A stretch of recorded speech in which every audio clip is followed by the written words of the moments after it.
And welcome, it's another Red Leaf Retrocast Wrestling Edition episode. It's episode 95. It's our year in review episode. Kay, good to be here. Hey, it's very good to be here. It's been I'd say a very interesting year, 2021 would be. I think we're going to look back on it as a shifting point.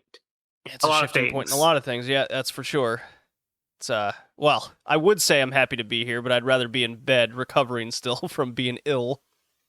As you are dying of an unknown illness of unknown origins. Yeah, I have no idea where I got it from. I have no idea who gave it to me. I got for the wrestling shows you went to. I mean, I went to one on... It's probably a high probability of that, right? One was Fet Forever. That was well over a week ago. Sometimes things take a while to get in your system. You never know, man. But the virus of unknown origins, you don't know what it is. Yeah, well, the anime I've been watching lately, there's a lot of unknown origins going on. That's never a good thing. So yes, you're in a review. The concept here is, and I thought gearing up towards the last few weeks here, as we end 2021, there's this, like, we just hit this perfect little lull period where, yes, there's some major shows we could cover, but they're not part of kind of our 7 promotions that we cover every episode. They're all having their year-end big shows either just after this release or they're already done with everything. So I thought this could be a nice little compact retrospective of the year, what we liked, what we disliked, what were some hits and misses, what can the promotion improve upon heading into 2022? And what are some of our big worries? Because of one thing that I really kind of self-reflected on in analyzing wrestling, whether it's from a numbers perspective or booking perspective or what have you, is what happened with the state of joshi in 2021, namely Stardom versus Ice Ribbon. Kind of a tale of two stories there. Two promotions kind of gearing for the same thing, but having vastly different positives and negatives. Right. So that, in terms of analysis, that's kind of where I was looking at this retrospective and future perspective of what kind of these promotions are. And this also will give us an opportunity, at least to inform the audience, of kind of what this podcast is probably going to be covering more of in 2022. Right. I think my approach to the year-end stuff, especially with the joshi and more specifically Ice Ribbon, Stardom, and TJPW, it's a combination of sort of their situation right now and my feelings towards where they might be going based off of the factors I've read into, people, I think words I've seen said, people I've seen be available for things or just not available for things. I think a lot of those are going to inform things. There's definitely some worry with a few of those companies, but I think there's as much worry as I think a lot of people are putting on at the moment, with the exception of one company. What is that, Ring of Honor? Well, they're dead, so who cares? More TJPW, because I have some worrying things that I found out, or might have found out. Okay, we'll say we get about the joshi section. There's going to be something interesting to say about TJPW, at least on my end. Yeah, so hopefully we have a guest for the joshi section specifically. I asked a few more people to guest on certain parts of this podcast, but they all canceled, unfortunately. So it's just you and me this year, Kay? I won't cancel on you, buddy. I'm here. Yeah, thank you. I'll cancel you, though. The good thing I'm not on Twitter very often. Yeah. But let's begin with just kind of a quick recap. Recommended matches, kind of what we watched before we get into the nitty-gritty of it all. I went to more Beyond Wrestling shows, and namely the Fet Forever show from Beyond Wrestling. Good 475 people showed up for that sucker. That's a good Shinjuku face crowd, not face, not ring, face crowd, yeah. Right. Face crowd. But this venue was really cool. I've never been there. It's a big music hall in, it's not quite Providence, but yeah, we'll just, for the sake of the listeners of simplicity, we'll just call it Providence. It's So I go there with all intention of doing the VIP parking because let's just call it a sketch area, okay? Oh boy, sketch areas are great. Yeah, so I get there like 40 minutes early, and they go VIP, VIP, it's all full. And I look at the parking lot of VIP, and there's like 10 cars. I was like, you joking me? They probably had 10 slots for VIP. Like, listen, we can only have one person guard 10 cars. Like, and I'm like looking around in the distance, and I go, okay, well, I guess I'll just go park over there. This is just kind of across the street, and that's just where everyone's just lining up around the blocks. And I am not kidding you. There are just buildings with broken glass, abandoned. There's graffiti everywhere. It's like Scrub Central. There was an old plastics making factory. I can't even tell if it's still in business or not, but the sign's still not. there. I'm like, all right, well, I hope my car's not on blocks when I come out of this. That was my thought. I've been to some sketch areas. There was like one a few years back when I was back up traveling in New York to visit family, and we went to a restaurant, really nice hole-in-the-wall restaurant, but it was in a very sketchy area in downtown Brooklyn. And so I went to go park the car, and I was like, I think I'm just not going to park my car. I'm going to go ahead and park it all the way down a mile back because I'm pretty sure my car is going to get broken into. And we had to walk a mile back. And sure enough, if I hadn't, I'm pretty sure my car got broken into because someone else's car got broken into. Like with that same area. So that was cool. Yeah, that's kind of so more JD goes to wrestling and having parking issues. Hooray. But not having battery car issues. Well, as long as it's not the car having issues, I'm having a way better time. So the Fet Forever show was kind of a welcome back big show. I would say this was the makeup show for American Rana that was canceled from the hurricane back in August that they were supposed to do, and there was a lot of high-end talent for the show. They ran some angles, which was really cool. Some Ring of Honor angles ended the show. I'm not into it, but the crowd was, so fair enough. Did promotions getting angles done about them?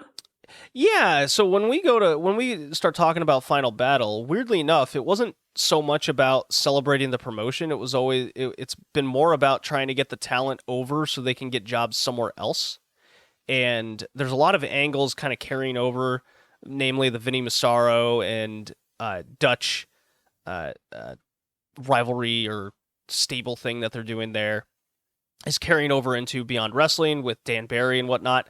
Personally, not the top of the litter choice I would have done, but namely, it's heading over into uncharted territory, so that at least there's some storylines there. And there were 3 matches that I vastly enjoyed, and I highly recommend seeking out. It was the opener, which was IWTV title on the line, Alex Shelley taking on Ruby Soho from AEW. And if you want to watch Alex Shelley kind of ragdoll her around in making her have a technical wrestling match, great to see. Not to discount Soho, she kept up, but she was also forced to keep up. Like, you see him... That's good for her. That's good for her to be forced to kind of be in a different style, because I feel like, at least with AEW, she's been very mid.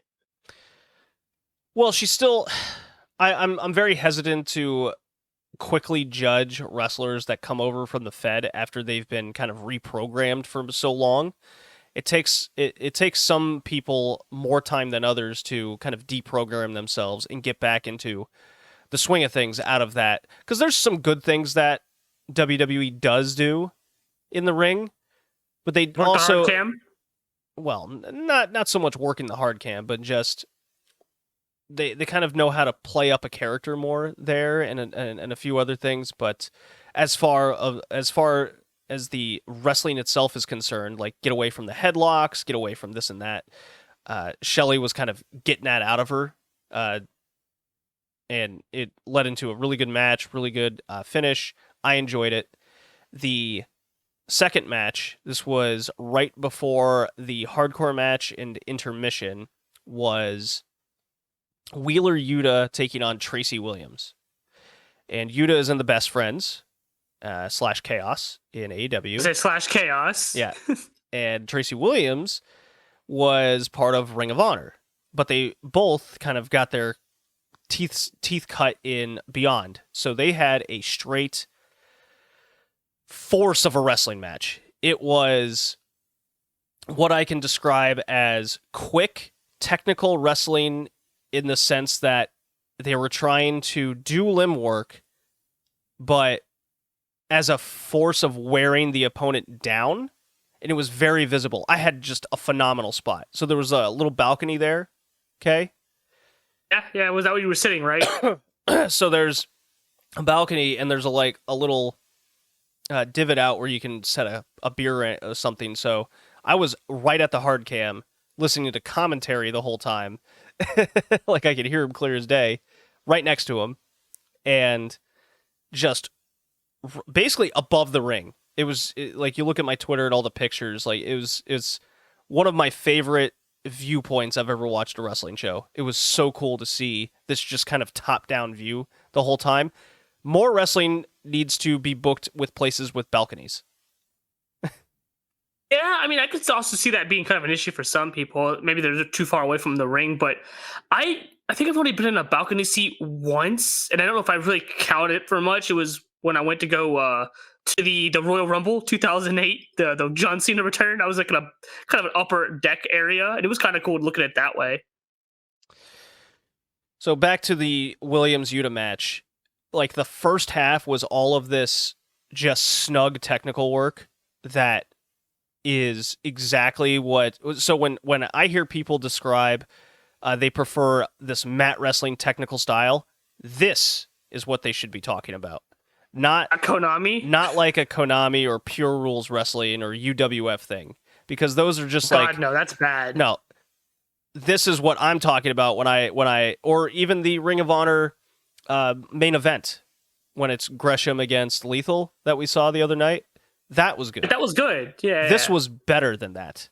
This was easily a 4.25, 4.5 star match. Like, I absolutely adored it, because then the second half played off of all of those limb works that they were doing and led into a lot of kind of strong style, wear your opponent out, big moves, and near falls mixed in with flash pins. It was great. Yuda got the pin in the end. It was phenomenal. I enjoyed it. Masha Slamovich and Kimber Lee had an 8-minute scream fest where they just kicked each other a lot, and it led into an angle where Kimber got a crutch. She had enough of Masha having a Masha match. She was too fat, too fast, and too flushed from Masha, and crutched her right in the back of the head, like, really bad. Like, she was supposed to hit her in the back. I'm so sure of that. Forgive me, I'm going to be coughing a lot on this. Yeah, it gets water, I guess, right? Yeah, I got water nearby. Yeah. Yeah. But so what you told me, she cracked her. She was supposed to crack her in the back, but she just cracked her in the back of the head, shoot style. Yeah, with the vertical end of the crutch. Oh, no! Yeah, that's it was bad. Super terrible. Jesus, I'd have gotten heat backstage for that one. Ooh. Yeah. So they're gonna run that match back in a grudge match at the New Year's Heavy Lies the Crown show. Fans bring weapons match. So I will be barring not getting ill. Bring a crutch. Cracking in the new year with Masha Slamovich beating Kimberly's ass. Have to bring a crutch now. You have to bring a weapon. Well, bring a crutch, goddammit. I know you have one somewhere, right? You gotta freaking fish one out somewhere. Call somebody that has one. Bring a crutch. Give it to her. She'll definitely grab it from you if you bring a crutch. Give it at this angle. So the other match I really enjoyed, just from a fun perspective, that was a 4-way tag match, just nonstop action, lots of fun. And that was Fet Forever, a really fun show. The hardcore stuff, I could take it or leave it. I'm so sick of like kendo sticks and tables. And however, there was a really fun moment in the main event. And by that, I mean hilarious. Hilarious bad or hilarious good? No, hilarious bad. So the best kind. So Dutch and Dan Barry were having this like grudge match, okay? And of course it was all hardcore and whatever, death matchy, and horrible place ladder spots and the like. Well, there was a table on the outside, not a door. Doors were used, but this was a table, and Dan Barry puts Dutch on the table, and as soon as he lays him on that, the table explodes. Like, it doesn't break, it explodes. It's hilarious. Yeah, it breaks into like 3 pieces. You hear it just pop up. You see it pop up, and the legs go out from underneath, like both outwards of the table. It was hilarious. That is fantastic. Yeah. And then more bane of my existence, Alec Price, the Prize City or whatever he's called, he continues to get big matches and win, so he is the very much pushed and protected commodity of Beyond and New England wrestling. I don't get it. I think I would be doing that with someone like Masha Slamovich, but hey, that's just me. But she's Russian. She's not from New England. Can't do that.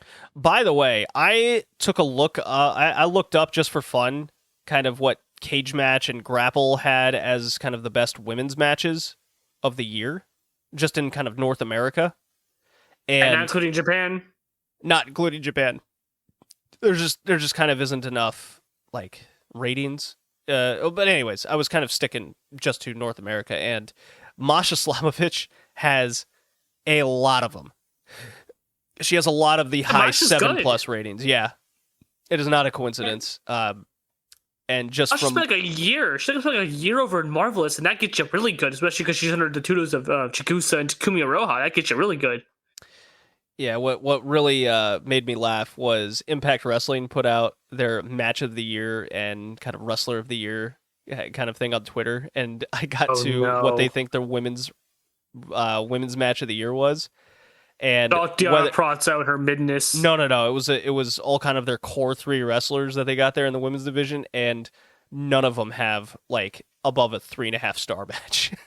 Wait, who was our core 3? Because all I know is Prazzo. There was a Jordan Grace. Yeah. And who was the other one? Tasha Steelz, I guess we'll go with. Oh, okay. I didn't even think about her. But Jordan Grace is incredibly mediocre, and so is Diana Prazzo. Well, not as mediocre as Jordan Grace. Yeah, I'm kind of. I've definitely over the last couple of years lost my hype around Jordan Grace. I don't know what anyone would see in her. At least I guess I wasn't following her early enough. But what I've seen of her, she's incredibly mid. Like, she's hit her ceiling a long time ago. It feels like. Well, at least when I watch Diana Purrazzo, she kind of has the character and ambition to keep growing. And it seems like she hasn't hit her ceiling in the ring. I'm just not seeing that development with Jordan Grace. And now that she's like teaming with Rachel Ellering, that's definitely a ceiling. Oh, yeah, no, fuck Rachel Ellering. I hate her. She's bad. And she's a terrible person. Yeah. Well, speaking of Impact, there was an interview Gail Kim had recently. And the Gail Kim? The only good wrestler they ever had, that company? Yeah. So, well, I mean, Awesome Kong was there, but she was at the end of her career. Awesome Kong. Yeah. But that goes to our 2 halves of the same coin. So she had an interview over kind of what loosely her vision of the future of the Impact women's division is, and how she sees who should be there and whatnot. And it seems they got Roxy from Ring of Honor, kind of roped her into that. I guess it's a good pickup, so long as she's not doing jobs the entire time. Well, they definitely need talent like that. Supposedly Masha is signed there, but so we haven't seen her. So is she signed? I don't know. I've never seen any confirmation of it. But anyways, the interview kind of went on to say that she was glad to have Mickie James involved. She wants Maria Kanellis from ROH involved, and then she brought up names like Madison Rayne, and a lot of these people just from this generation of kind of the late 2008 to 2012, like that era, that generation. It's not. I hear 2 of those names, and I'm like, oh no, that fucking Maria Kanellis. What has she ever done? Ever? Outside of like being the Fed for a cup of coffee and was it Pose for Playboy? It's all she's ever done her entire career. There's this weird mentality, and I understand where it comes from, that these are the veterans at this point in time. So they have this like locker room respect. They have... Oh, I don't know, man. That's weird. And you kind of see a little bit of that in AEW with like the Bunny, for example, because she's the veteran, right? She has the experience. She has TV experience. Sheeta has more experience than her. But not on TV. Like I think Sheeta has more experience than her. Just off the top of my head, I think Sheeta has more experience than her. But not on TV, K. That's like the key. Well, I mean... And not in the United States. So Right, I guess that's where you get it. Yeah. there's this mentality and Impact that this generation is going to take over and bring up the next generation. The problem I have with that, and we'll kind of get into that a little bit with AEW later, because that's one of my key talking points, but with Impact specifically is, if that's the generation that's going to lead it, like Gail Kim's already been involved with this for years now. She also mentioned Taya Valkyrie coming back. And I'm like, well. So Impact, to me, is setting themselves at a ceiling because they believe that where they are now is kind of what they're going to be. And unless they change this mentality, whether it's style, booking patterns, and whatnot, they're just going to stick right where they are. Because that's just who's running it. And that's what their style is. No, it's not a good thing. And when I see someone like Jordan Grace, Roxy, Purrazzo there's going to be a ceiling in Impact, period, with that kind of mentality behind it. So I just found that kind of interesting. Yeah, it's not a good thing. Like, so I think my biggest concern would be is the people you, the listeners, supposed to bring up the next generation weren't good themselves. So the next generation's not going to look any better. It might look worse if they're the ones bringing them up. I mean, you're going to tell me Maria Kanellis knows her way around the ring and the business? I disagree. Hard disagree. Madison Rain, same thing. These people didn't prove themselves in any way just because they've been around for a long time. It's kind of like the legends conversation we used to have, remember? Just because you've been around for a long time, all of a sudden people call you a legend. Correct. Just because you've been around a long time, and sure, you're technically a veteran, but you shouldn't be a veteran anyone listens to if you're not any good. Like, I understand locker room presence and kind of leading something to an extent, but as for kind of, like, I like the work Gail Kim does, and I like the ambition that Mickie James has. I need to see the proof in the product that what they're going to be putting out is going to be different from 2011, and that's a fear. That's a fear I have. Going to be right. Not going to be. I have no confidence. That's just kind of scary. I have no confidence, and whatever generation you want to look at in wrestling, it's funny. It's usually the people that weren't on top. Kind of like in basketball, you never see the star player as the head coach of a future team that's like any good. It's always like the role player. Because Michael Jordan tried that once upon a time owning a team, and look how that went. Well, but he wasn't the head. He wasn't the head coach. Like, but he tried to get involved.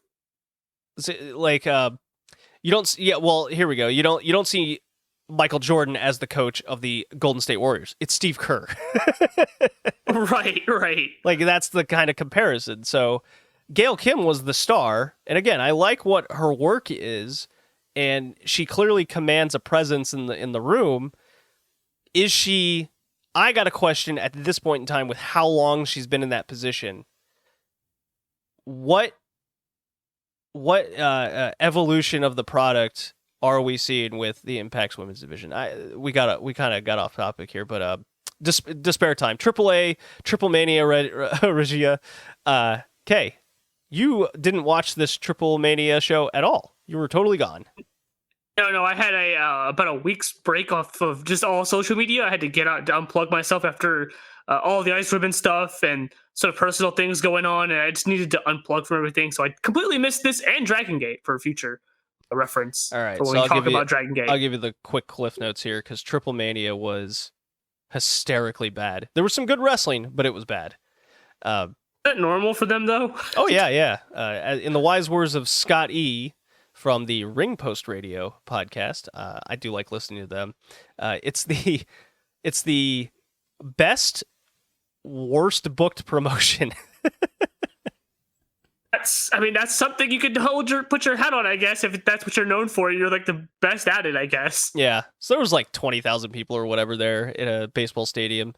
They ran an angle and an interview and a promo segment involving FTR and the Lucha Bros. Vicky Guerrero was there. She was all like pro-America. They were making fun of Mexico. America's better. It's like the most stereotypical heel stuff. Oh no! Yeah. So this just went on forever. They just talked at each other. Then they came out later, and all of a sudden it was a ladder match, and it was terrible. It was awful. Did Vicky Guerrero yell "excuse me" 5 million times? No, that's no, her no. shtick. But Thank she just fucking God. Yeah. So Vicky like low blowed Penta or whatever and threw powder in his face, and it was horrible. A ladder match. Yeah, the Dragon Lee Drolistico versus Willie Mack and who was his partner? Samurai Del Sol. I think that's no. Who was Willie Mack's partner? No. Who cares? Too much time has passed and I've been sick. That match was fun, but it was weird seeing Dragon Lee and Drolistico as the heels. And up until like the main event, all the heels won. Really? Throughout the show. Oh yeah, it was That's weird. Oh, it was Heat Central. I get that heat, brother. Yeah, my favorite kind of troll moment of the show was there's the new group NGD. The trio, kind of young 20-year-old, new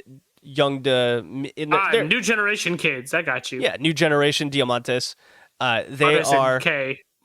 They're just this young up and coming heel trio group. They were such big shit in CMLL. They come over to AAA. New generation delinquents is what you're trying to tell me. So they win the opener, and I am not kidding you. They did this like 3 times on the show where some old dude would come out and beat them up. What? Like some old star from the 90s. It's just all the time, just old guard goes over. So the first one was Cybernetico comes out and he just runs wild on him. After they won the match, Cybernetico and his like cronies of what was their group called? Whatever. So they run wild, and then like later, and this dude who's like 55 is like Reyes still, whatever.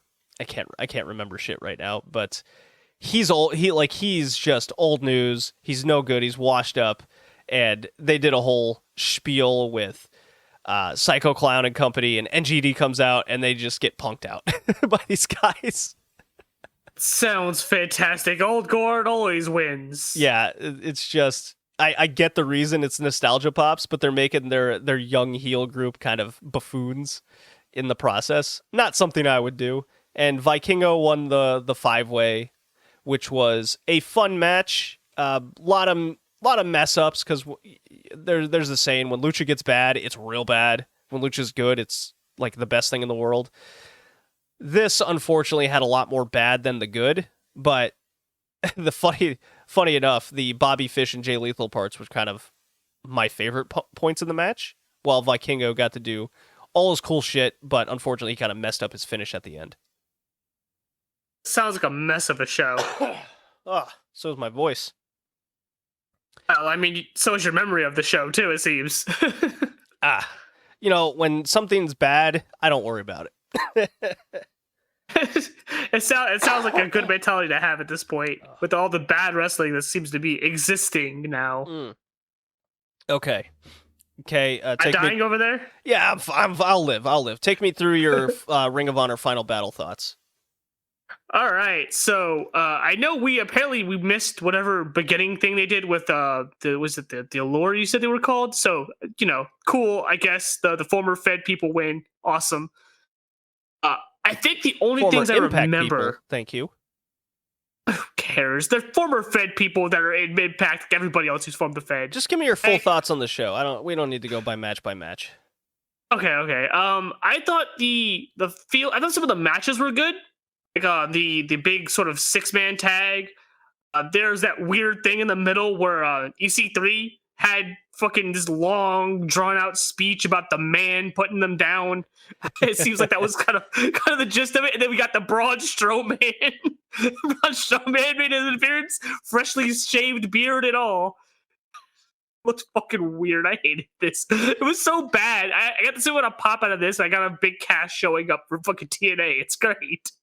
But his name is Titan now, right? Is that what he called him? He called him Titan. Yeah, Titan. Ooh, Adam Shearer. Titan Strowman. Yeah. The main event was good. I like the main event. The Pure Rules thing can go kick rocks because fuck that style. That's all I can say about it. I mean, the main event was great. It felt kind of weird.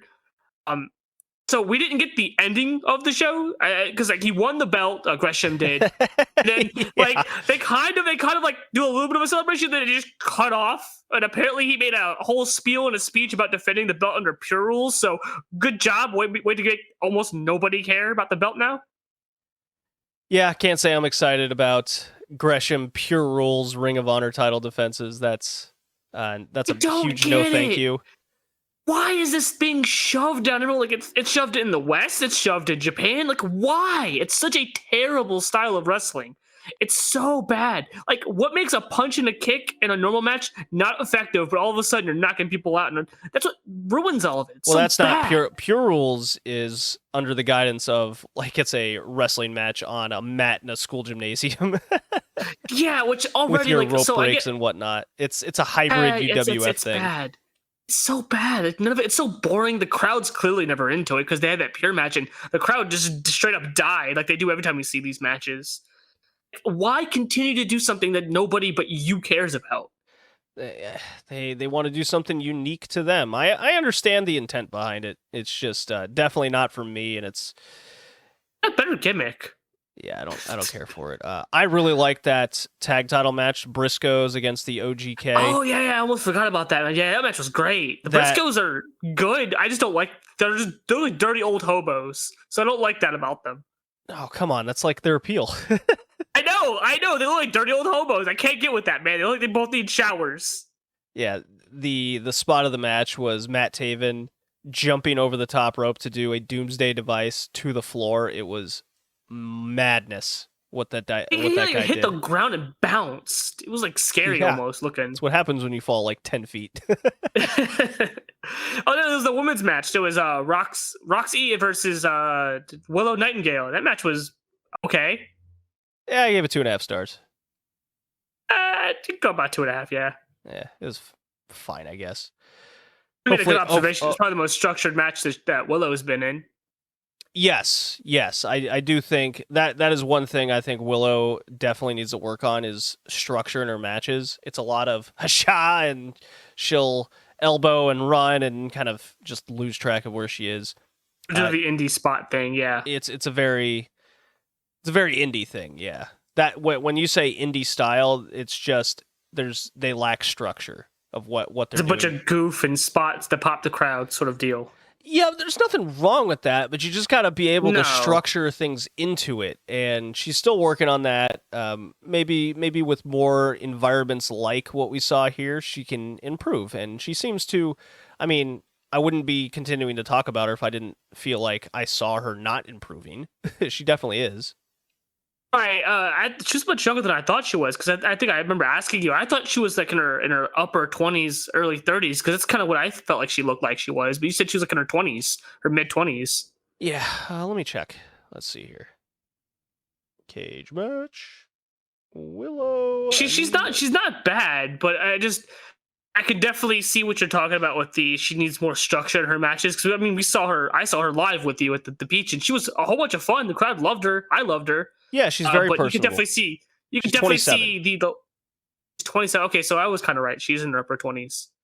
Yeah, she's been wrestling for like 5 years. So, but it's all indie, and it's all this level indie, like Beyond Wrestling and Limitless, and she's never really had, and that's something that the American scene unfortunately really lags behind is trainers and promotions, the trainers that can teach structure and the promotions that can teach booking, basically teach a wrestler like what booking is, what it is to go through a storyline, and Beyond and Limitless are pretty good at that. So Willow knows how to do that part.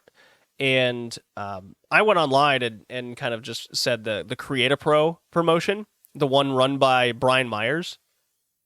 Kurt Hawkins. Kurt Hawkins, yeah, Kurt Hawkins, man. Like, that's a really good school because everywhere he's been, he knows structure. And he teaches everyone that goes to his school, MJF, Perazzo, Megan Bain, Hook, and his epic debut. And Hook, Mr. Hookman. Yeah, and I think structure when you're first learning is incredibly important, and then when you like hit the indie scene, then you can kind of learn. Since you already have the structure base down, now it's time to like throw in some of your indie pop the crowd spots. Your You big get it? spots, like you said, it's the people that weren't stars that are able to sort of put past this stuff forward, which is, I think, sorely lacking in the women because the people that weren't stars weren't good to begin with. They can't really pass anything because they didn't know anything themselves. Well, I mean, there's Nothing was that passed whole because nothing was passed to them either. So that's kind of how it goes. If the chain continues not to pass anything along, then nothing's learned. yeah, that was a big issue that Melanie Gray in Germany was saying that she learned from various men like what it was to teach somebody, and there's just nobody in Europe that was like teaching women how to wrestle. So There wasn't one in the States that does that either. There's like very Yeah. few people, if any, that do it. yeah. All right, so that kind of does it for Ring of Honor. Will they be back? I don't know. They're dead. But They're it super did, dead. it did pop me at the end, like in a negative way, that all the way to the end, Advertise their April show. you don't even get the celebration that the fans wanted with the Gresham on top. That He did feels, you were there live apparently, but if you're watching the pay-per-view feed, nah man, go watch us in April. We need your money. yeah, with that weird spacey April. It was so weird. It felt like a very like 2000s kind of fucking advertising almost. Yeah, I don't know what the deal was there. It was very strange, but I was really expecting some terribly done 2000 CGI for a second there with watching that. yeah, they got 1,600 people there for Ring of Honor's gimmick of being the last show ever. Well, when it's their last show ever, people tend to show up. Yeah, history says so, and they did. All right. I guess it's pretty appropriate I play Hangman Page's music as we go through our AEW year in review. Ready for that? Sure.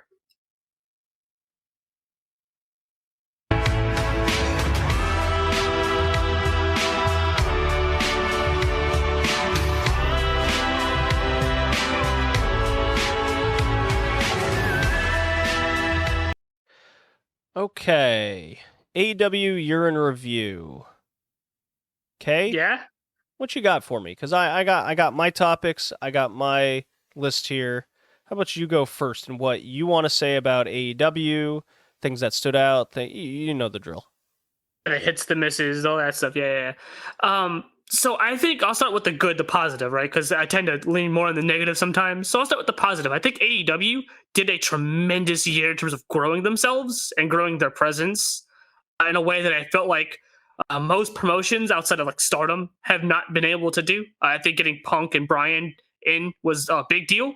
I think crowning Hangman Page was also a pretty big deal for them, capping off that story. I think they set themselves so well up that with Kenny being gone, they're almost like okay that he's not there anymore. It's like a good thing that because maybe like frees up more top stuff. They're not relying on him like they used to. It seems like. I think even the Bucks could probably take some time off, and they probably wouldn't really miss them too much because they've got enough tag teams established, enough people established. I think some of the stuff they've been doing with the women's division has been kind of good, mostly in this later half of the year. With the Deeb and Sheeta stuff. Obviously, introducing another belt could be good. At least on the surface right now, it seems like it's good. Bringing in Ruby Soho is pretty good. Signing Thunder Rosa whenever they decide to put her on TV is pretty good. Britt's reign has not been very good, but I think that's more the fact that Britt's just not a good wrestler. I think this pay-per-views have been good, minus the farty poof poof smoke, which is just funny at this point in hindsight. I think that's kind of where I stop with the positives. I think the stories have been good, though. MJF is a standout. But the negatives I think I would have would be their women's division for most of the year has been like, might as well just not even existed. Sheeta was champion, but almost you wouldn't even know if they didn't tell you because she was so very few times was she on Dynamite. Very few times does she have anything going on outside of the random hot shot challenger based off of the rankings. Seems to be their go-to sort of thing when they don't have an idea of how to put a challenger in with a story. And the women got a whole lot of that during Sheeta's reign. I can't think of too many stories that they did. It was just like, oh, so-and-so is number one in the rankings, therefore they're challenging. I think Britt was the only that had any story, and that almost had nothing to do with Sheeta at all, outside of her beating her for the belt. The tournament at the beginning of the year was fine. I don't think it really ever amounted much of anything outside of bringing Ryu Mizunami over here, getting people obsessed with Makito, and then they realized that she wasn't the worker they thought she was for some reason. Maybe go watch her matches beforehand, is all I can say to that. Asuka Veni never really coming over, which is kind of upsetting in my opinion. I think she's really, really good. The Fire Poo Smoke, that entire show being just brought down by the one thing, because I thought the show itself, I remember being pretty solid. It goes to show that the ending of a show could ruin almost the entire perception of an entire show if it's bad enough. And that was definitely a case of that.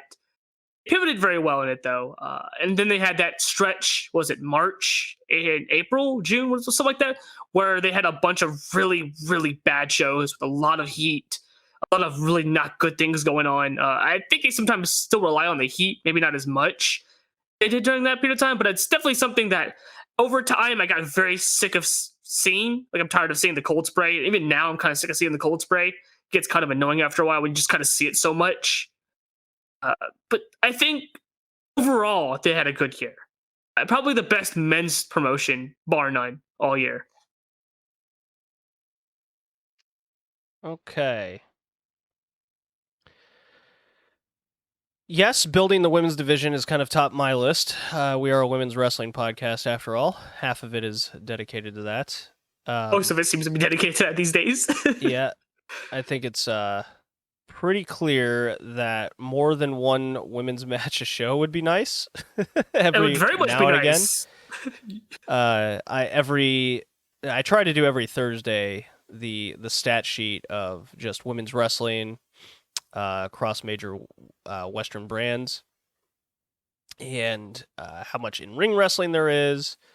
And despite having just one match on a show, yes, they're in a good stretch right now with giving each match time. They're putting their best workers on TV, but most of the year they were not doing that, unfortunately. So yeah, more than one match is a simple ask that I have. I do like the Sheeta Deeb feud that's going on now, but they should have really be doing that more often throughout the year. I think utilizing Dark as actual developmental with non-squash match structures would be better. I thought about this. Elevation being kind of quick pop the crowd matches, I think is fine to get people but utilize your roster more rather than kind of the local talent. So if you want to, that would make sense. Yeah, if you want to quick pop the crowd match, there's no reason you can't put, like, those are the matches that you should have like QT Marshall and his cronies out there for. We should be on top about wrestling CM Punk. Right. And then that's how you can get your kind of new guys more TV exposure, or at least make them think they're on TV, because that's a big aspect. So Dark as actual development, and they need to gear away from just using Dark and Elevation as stat padding. That's where it's, we're not seeing the development because it's just its function is stat padding. And then my big takeaway that needs improvement for 2022, and this is a big worry I have. This is a big improvement that needs to be done, and needs to be rectified. I forgot mine, so when you're done with it, I'll forgive mine, because I forgot to do my big worry. So they need to rotate and heat up opponents for programs. So what I mean by this, and you need to, when you watch old territories, for example, Mid-South, Florida Championship, Georgia Championship, you name it, a guy will come in, like, you have your core TV guys, for example. You have your core territory guys. Junkyard Dog is in Louisiana. You got Dusty in Florida. Ric Flair in Crockett. And then there's guys that will come in that are essentially journeymen. Okay, so think of like the Young Bucks on TV as your territory regulars, your TV regulars. If you want to start, like, you got to be able to pick these TV regulars and then rotate the non-regulars in and out accordingly to feud with these people you want to have featured. And clearly in the women's division, that's Britt Baker. The problem is there isn't this rotation that you see. It's just people will show up out of nowhere, and then they just have this chance, they have this match because of the stat padding. Like, it all kind of runs together with the same kind of solid issue. And when in the territory days, a guy would, they would, one of the more famous ones is Kamala in like Memphis. They would run videos of him. He's coming, it's Kamala, and you get hyped up for Kamala coming in. He shows up, beats someone up. He's in a program with, I don't know, Jerry Lawler or somebody, and they'll build that up over a couple months. It'll build up to a grudge match. Jerry Lawler will beat him, and then Kamala will peace out, all while they're heating up another guy to come in. So too often on Dynamite and Rampage, you get these cold matches where it's just, hey, it's a cool wrestling match. As our kind of wrestling fan, that's all well and good, but we still need the reason to care. We still need to sink our teeth into things. We need our reason of investment rather than just, it's a cool match. I go to indie shows for a cool match. I watch I watch a wrestling television show or wrestling traveling show for further investment. And if AEW is going to put like a Lee Moriarty versus CM Punk match on, maybe have Lee Moriarty in on like a 6-man tag mixed in with, I don't know, the Best Friends or somebody, or tagging with CM Punk prior, and then they kind of get into a little promo on the side, and that'll lead into the match next week. At least heat it up prior. I realize might be a little bit difficult because it's only 2 hours plus an hour Rampage, but there are ways to function this. There's a lot of issues with wanting to put everybody on TV at once, and worried that you're put on a little too much. Yeah, right, and there is a sense of not wanting to overexpose people, but in a way they still kind of are. Like, so that's my big worry and need for improvement in 2022. I need wrestlers to be heated up more, and I need a better rotation of talent to get this going. As for, I think they nailed the Hangman Page title win storyline across the couple years that paid off this year. A missed star opportunity. I mean, I don't want to keep harping on the women's division, but I mean, the list is endless. It's just so focused around one person, and one person can't do it alone. It's a wrestling promotion. You need to have a rival, and Britt Baker's rival is Thunder Rosa. That's the person that would come into most people's minds, and she just hasn't even been on really TV at all. She's been kind of a non-factor. Since she signed. Yeah. Since she signed, she just stopped showing up. It's kind of weird how that turned out like that. Yeah, if you want to continue making her the rival, keep her presence known. This is something that I think is indicative with a little bit of the ratings trend that I've been seeing lately, where you get really hot, and sure, there's certain other factors with sports, West Coast time slots and whatnot, but when you have something hot, you gotta try to keep it hot. I don't get that feeling from AEW a lot, despite me liking the shows week in and week out. I really like what they've done with MJF all year. I like how they've made everything special from him. There's definitely more hits than misses with me, but I really wanted to get that narrative of the heat up a wrestler part for 2022. All right, so I forgot my biggest concern going into the year, and I think my biggest concern focuses on 3 specific wrestlers: CM Punk and Daniel Bryan, or Bryan Danielson. Getting back into that, those two. I feel like my big concern is right now they seem very balanced in sort of how they're booking them, not making them absolutely like top of the draw, top of the marquee at all times. But at times it feels like the kind of overshadowing Hangman Page a little bit sometimes with some of them. And I feel like eventually you're going to hit this issue where you want to push Hangman or you want to push MJF, but like you're gonna have to resist the urge to pull the trigger and give the belt to Punk for almost no reason other than CM Punk and he's unbeaten or something. And I feel like that almost would take away from a lot of things and it would to add to things.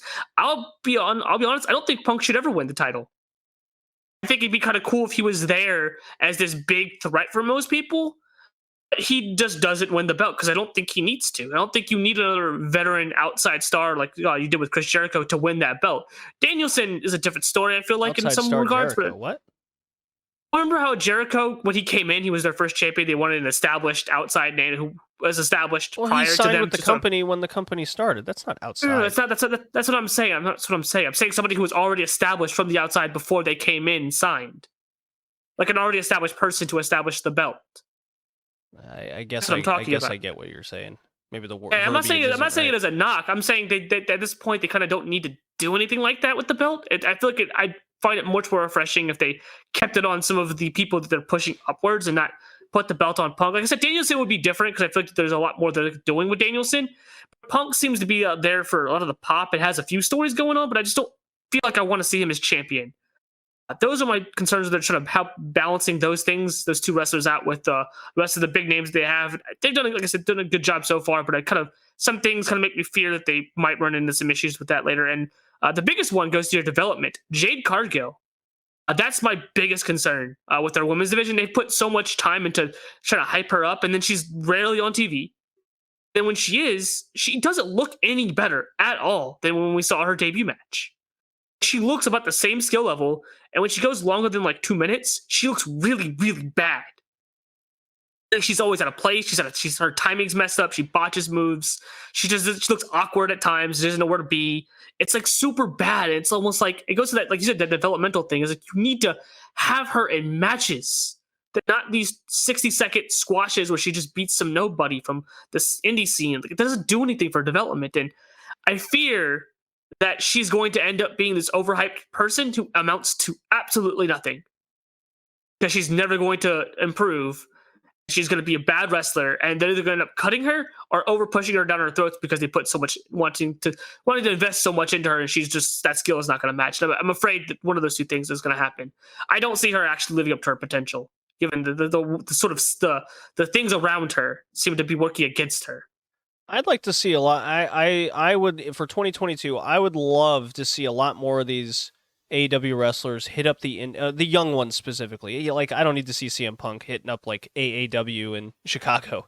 I'm talking man, put him in Ring of Honor. Put him in the Dyke promotion. Yeah, I'm talking like Jade Cargill, hit up Create a Pro, and hit up some like Philly indie shows kind of situation. Or Mission Pro, something like, have her get work. And I think it's the big problem is she's hardly ever on TV. And now when she is on TV, it's almost like, oh, hey, there's Jade Cargill. Wonder where she's been. It doesn't feel like a star anymore. She just comes out and it's like, oh yeah, you exist. I almost forgot that you exist sometimes because you're never on TV. Yeah, and there's a similar yet more distant generation gap in AEW because there's a lot of young talent that hasn't learned from the generation prior. Red Velvet comes to mind, Kylan King, a lot of the Joshi talent, of course, learned somewhere else. But they're almost better because of that, because they learned from people who had generation passed down to them. Yeah, and it's very visible to see. Yes, and you notice that they are miles ahead in their ring game than all the other people. Penelope Ford, for example, the Bunny is definitely from that generation. It looks like Anna Jay is kind of falling into that same trap. Tay Conti's learning from that past generation. You can definitely see that. So when they get in the ring, you definitely see just a struggle between these certain people. Britt Baker is the biggest sort of example of that. She's their top star right now, and she's not even the fifth best wrestler on the roster. Well, she's the best personality, that's for sure. Sure, but that's about all she has going for her is the personality. And I mean, sometimes that's good, but if you can't back up in ring, it almost kind of deflates things. It's like, I feel like stuff like that, where it's more personality and less ring work, gets over more in the Fed. But I feel like AEW doesn't structure itself to where the personality is more important than the in-ring work. No, it's a Southern wrestling promotion, as old WCW moniker would say. It's you need to be good in ring in AEW. It's as simple as that. And if you can't cut it in the ring, then this promotion just isn't for you. That's what the Fed's for. It's something like that, or Impact. Impact likes trying to be Fed light. And then fucking signed Big Cass and Zack Ryder. That's why I have the inspiration and the Heath Slater. Yeah, they have those people there. It's it's rough. As for Hangman Page, I would definitely like to see in 2022 more value of TV time towards the younger talent. I get the business idea behind Punk and Bryan, but Jesus. Are you dying over there? Yeah, I'll survive. I gotta talk maybe less. Well, I mean, I'll bring up a point that I feel like I like to mention that kind of bounces off what you said, right? It's we don't talk about the ratings and the draw, right? And that's why Orange Cassidy's on TV every week, because he's a ratings draw. That's what the Bunny's there and Britt, and I feel like that's fine. But when you continue to rely on those people to be the draws and nobody else gets to, you never try to cycle anyone else to make anyone else a draw.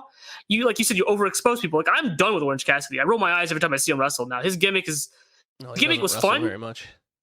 Oh, but his gimmick is on every show. He does this gimmick every show, and it after a while, it kind of runs into the Saka Hirota problem I had, where it was fun at first. I enjoyed it at first, got a nice laugh out of it, but I've seen it so much now that I almost roll my eyes at it and just kind of wish you would be off the TV and go home. Well, I'll call you No Fun K in that instance. What I'm saying is with Punk and Bryan, look, you look at the ratings week in and week out, it's very, very boring. It's a straight line. So the show is over more than the wrestlers. It's kind of not a Fed issue, because that has significant drops and ebbs and flows to it. With AEW, they have this idea to use Punk and Bryan specifically to keep an audience, but that's coming at the detriment at the rest of your roster. And currently, with the way this Punk Bryan build has gone, like, I'm hyped as shit for the match that's coming up. But Hangman's been on TV, yes, and they've done a good job of presenting him, but keeping him out of the ring this whole time after winning the title, I thought was a straight miss. Because now the focus is weird. Yeah, he's not been wrestling at all. And now the focus has just been on Bryan Danielson kicking all of this ass and his friends, and Page just kind of has been talking a game but not backing it up. Not a good look for your champion. And with on the flip side, Punk is going into a feud with MJF. Kind of wish they would have done this a lot sooner when Punk first got there, like right after the Darby Allin thing, rather than kind of putzing around. There needs to be more kind of striking while the iron's hot, and keeping who do you really want to present at the top, and who don't you? Like, Punk and Bryan don't need a title. But they do need to. That's what I was saying. They do need, and they shouldn't have a title, in my opinion. No, I see Bryan Danielson getting it, but I definitely think you keep the belt off of Punk. Punk doesn't need it. But should they challenge and then maybe challenge each other, like get the biggest business you can? Absolutely. Yeah, definitely. They need to be building up to these big star matches, because a lot of these guys don't have a long timetable left. Like Christian, no, I think CM Punk has a few years in him. That's not a long time. That's a very short shelf life to build up these big money matches. And this is Tony Khan's kind of kryptonite, where everything's this slow conservative build to everything. And in a way, I respect that, but also in a way, it's very frustrating as a fan, because you're just constantly waiting for these matches, and in the meantime, we're getting stuck with like QT Marshall against CM Punk. Why are we bothering with this? Don't do that. That was the most like sort of like that was the one match I'm just like, you just might as well not have booked Punk. Just don't put him in the ring. What's the point of putting him with the most boring person? Right. We had put him in the ring with. We had a promo segment. We don't need that. And I get the idea he was in Chicago, but just those are misses. Like, just because you're in Chicago doesn't mean you have to bring him out for a match. I almost feel like sometimes they rely too much on that, especially with Chicago and Punk. I think it's fine at first, but I do fear that every time they go to Chicago, they're gonna have Punk and do have him have something that he has to do, and I feel like that's after a while it kind of overdoes it for me. Well, I do love the hometown hero advantage that AEW has established. But that I is feel very like welcome. They go to Chicago so much now that I feel like him being and doing something in Chicago every time just kind of feels a bit much if they right hadn't now. been there, like had 6 shows in the last 4 months, then I feel like you're running the risk of burning that territory out if you're not careful. Yeah, but yeah, still no QT Marshall type thing. Just keep him off of Dynamite and Rampage. Just put him on Dark and Elevation, where his skill set's probably better utilized. All right, Cody's still great. I don't care what anyone says. The fuck Cody, this golden shovel. I saw that segment. Fuck him. He is a good guy talking to another good guy, and he is going for that TNT title. Okay, a good guy talking in the mirror at himself, thinking he's still a good guy. Do you not believe he's a good guy? He thinks he's a good guy. Oh, he thinks he's a good guy. Okay, well, that's good enough for me. He's talking to himself in the mirror. Like, yeah, I'm a good guy. You believe I'm a good guy? Yeah, of course you agree with me, because it's me in the mirror. Are you a good guy? I'm a good guy. You're a good guy. That's what I think he does. Like, if they do a segment like what he does, I'm like, yeah, of course he does. Okay, he lit himself on fire for you. Do you not feel for this man? What he did? Went through a flaming table. Zack Ryder went through nails and thumbtacks. Get better. I don't know. I think fire hurts more, personally. I don't care. Just the fucking he has a farther way to fall than Zack fucking Ryder. And Zack Ryder did this hardcore thing already to get over with the fans. Okay. Do you think Cody should turn heel? At this point, you might as well. I get why he doesn't want to, but you just risk being the John Cena of AEW, and I don't think anybody wants to be the John Cena of anything. I think he's already a heel. See, that's the weird thing. Is like at one point, he's a disillusioned heel. Right, so when you point that out, I can see parts of that, but then I can see the other side of the spectrum where it's like, no, he just doesn't want to turn, and so he keeps trying to do something, going through a flaming table to get the fans to pop for him. You're getting worked. Does that stuff to get them to pop for it? I don't know, man. It's kind of weird either way. You're super getting worked. You're getting worked brother. Either way, Cody fucking Cena over there sucks, and I'm tired of saying him. Get out of here with your ego. Get your special entrance and everything. What makes you so special?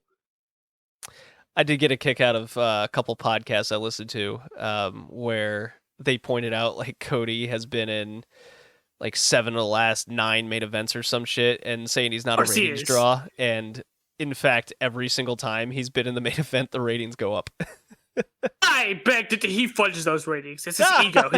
He calls them in. He's like, hey, guys, fucking phone in the bots. Have the bots watching the TV so that way the number gets artificially inflated when I'm on TV. He buys the ratings like Tony Khan buys the USB arena tickets. Exactly. Yeah. Okay. So you're getting it. Okay. All right. Time to get into New Japan. This won't be long.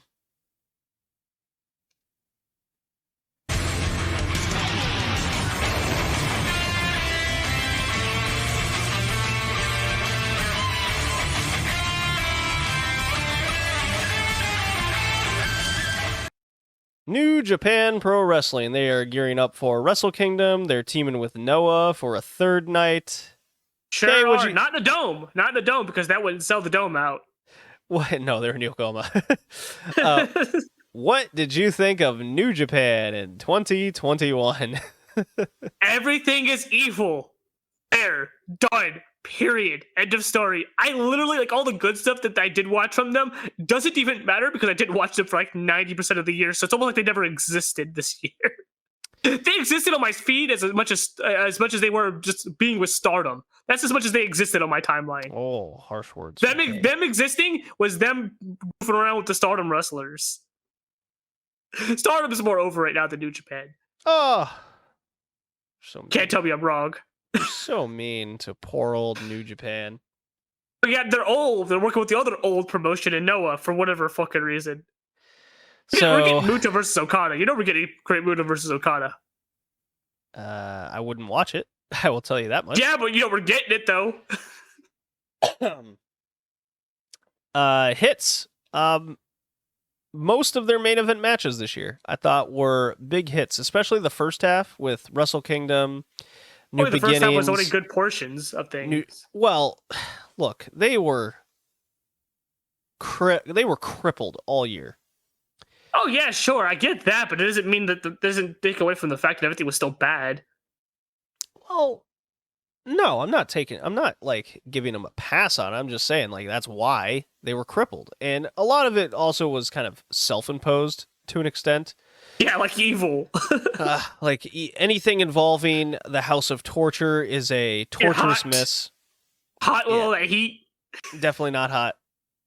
The reign of Shingo, they've really let this dude just kind of be in the background. Like, despite him having a Wrestler of the Year contention type year, his it's all kind of actually in that first half with his Jeff Cobb Wrestle Kingdom match, his Okada feud, his feud with Ospreay, which is phenomenal, and a feud with Tanahashi. Like, Shingo's right up there. And I also think a lot of people have forgotten about the year Kota Ibushi had, despite being having COVID, having all these injuries, all the restrictions coming up and down, the dumb titles situation that was booked. Like, there was still Ibushi Naito, Ibushi White, Ibushi Ospreay. There was still there was another Ibushi match in there, wasn't there? I think you're asking the wrong person, man. I hardly remember half of these matches. The I think where New Japan really kind of went downhill was when the foreigners and their unrest they finally said I'm out, and it really showed in the G1. Nobody talked about it. Injury in the G1, the Ibushi's injury in the G1 final was very unfortunate. And it looked like Okada and Ibushi were going on to have a great year. And just the whole buzz of the promotion is down because they didn't really run any angles this year. Besides Ospreay winning the title, that was kind of the big moment. And Wrestle Kingdom being in an empty arena was kind of a bummer on both nights. Yeah, it was really bad. They ran it twice this year, the Dome, and both times it just felt kind of flat. Yeah, they just seem to be treading water, waiting for, I guess, 2022, maybe? Because in my head, I'm just kind of thinking to myself, you have all these guys from New Japan Strong, and you could have sent your guys over to the US to run some angles and do things kind of in a tour situation, which seemed to be viable. That way, instead of guys going back and forth, just agree to have a group of dudes just come in. Here you go, your territory situation. Come in, do a 2-3 month tour. But I guess it's just too much unknown with Japan's state of affairs right now. So I have a... Yeah, it's weird. I mean, things are locked down as we speak. They're locked down. You can't travel. Yeah, I have a sympathetic heart to a lot of it. I get it, but there's still the most cold promotion, barring I guess fucking Noah in all Japan. But they're definitely, out of all the big promotions, they feel the coldest, ice cold. Well, at least in terms of talking points, they're still the top drawing promotion in Japan. It's still not even close. But I'm not gonna lie, I think about Wrestle Kingdom, and I'm almost not even interested in anything outside of maybe the Okada match, whatever his match is going to be, him and Shingo. That's it. That's all I'm really excited for at all. It's because Okada and Shingo were good together, and that's it. I don't give a shit about any of the rest of the card. I don't care about Evil and his hot promotion, his hot stable. I don't care. I don't care about Bullet Club. I almost don't care about Tanahashi. I feel like I don't know what he's doing. Is he doing anything? Is he just existing? Save the company for a hot minute there, and then they just fucking put him on the back burner again, I guess, it seems.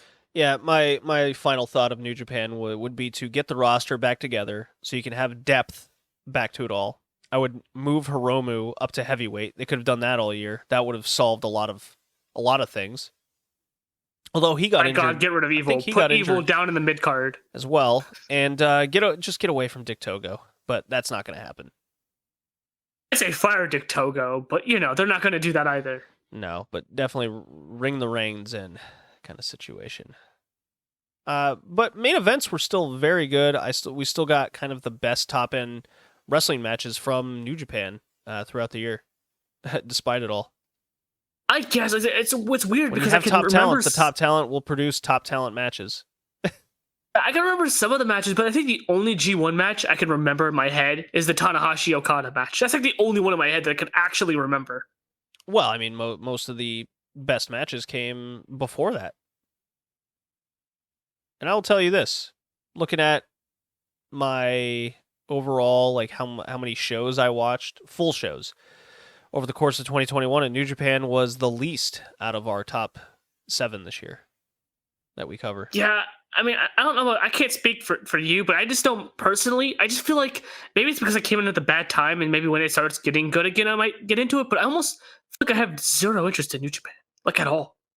Yeah, maybe And all the promotions that we watch here, they're probably the one promotion that I'm just like, I'm in, like, I guess, Dragongate now. I just have like almost no interest in. The Dragongate one I don't understand, but we'll get to that. Okay. Well, I guess it is time to get in the Dragongate. Let me play Yamato's music when I scroll up to it, because it is all about the Yamato. Oh boy.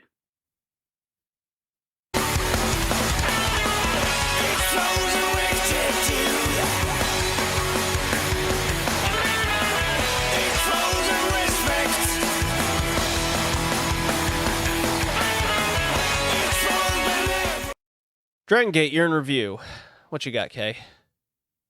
So I guess I'll start with the bit of the hits there.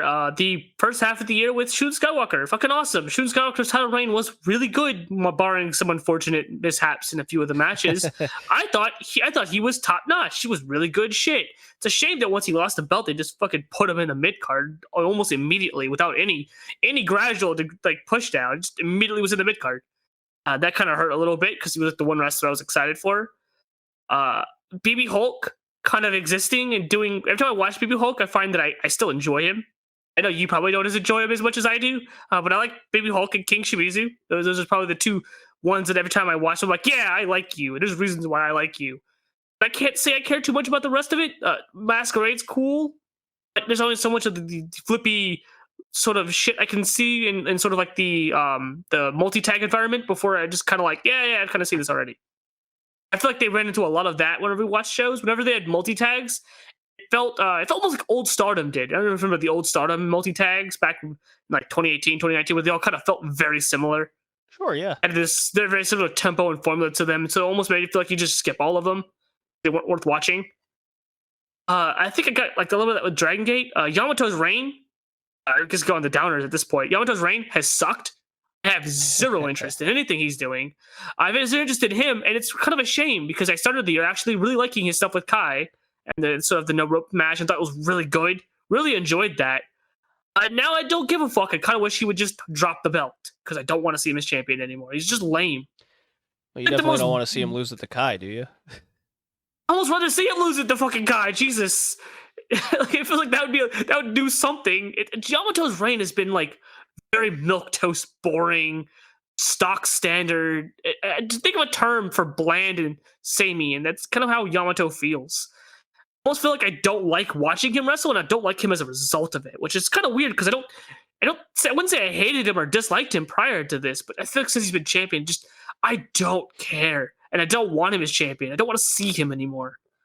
SB Kento is cool, even though they got to like the fuckery of his how he got the belt. I think he's been awesome. I kind of wish he'd be champion right now. I feel like that's a young star. I kind of like to see them pull the trigger on. Champion. He's Bravegate champion. I want to see him as open as the fucking the Dreamgate or Bravegate, or the main belt. I want to see him as main belt champion. I feel like that would be way more interesting than whatever the fuck they're doing now. I didn't see the mask match that you had told me about, but I will say that that's no too bad. It was great. No matter how the angle goes, I feel like unmasking Daya was a stupid thing. I don't think I like that at all. I feel like it just kind of fucks with like, isn't like supposed to be a tradition that all the Dragon Boys have the masks and the Dragon Boys? You know, the Ultimate Dragon, Dragon Kid, Dragon Daya. I mean, they didn't unmask Dragon Kid. Why are you unmasking Dragon Daya all of a sudden? I feel like I almost rather them see unmask the Diamante guy because who the fuck cares? Honestly, what is he even at this point? Just unmask him. Who cares? I would say he does nothing for me either. Talking about on that part. I haven't seen the match. I just know the outcome, and I know no matter what the outcome, what the angle is, I don't think I like the idea of Daya losing his mask. Of all the people to lose the mask, I don't think I like that at all. That's just me on that. I just think going into the next year, I can't see a whole lot. I mean, I guess the one thing that would make me care is if they put the belt on anybody that's not Yamato. Like put it on SBK, preferably SBK. I feel like he's probably more than ready for it. Do something with Shun Skywalker. Also, get these old people out of your tag division. Doi and what's his face winning the tag belts was the most miss thing I'd ever seen. Like, way to just not fucking do anything and drop the belts to nobodies that didn't have anything going for them. I just feel like the booking in Dragon Gate has been so mediocre compared to just the last year when I was into them that I find myself just not really caring at all. I'm kind of wishing, and it kind of hurts because I wish they would do more to make me care. Because when I cared, I thought it was the best top-notch stuff. Now I just don't care. I wish they would do something to make me care, but it doesn't seem like they're doing that. Okay. I guess it's my turn. I was far more negative than positive. I feel like you'll be more positive than I am. Well, I mean, I'm definitely in the middle on Dragon Gate this year. I don't think they had a good year, but I also don't think they had a bad year. Mediocre. That's what I'd put it as. The Shun Skywalker run was both good and bad. It was good from an in-ring standpoint. It was bad from the kind of cursed main event, with Hip Hop Kakuta going down in like 4 seconds with his shoulder popping out. Going even back to Final Gate of last year, knocking the fuck out of Ben K. What held back the Shun Skywalker run was kind of the story of Dragon Gate in 2021 was they just didn't ever capitalize on maintaining momentum, and it never felt like they even got started. You were always waiting for them to get started all year, with going up to the hair versus mask match at Dangerous Gate with SBK, Dragon Kid and company. That was all a follow up from Final Gate, the big unit disbandment angle that they ran. So we were waiting kind of all throughout the beginning of the year, kind of for that follow up, and it was a lot of just spinning their wheels. The Korokins weren't good. There was just nothing happening. We were waiting for Yamato and Kai to kind of finish up their stuff, which eventually led into the no rope lumberjack match in July. But the whole beginning portion of the year was just on standby mode. They just never got going. Were the end results kind of what we wanted? Yes. Like the cage match was good, at least for what the result was. We didn't get kind of a high-end match of it, but we got the point of it. SB Kento got his hair shaved. Yamato defeated Kai finally. But then what happened after that? We didn't see Kento kind of go into a Bravegate situation or anyone come out of that with any sort of momentum. Like Dragon Kid never got anything out of shaving the hair. Besides the revenge, so I guess they kind of put a bow on it. But SBK didn't go into the Bravegate until the messy little August-September house show idea that they had. Yamato had momentum coming out of that, and it led into the very good Kobe World double shot with the Yoshino retirement show. That was, in my opinion, the best kind of back-to-back nights of the year. Was that those 2 nights Dragon Gate put out this year? Those are my two favorite shows. I almost forgot about those things, given how mediocre the year had been. I almost forgot that those 2 happened this year. I thought they happened last year, because last year was so hype. Yeah. So what we got was Yamato KZ. We got Shun Skywalker KZ, Yamato KZ, or Yamato Skywalker. Yeah, you know what I mean. So we got that, and that led into what we anticipated to be it's like, all right, let's get the ball rolling here, Dragon Gate. We're coming off a hot Kobe World double shot. Let's get it going. And there was some serious buzz around Dragon Gate with the Yoshino retirement and popping out these match of the year contenders and moving along with the Kota Minoura kind of hopping up, but then they just went right back to spinning their wheels again, and with bad builds on top of it leading into the Yamato Dreamgate defenses. The Twin Gates have kind of been in flux all year, very, very hot shotty around, or very hot potato around, I should say. The trios titles haven't felt all that important all year either. It's just everything's been so just on course, but no action. And that's what's led to kind of like when I went into the Korakuen and even Kyoto this weekend with Dragongate, which I still need to watch myself, the the big mask angle that we've been waiting on for what feels like 2 years with Inferno and Dragon Dia, you know, we got so hyped up into it and just convinced ourselves that it was Inferno losing his mask the whole time. It just made all the sense in the world. Still should have been. So the Diamante beating Skywalker and that led into the match. I thought that was very good storytelling from Dragongate. And because I questioned why wasn't Diamante going into a Dreamgate shot? Well, they were leading into this. Diamante and Inferno taking on the Masquerade duo of Skywalker and Dia, and I thought the match was good. It wasn't great, but it was good. It did what it intended. It kept me invested in the story, and when Skywalker's mask got kind of turned around, and he just... so Diamante was going into Skywalker, and Dia shields himself, and then there's a pause, and Skywalker pushes Dia into Diamante, and Diamante hits his finisher, and then he's like, okay, bro, I guess I'll take the pin. And Skywalker in shambles is just hiding his face. He even cuts a promo after the show alone, doesn't even blame the mask for a second, so it's hinting of a total heel betrayal of Dragon Dia. And it's led to a huge shock, huge moment in Dragongate where a protege of the Ultimo Dragon line has now lost his mask, and he is devilishly handsome. Oh, let me tell you. He's going to be selling photo books. And he's all distraught, and it led into SB Kento coming out. Like, this is the angle they should have done kind of at the beginning of the year. And they could have played further into the Dragon Kid and SBK. Like, it just felt like they waited way too long for this angle. Will it get me hyped heading into Final Gate, what they do and what they go into next year? Yes.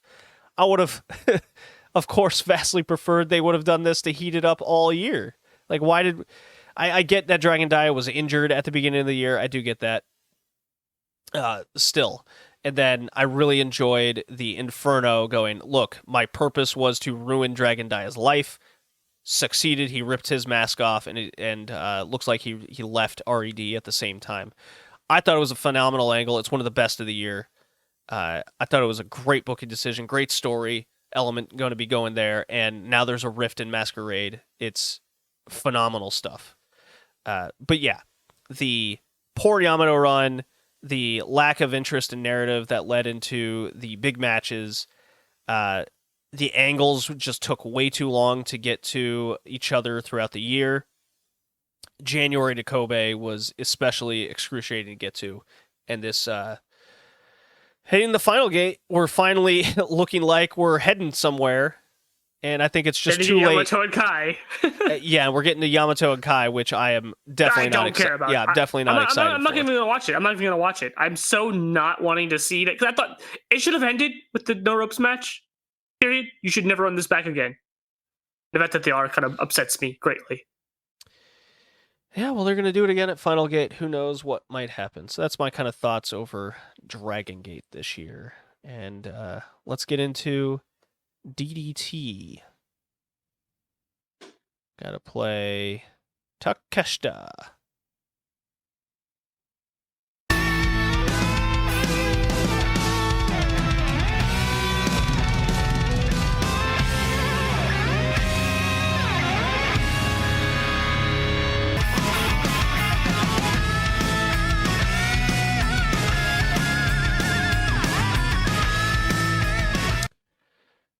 DDT.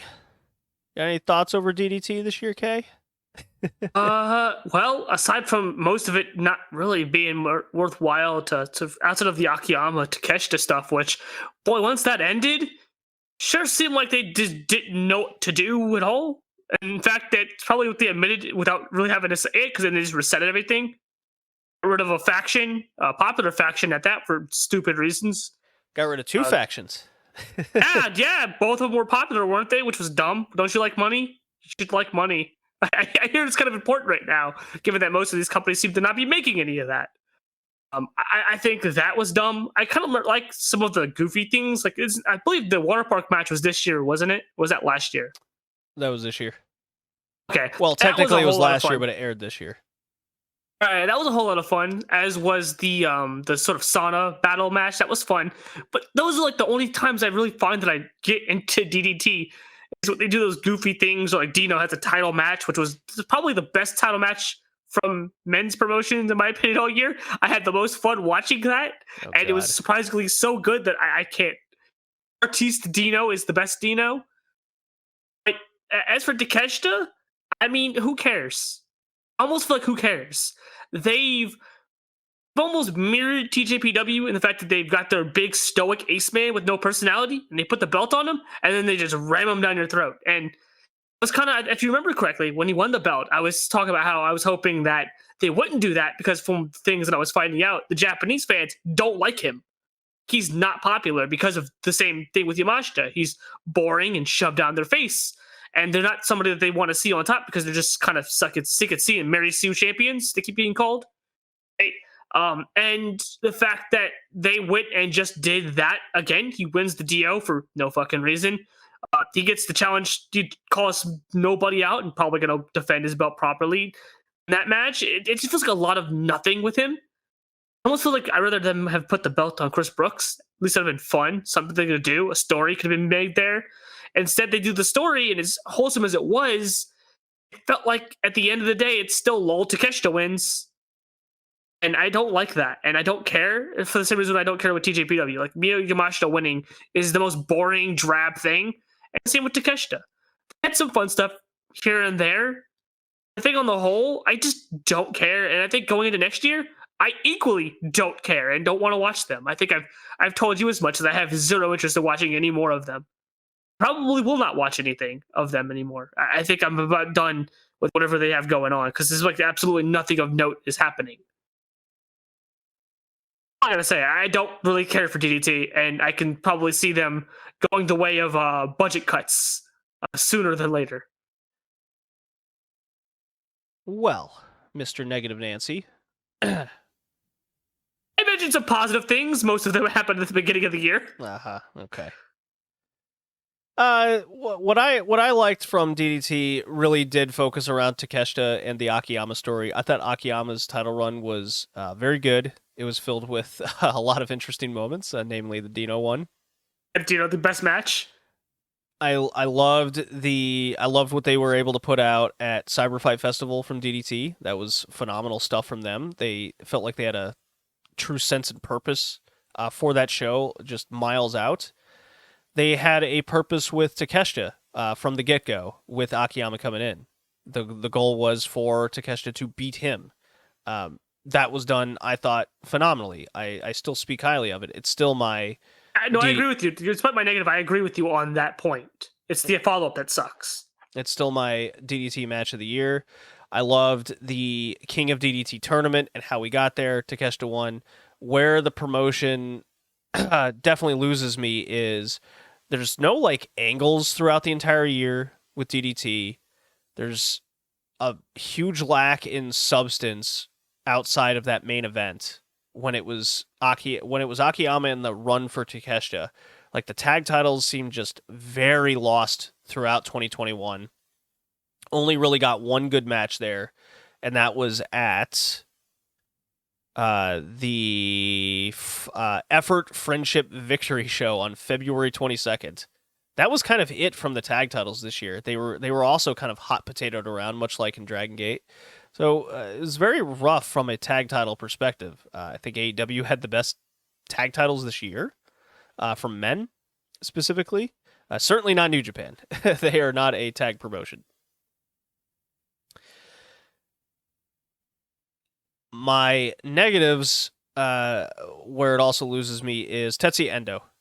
They did so much work trying to make him finally a top star in the company, including during the pandemic, where it was Masato Tanaka winning the DO the previous year and Endo defeating him in the heart of the pandemic, and really having this just phenomenal top-end run, just for him to lose the title to Akiyama and then just disappear, and his unit disappears. The unit's disbanding, I thought, was a complete and utter just waste. I can't believe they even... What is this breaking news here that's posted in our Discord? Breaking news. I don't know. The paradox of the Impact Women's Division. Oh, this isn't breaking news. I don't think it's breaking news. Look at you getting worked by the memes in the Discord I don't know. chat. I just saw something. I thought it was like breaking news. I always do like women's division. Well, anyways, yeah, AJW USA. I love this. I love the Impact. I love the Impact Women's Division slander. Calling it that. It's really funny. WUSA. Jesus. Well, that's how people like prop it up on a. Oh, by the way, the stats. This is phenomenal. There has been more in-ring women's wrestling in AEW than there has been in Impact this year. They both only ever have one match, right? Oh, no, I don't watch TNA. Well, Impact has a couple matches every now and again, but they're very short. I don't watch TNA. I just laughed at the big cast being there. It's funny.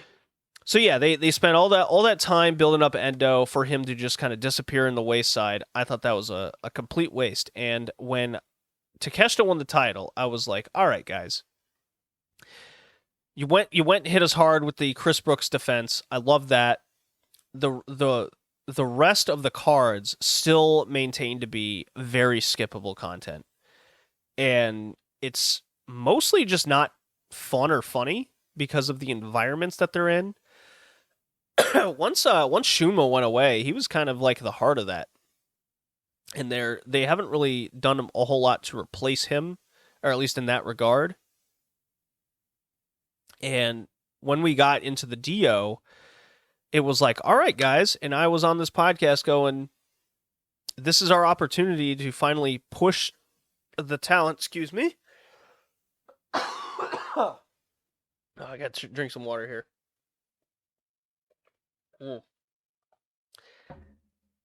Okay, help me out here. I gotta mute myself for a bit. Okay. So I think what you're trying to get for, and what I think I also kind of touched on a little bit, was with the DO, you're kind of hoping that was them getting sort of back on track, and all it ended up doing was them bringing in people like the Bodyguard for utterly no reason, and Okabayashi for no reason, and then having these outsiders sort of do more in the tournament, get more going in the tournament than their own guys. And then at the end of the day, it was just Takeshita wins, Takeshita wins. And like I said in my sort of breakdown, and I don't know if you'll echo the same feelings when you get back, I felt like that was a bad idea, because my biggest worry was when they put the belt on him, on Takeshita, was them going back into the ace guy wins all matches. And the Chris Brooks match was good, and I felt like that made me feel like that they could have gone in a different direction. It gave me hope, even though I felt like I really rather the belt have been on Chris Brooks into that match.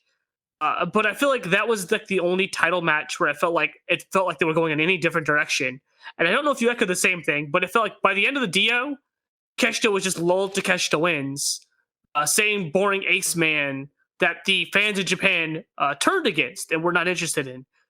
And I feel like that was a big miss on their part. Yeah, I think the Dio was an incredible miss this year. It led to a great match with Ueno and Takeshita, but why was that the match?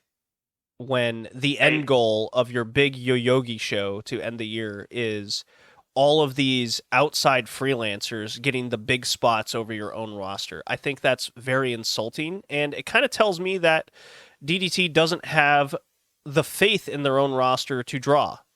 And that's a huge shame. And much of this year really felt like DDT did not do its roster justice with pushing its own talent. When it came to Ueno, in their minds, Ueno getting to the finals and losing is his big moment. But when you look back at Ueno, like that's all he's really done for the past 2.5 years is almost get 2 places and lose. Sound like someone familiar? Sure does. Sounds He like had- Akito. Yeah, he had a Universal title run, but he wasn't like overly featured. He had that one good match with Yusuke Okada, another guy who came over from All Japan in their like wacky exodus that's going on themselves. And he followed Akiyama, and he just feels like a young lion, just kind of starting his career over. He hasn't been a featured guy. He hasn't gotten a push. Yuji Hino came into 2021 with DDT. I thought he'd be a big player going forward. He was big, tough, but burly man. Yeah, they have all this talent. Higuchi, Saki Akai, like where were these people in the DO? But no, you have the bodyguard. Like, yeah, that's the bodyguard, Colica Pro Zone. It really lost me as a fan the more we went across the year, and as I'm looking at kind of how I progressively watched this promotion, I just started watching the main event. Like, and that became it, because why do I care about this useless like trios match in the undercard when it won't lead to the talent going anywhere? And that's what really frustrates me about the joshi scene a lot of the times. And I don't want to see that I don't want to see a men's promotion do that either, because one of the big things about like New Japan and Dragongate is you do see talent go up and down the card accordingly. And you just got to get used to their booking patterns of it. DDT, there is no booking pattern. It's Takeshita number 1, and everyone else is an afterthought. He'll bring in an outsider. Sounds like another promotion. It sounds like another promotion to the same banner. It's our number one person and nobody else matters. And then no one number 1 person is not popular as a result of that. The ace booking of a promotion is very obnoxious to me, and I mean boring and stale. The Yoyogi card for DDT was kind of the icing on the cake for me as a fan to really cover DDT regularly on this podcast. Been doing it for 2 years, and look, WXW is coming. That is a promotion I generally enjoy. I see a lot more potential in what they're putting out, and it's interesting to talk about, especially because it's a promotion in Europe. And if one of these promotions that we're covering across the year has to go, DDT is going to be the men's one out of there. Yeah. I mean, I already said that I've told you already in private conversations that I'm not going to watch them anymore. I'm done with DDT. I don't have any desire to watch them. It's kind of the cyber fight promotions in general. I just don't understand them. I'm not. I don't think I'm renewing my TJPW cyber when the thing comes up in January. I don't think I'm renewing it. I have zero desire to watch any of the promotions under their banner because nothing happens. It's almost sad because I feel like I was at least excited for one of those promotions, that be TJPW, and DDT felt like they had something that they could have been doing, and it just feels like a problem of that entire sort of life over there, that entire company structure. It's almost like if you're not Noah, you don't do anything, and even Noah's not doing anything. It kind of makes me sad because you kind of want variety. You don't want to cut things out, right? That's kind of how I've always do things, is you don't want to cut things out. You want variety. You don't want just one company to exist, because then it gets boring, right? It gets samey. You don't want just Walmart. You want Walmart, Kmart, and Target, right? You want different varieties of different things. And I feel like that's kind of what I'm afraid of happening, especially with the joshi when we go to talk about that. I don't want one company to rule the roost. I want there to be variety. And it feels like DDT could be that variety, and they choose just to be mediocre, soggy cornflakes and not do anything. They put a ceiling on themselves. Whether that's on purpose, I can't tell. Sometimes I think it is. I think it's just a Booker Man. Booker Man doesn't know what he's doing. Look, I love Miyu Yamashita. I love Konosuke Takeshita. Like, Takeshita's a fucking unit. He's awesome in the ring. I loved his story. And they're doing him a disservice by not pushing other talent. And what I'd like to see in 2022 is get these guys up into the main event. God help me if he loses his title to Okabayashi. God help me. So I want to point something out, because you mentioned those two people, and those two people have a lot of things in common. They're stoic ace people, good wrestlers. The problem is I think they're both in the wrong company. So I think DDT's fan base. So what I've gathered from the DDT fan base, there seems to be a lot of women who like sexy men, but they also like the goofy gimmick stuff because it's different. they like the people like Dino. Dino's over. Dino's popular. Why is Dino popular? Because he's goofy and funny, and they like to laugh at things. It's it's the comedy promotion. That's what people come there for. They come for the weird comedy, wacky stories. They don't come for boring man but good wrestler. And same with TJPW. People there for the characters and the goofy stories, and they're not there for a boring woman wrestler who's just kind of just good at wrestling, but other than that, she's just a boring person that you're not interested in.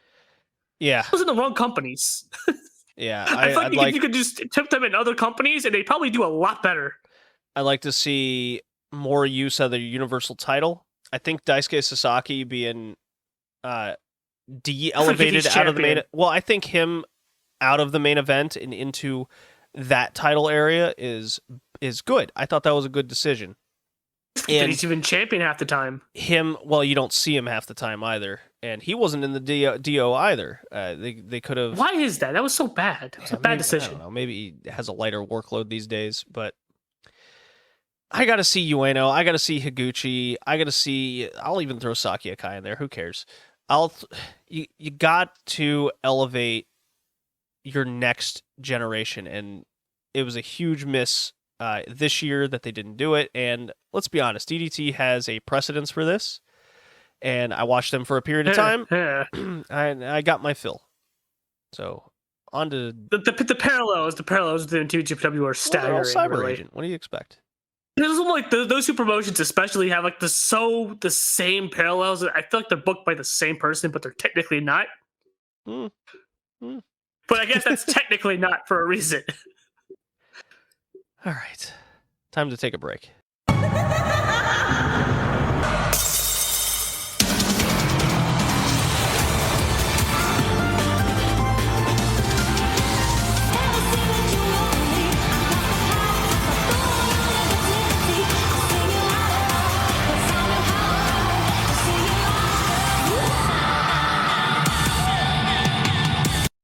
And that amazing banger of an intro song from Starlight Kid introduces us into the Joshi section, where we are now joined by our good friend JPQ for our Joshi Year in Review. Hooray!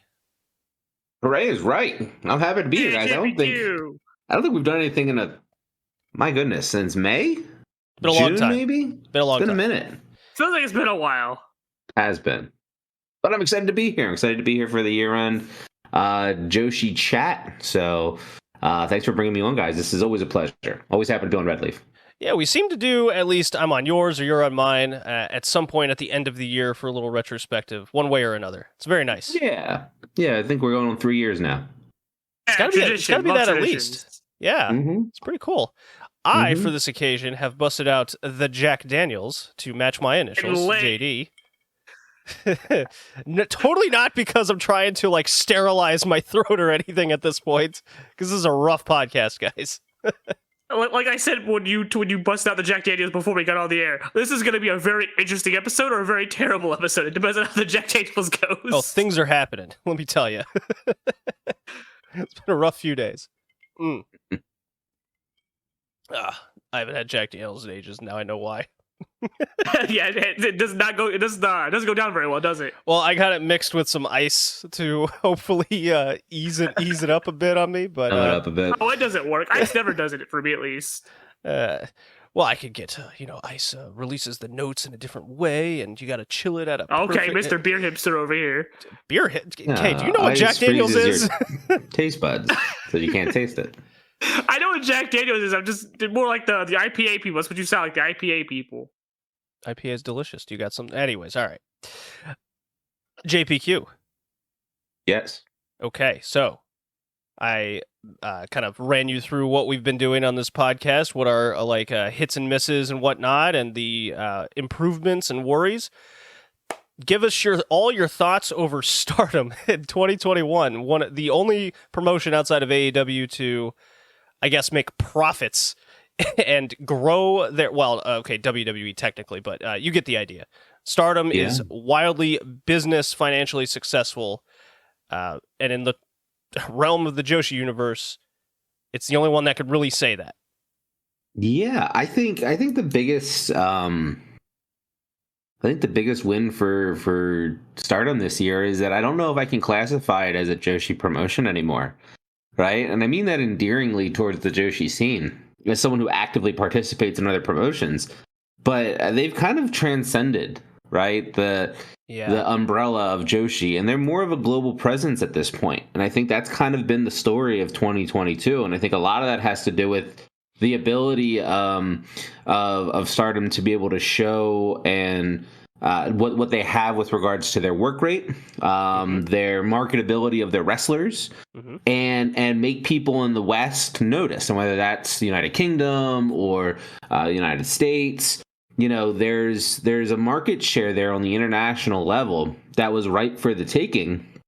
And I think they've done a phenomenal job on a two-front kind of attack of both garnering the interest through social media and GIFs and stardom-world.com and the pay-per-views and the accessibility side, while also playing the media game, right, and getting noticed by, you know, the WONs of the world, the Fightfuls of the world, the PWIs of the world, you know, and being looked at as the preeminent number one in Japan for women's wrestling. And I think that they've accomplished both those goals. And that was a strategy set up by Bushiroad at the beginning of 2021.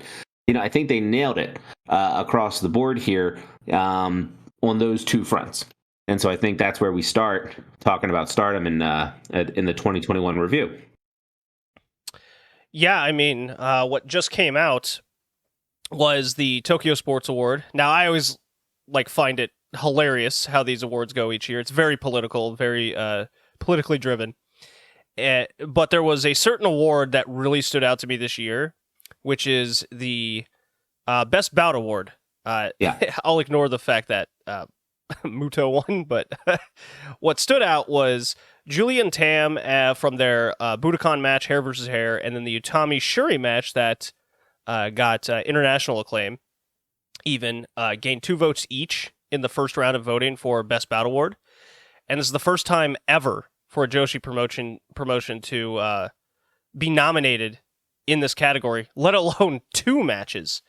And what's fascinating to me is I've seen already a big chunk of people that say, well, this is a negative on the awards themselves. And I go, well, you got to take a step back and look at it from a different perspective, I feel, because this is as good as time as any.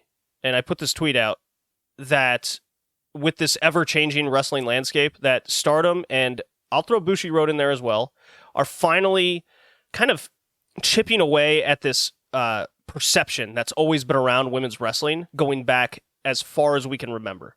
And this also goes for the West. Let's not pretend that women's wrestling was regarded as this high work rate thing that needed to be in America before Stephanie McMahon invented it.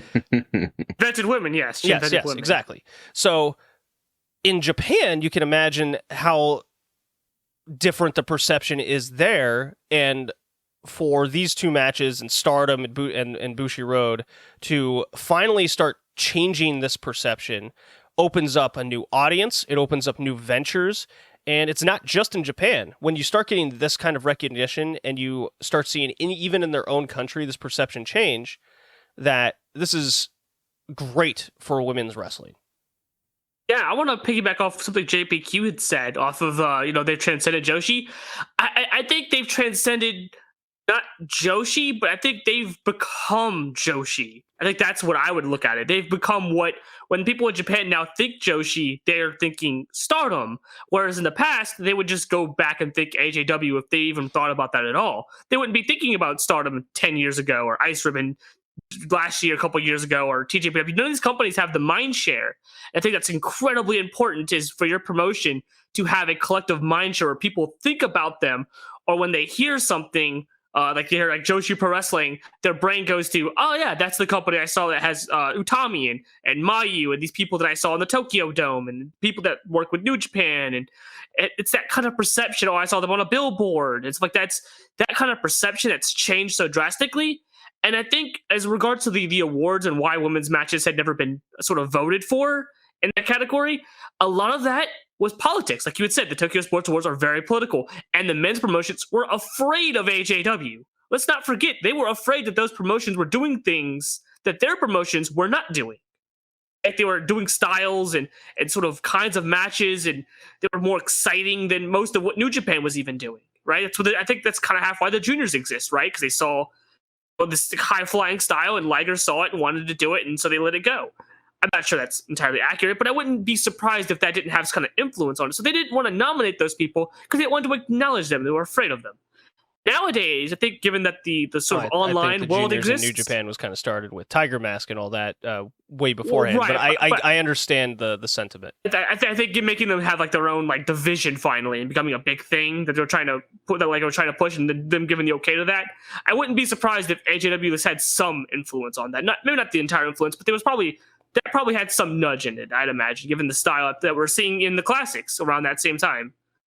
But I think given that, back to modern day, I think given that both the online world exists, much like it didn't back then, where if you ignored it, it kind of stayed in its own bubble and most people might be ignorant to it. Yes. You can't do that. You can't do that now. Can't do that now. So I think the fact that Utami and Shuri and Julia and Tam got the votes now has a lot more to do with the fact that they have to be acknowledged now. They have to acknowledge them. The mindshare is there. The collective mindshare of fan base is there, both, especially in Japan, which is where it's more important, but even outside of Japan. So to not acknowledge them now would be almost kind of silly. And I think when you get people on that board full of old Japanese men starting to realize that, I think it's a big deal. And I think I said this before last year, going towards the end of the year. Stardom was going to become the de facto mind space for Joshi, and that there was going to be a trickle-down effect. That, right? People are going to want to see Stardom, and then when they want to seek out other stuff, that's what the other companies are going to get their sort of their fan bases, their new kind of fan bases coming in. And Stardom was going to be the pipeline, the start of the pipeline downwards of all these other promotions getting some kind of attention, if they still exist by the end of next year. Just low-key joke here. Dragongate continues to get absolutely snubbed in the Tokyo Sports Awards. It's I am full, like there was a few people in the Discord, and I just have this kind of fun narrative that somebody must have pooped in somebody's shoes like 30 years ago, like Ultimo Dragon did, and they've been holding it against them ever since. Like, okay guys, we're up to this category. How can we not let Dragongate win this year? Okay, all right. So the fact that Stardom is now getting more recognition than Dragongate in the Tokyo Sports Awards kind of amuses me in a weird, sadistic way. I mean, that's funny, but I guarantee you most of it has to do with Stardom being a Tokyo-based promotion and Dragongate not being. But they're also, they don't want to acknowledge them. It's also Bushiroad. It's essentially Bushiroad Cyber Fight Award. Yeah. So I also like making jokes. It's almost like I'm on the anti-Saki death team of Team Shupro over here. So it must be crazy is when the Tokyo sports come, not Tokyo, the Shupro ones come out. How those fan votes are going to look? Yeah, that's the one. That's the one I always like reading each year. Yeah, because it is super fan based. You kind of get a good feel for even within the promotions themselves what the Japanese fans like. For example, like Ice Ribbon last year, I think it was the Hamakahoshi Tsukasa match that got really heavy votes within the Ice Ribbon fandom.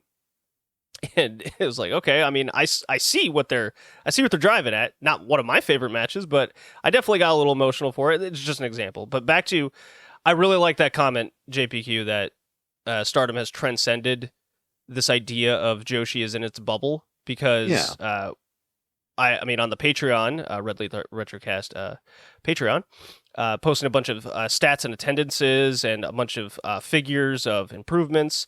I mean, you can go to something as simple as Cage Match, where it's just a fan rating site that's put together, that Stardom has more matches with at least 50 ratings or higher than any other puro promotion this year. Also speaks to the downturn of New Japan in a sad way, but that's way above any mark in the years past. All the way to the attendance figures where Stardom's competing for number 3 in all of Japan. It's not just they're battling for number 1 in the women's wrestling little bubble that it's in. They're far away. They're far away in number 1. They're not even a close second. Yeah, but now they're competing with Noah for the number 3 spot, and Dragongate is number 2, and New Japan's number 1. It's a very good time to be a Stardom fan. And so back to you, JPQ. Let's go over like hits and misses. What you got this year? Yeah. So from a hits perspective, I think just it's another win for the Hat Man and Fuka and Bushi Road yes. with coming up and conceptualizing Cosmic Angels. I think factions aren't easy. But between DDM and last year and Cosmic Angels this year, I think that they're doing a nice job, bringing in free agent talent. In this instance, this year, the right way, right? In a lot of ways, right? Bringing them in a palatable way, making them kind of earn the credibility in the ring, and then formulating, a faction or a group that has some, synergy behind it. I think the biggest miss with Oedo Tai, at least at the beginning of the year, was that he felt kind of like the land of misfit toys, right? And that became endearing over time, and the chemistry kind of came as the year went. But you really didn't have a tremendous amount of continuity, right? It was Saki, Natsuko, a vampire, a smoking clown. Like, you didn't have this Put it that way. synergy between faction members. Cosmic Angels comes in, right? And you take a very green Mina and you take, a super green Unagi, and you kind of allow them to kind of get their feet wet and kind of build them up underneath. And then surprise, surprise, before the end of the year, you're bringing in two even more greener talents in Mai and Waka, and you're allowing them to kind of get their feet wet and kind of build their own type of cachet within the lower card of the Cosmic Angel, or excuse me, the lower card of Stardom within Cosmic Angels. And it's working, right? It feels like nobody's really out of place in Cosmic Angels, and I think that's just another testament to making some good decisions to bring in faction members, create a faction that's going to be accepted by the fandoms of Stardom, and then more importantly, turn that into a profitable side of the business by pushing whatever it is and however it is that they do it, right? And so, I think in all accounts, from both a business aspect as well as from a fan aspect, because there's been some very good moments with Cosmic Angels this year, just from again, you guys know how I feel about Unagi and the way she eats offense. I think it's the best in modern wrestling today. Well, Nogster's also dishing it out these days too. Well, she's finding that fire on the back third here, but it's one of those things. I like that. It's true though. I mean, she really is coming into her own in a lot of ways. And is she like world renowned at this point? No, she's got a long mountain to climb. But it's nice to see the improvement in such a short order here through the first 12 months. And so, I think you look at that and you say that's a huge win, right? That's a huge hit for Stardom this year. Is that they're finding ways to utilize the members that they have, as well as bringing in new members and creating new factions that are paying off dividends, both in ring with the audience and from a marketability standpoint. And now you've got a semblance of Stars, which has kind of been on the back burner the entire year, also coming together at the end here for a strong 2022 run. A lot of upside in the faction game of Stardom this season. Who's your promotion of the year this year? Out of curiosity. It's Stardom, but again, that's not a great question for me because I only watch like 5 promotions. Well, out of those 5, it's got to be Stardom. #watch Stardom. There you go. Okay. Yeah, that's good. That's good. I like the faction things you brought up too, because I think that's been something that that in years past Stardom has kind of struggled with, where it's kind of just been like a 2 faction, maybe 3 faction show when they had John. Remember John and how that was just an afterthought faction for like ever. Now Stars for the while there was also it was just Mayu and then the cast. And it was just kind of that way for such a long time. And Queen's Quest was just kind of the good wrestlers. I mean, they're still kind of the good wrestlers, but overall just a boring faction. Very little personality. Which is what I think is one of the good points being the stories within the factions. Most notably the Starlight Kids stuff being something that both takes place of the stupid drafting, which I've never been a fan of. It had no stories in it, didn't do anything. But taking these faction members and shaking them up with stories that sort of entail to the wrestlers themselves, like Starlight Kid being in Mayu's shadow. So when she goes to Oedo Tai, she turns down Mayu coming back. And like, no, screw you. I'm tired of being in your shadow. Now with Momo, where I'm like, as much as part of me really wants to hold on to her in Queen's Quest, she needs to leave Queen's Quest, right? She's always kind of had those hints of that evil that kind of like aggressive side, right? She showed it when she came back from her injury. She kind of beat up on Chris Wolf and then got lost because Tam interfered, and then she beat up on Tam and was laughing at Tam when she got kicked from her faction. She always had this kind of aggressive mean streak because her character was formed when Queen's Quest started, and Queen's Quest was supposed to be a heel faction until it wasn't. And then everyone became kind of bland except for Io. And I think as a result of that, Queen's Quest's identity has long since been like the stoic people. And because of that, Momo can't show that personality that she actually has. Her personality just kind of has to be stoic, which is boring. Right? You either have the charisma like Utami, where you can kind of pull it off with her aura, or you just kind of have like the mouth and swagger like Saya. And that's the only way you can pull it off. Because even Azumi, we see, runs into that same issue. So I think them as a promotion being able to recognize that, forming a story around it, and then we got a pay-per-view coming up where Momo very well could leave, and I can see Azumi leaving too, just to shake both of those two people up, get them out of this sort of stagnant environment, and let them show the heelish portions of their characters that they originally had before Queen's Quest became a tweener faction when Io was too over for them to make them heels. I think the fact that Rossi has been able to book things like that and make it make sense, even more importantly, right, within the context of stories and not just kind of hotshot it, is even better. Even the stuff with Tam and Mayu splitting away from stars and forming Cosmic Angels, and all of it's been like in character, in storyline, and it's very good. The booking is so consistent that I can't see another promotion having this level of booking, bar none.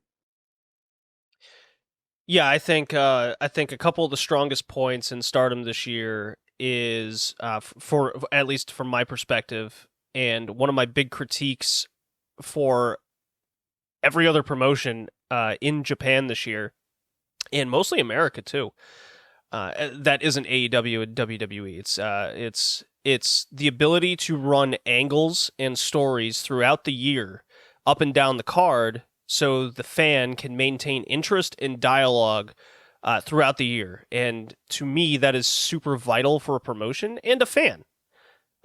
Nothing is more kind of frustrating and a reason to not watch than just, it's just a house show. I don't need to watch the next major show. I can kind of put it off.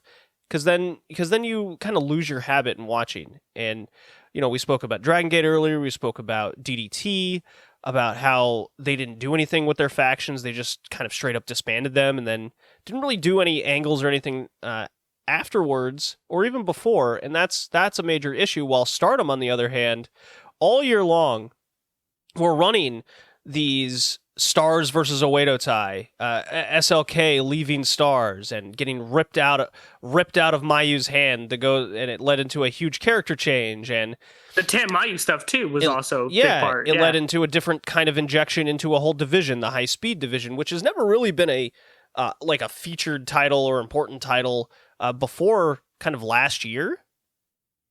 So that developed a lot of interest.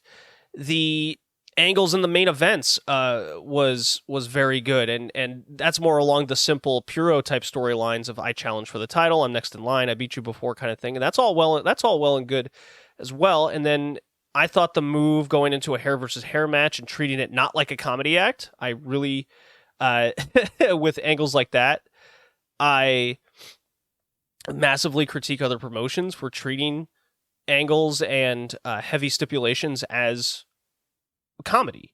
Why do that when you can draw money? Excuse me. But I see what you're talking about with that, because we just saw that. Didn't we see that like in AEW where they kind of drew that into a comedy thing? And I mean, I was as disgusted as you with it, because that stipulation holds so much weight within historical facets that if you're going to pull upon that, you need to actually pull upon it, not just make a mockery of it. Yeah, and turn around, and Stardom is now doing that again with a mask match, sort of mixed in with unit disbandment. It's very Dragongate-esque of them, and something I thought Dragongate really kind of dropped the ball on for the majority of the year. They kind of have hit it in December, but it's kind of too little too late situation. Well, Stardom's been consistently doing these kind of things all year and keeping things fresh. I kind of ream on Natsuko Tora, but they were doing something different with her. which I can low-key appreciate. My opinions on her kind of off to the side for this conversation. The in-ring is and has been outstanding, and that hasn't been an issue in Joshi to me for the last few years. It's been improving year over year, and this year's output was out of this world. And Stardom was at the forefront of it all, with every main event kind of hitting home. They've adapted a new style, the puro strong style, mixed in with some Joshi elements, which I think is really cool. And then Tam Nakano's white belt run being super unique and interesting, continuing this kind of narrative-driven match style that's unique to kind of her, and I can't wait to what happens afterwards with a new champion and what's next for Tam Nakano. They're just up and down the card. I can't speak more good things over the promotion. There's definitely some misses there. Oedo Tai, the Band of Misfits toy kind of situation. Natsuko Tora as a leader. Maybe some strange little booking decisions here and there, but in the grand scheme, it's just kind of getting nitpicky at that point when business has been good. The champions have put on good main events. The 5-star, their marquee tournament, was, in my opinion, the best tournament of this year in wrestling, and it led to good business.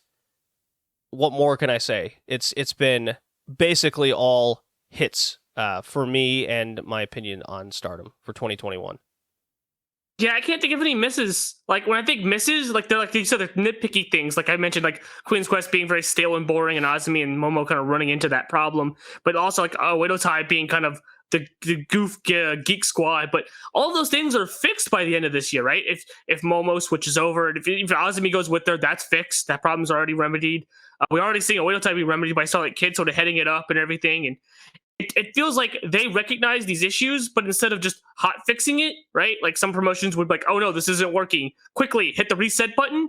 They're like, oh no, we're just going to spin this into a story that not only makes sense for the people involved in said story, like the characters and wrestlers involved, but makes sense throughout a course of a year as a story that you could look at the beginning of the year and the end of the year and see the through lines. It's like something that most promotions, especially Joshi promotions, seem to miss more often than they hit. And I think we'll get to one promotion in particular that definitely missed it a very hard way. And it's just weird seeing that Stardom is the only promotion able to do this and no one else is taking cues from them. If I'm a promotion, I'd want to look at what Stardom is doing, especially a Joshi promotion, and be like, well, hey, that's working for them. Let's try to at least take that and spin it in our own kind of way. And I think at least Ice Ribbon was trying to do something like that. But it just feels like Stardom is like I said, like you said, they transcended Joshi. I just think they are Joshi. When people think Joshi, they are Joshi. Joshi is Stardom. Stardom is Joshi now. And I think that's crazy. And they're doing these historical things by running these venues that haven't been run in fucking literal decades by any women's company. And the fact that they're running them and running them frequently, and they're number one. They're the number one women's promotion far and away. And I'd say they're the number 2 promotion overall. I think when things come back, I keep saying this, I think they're going to usurp Dragongate, and I don't think it's even going to be close. I wouldn't be so. I wouldn't be so sure about that. They have so much momentum on their side, and 2, they're dipping into other markets outside of Tokyo, same markets as Dragongate, and they're getting good attendances there. And so I think that matters for something, because if it could draw super well in Tokyo and super well outside of Tokyo, then they'll usurp Dragongate. I think you're a little underestimating what Dragongate's been able to do over the last number of years. But anyways, I'll jump in with a miss for Stardom. Okay, go for it. I think their booking of both, or I guess any of their tag titles, whether it be Goddess or Artist, I think has been a bit lackluster this year.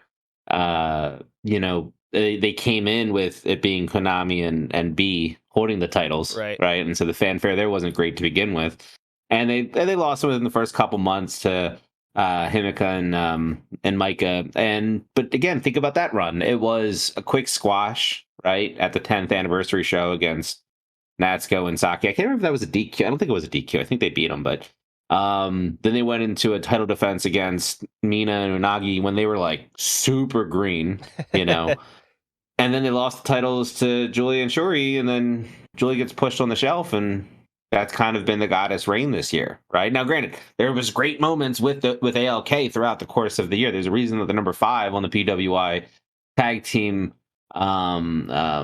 50 this year. But it is one of those things where you sit there and go, once Julia got hurt, and you knew she was going to be out for an extended period of time, what does it hurt to take the titles off of that, to just vacate the titles and allow something to be mixed up, between the factions with regards to the goddess titles? I'm not saying that it was good or it was bad. I'm just saying it's something that we can look at and be critical of.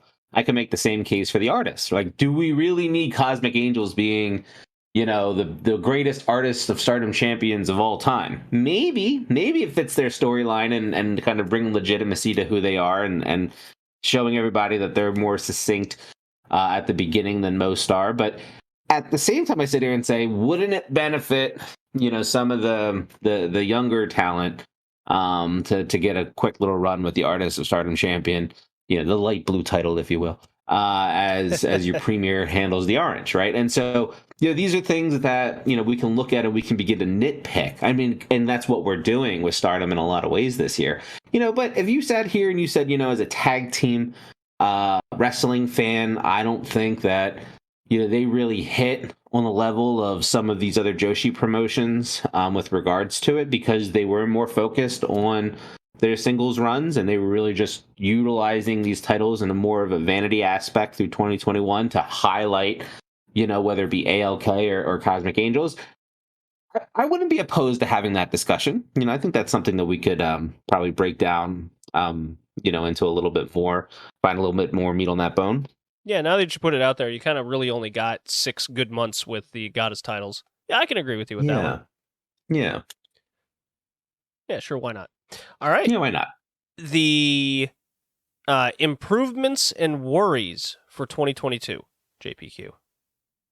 Yeah, so my interest with Stardom going into 2022 will be how much more of the international market share is out there for you to grab, right?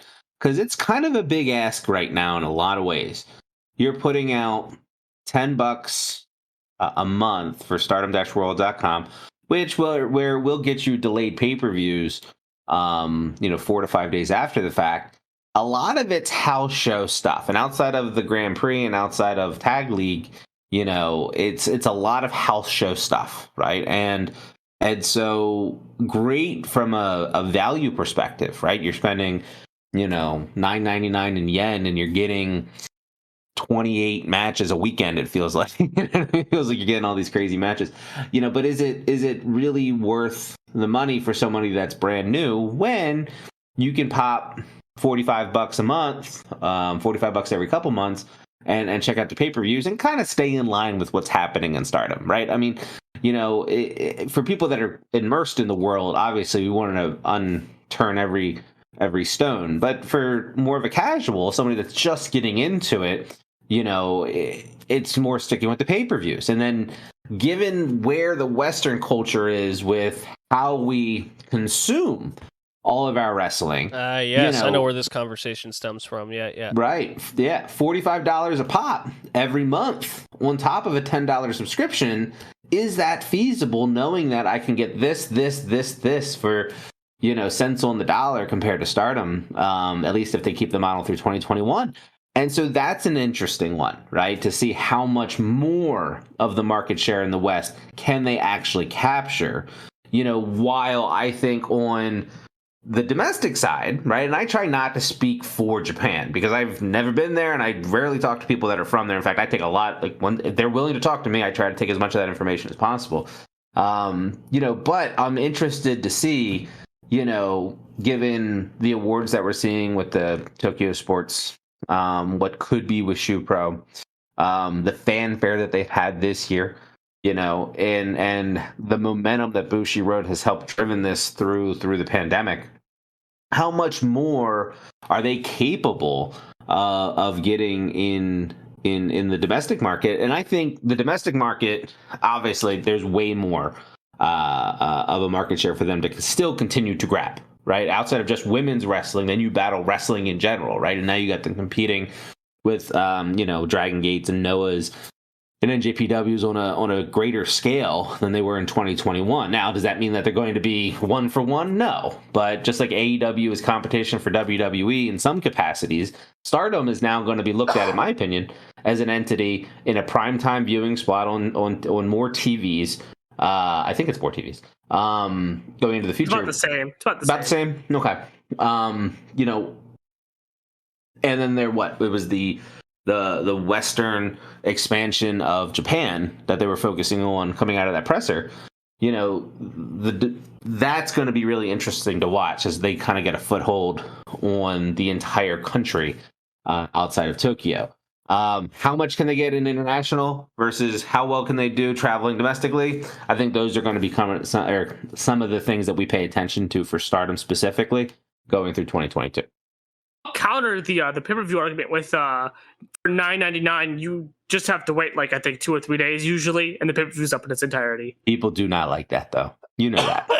I'm aware of that. When I'm saying international on it, you got to remember who you're speaking with. I mean, we're give it to me now society, right? And that goes both for Europe as the United States, and we're all guilty of it.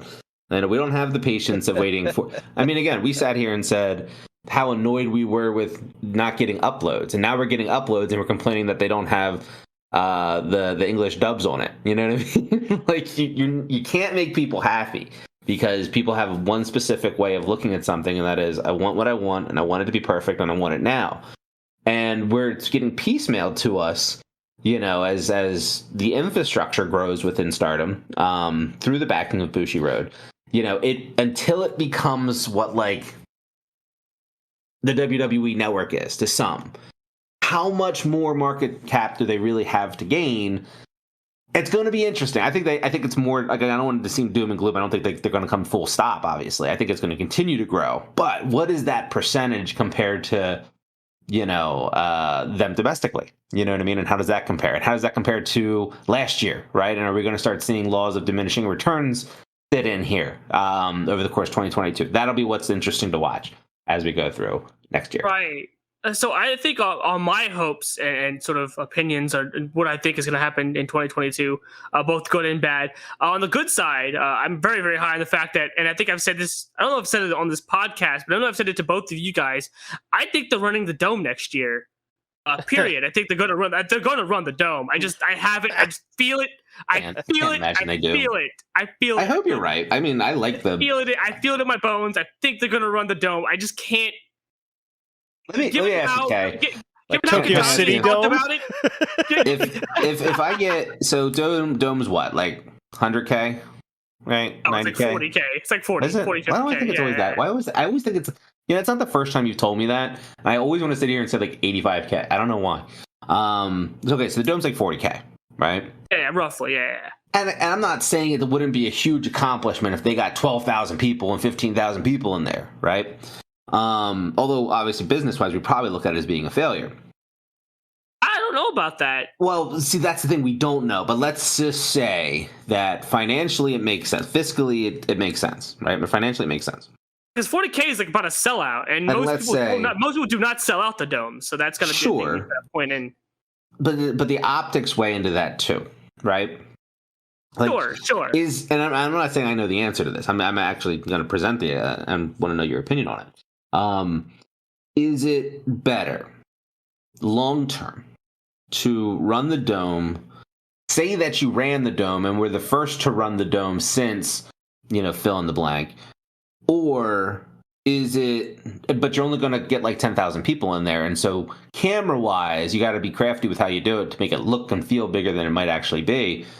Or do you let this thing, this snowball of Stardom, do you let it continue into an avalanche?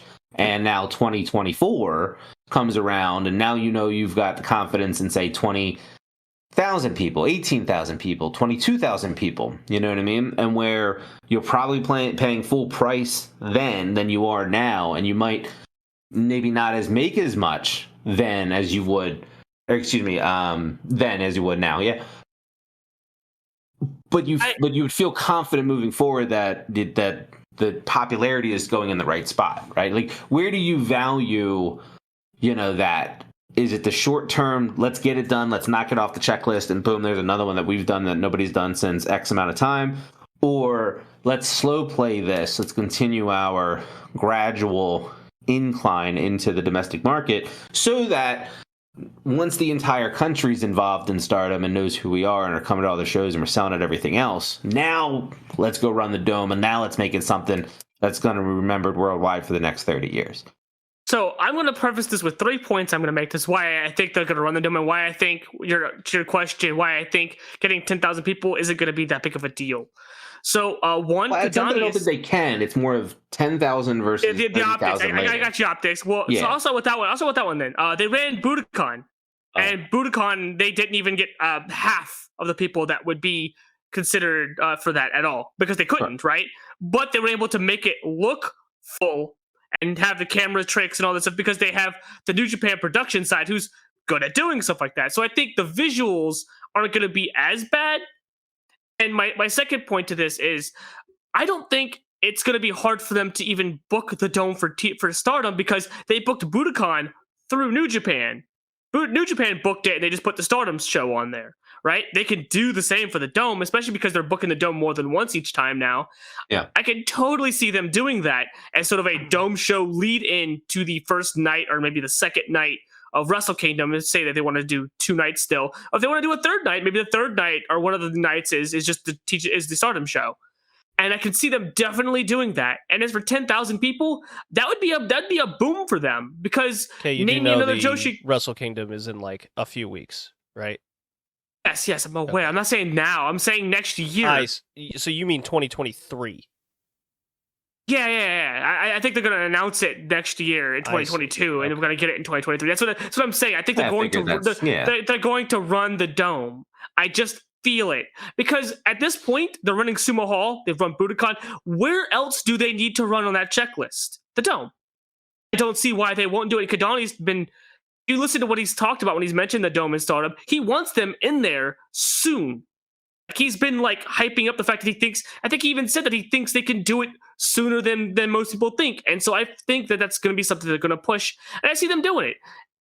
The fact that they'll be able to say, hey, we ran the dome for the first time since 1994 with AJW. What about that? That's a big feather in your cap. That's something that nobody is going to be able to say. And I don't think any other Joshi company could even remotely try to touch. Is that as important though?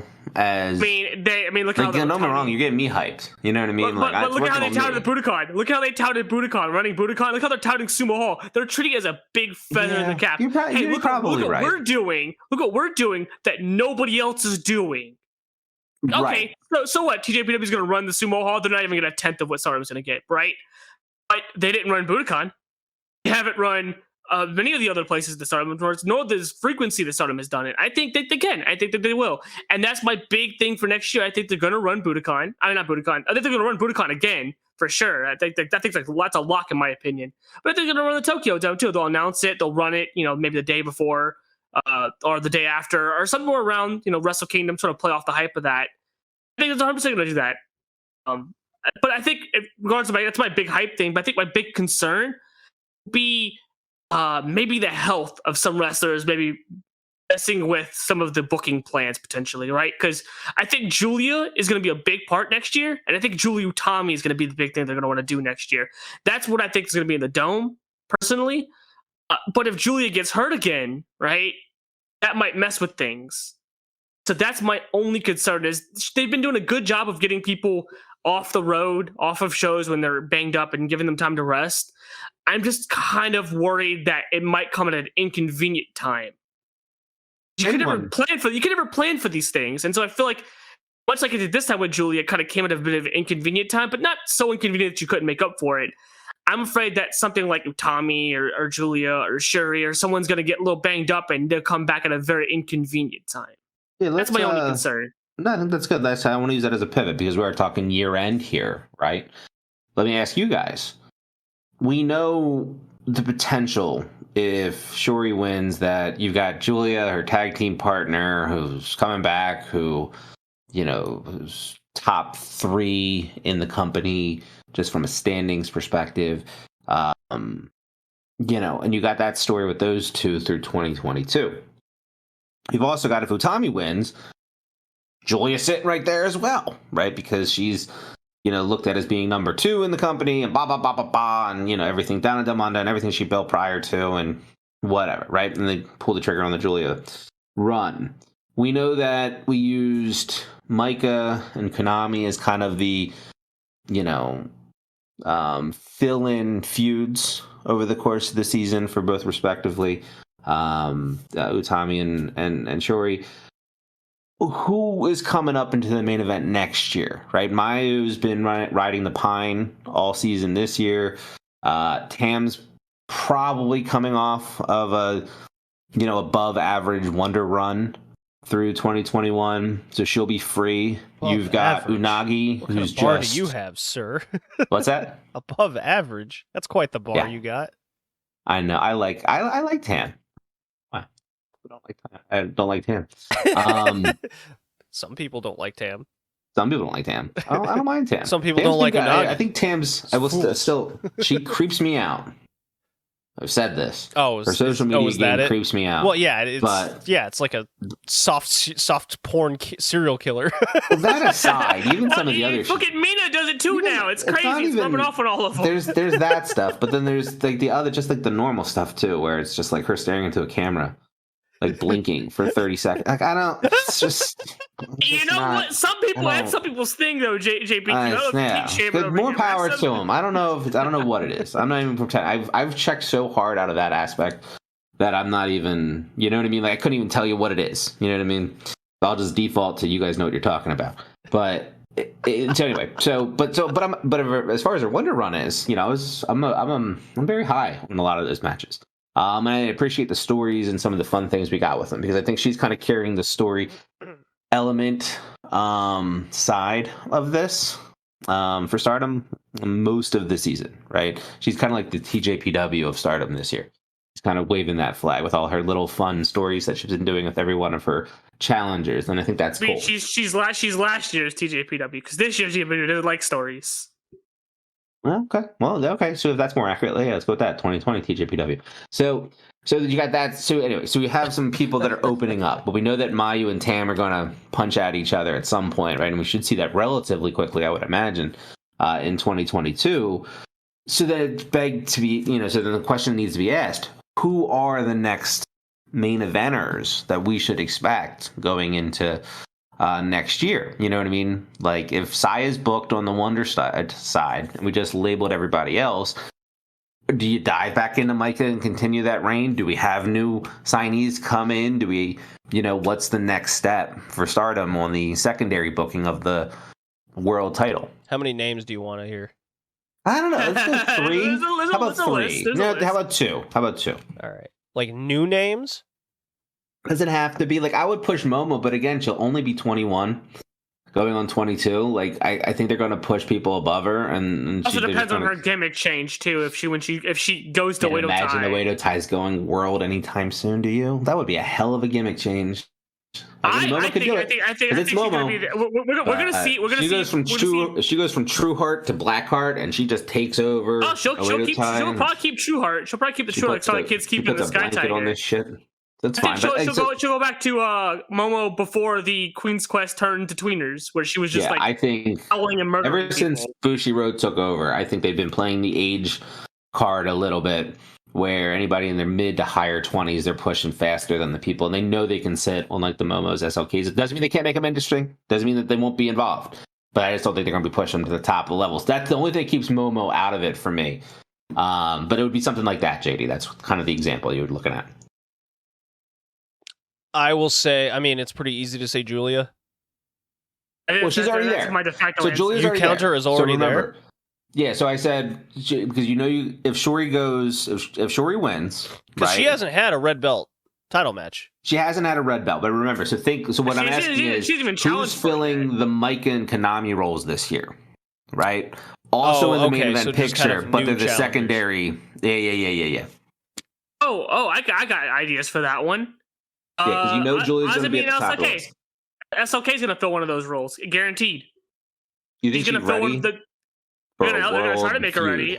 I think she's not for the world, for the wonder. The world. As for the world, yes, the world. I would have to think world though.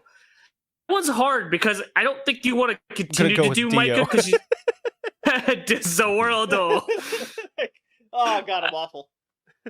I don't think you want to go back to Micah too much because I feel like after a while she gets the Kiona vibe to her, even if she's not. She gets Micah's going to be in the Wonder title all next year.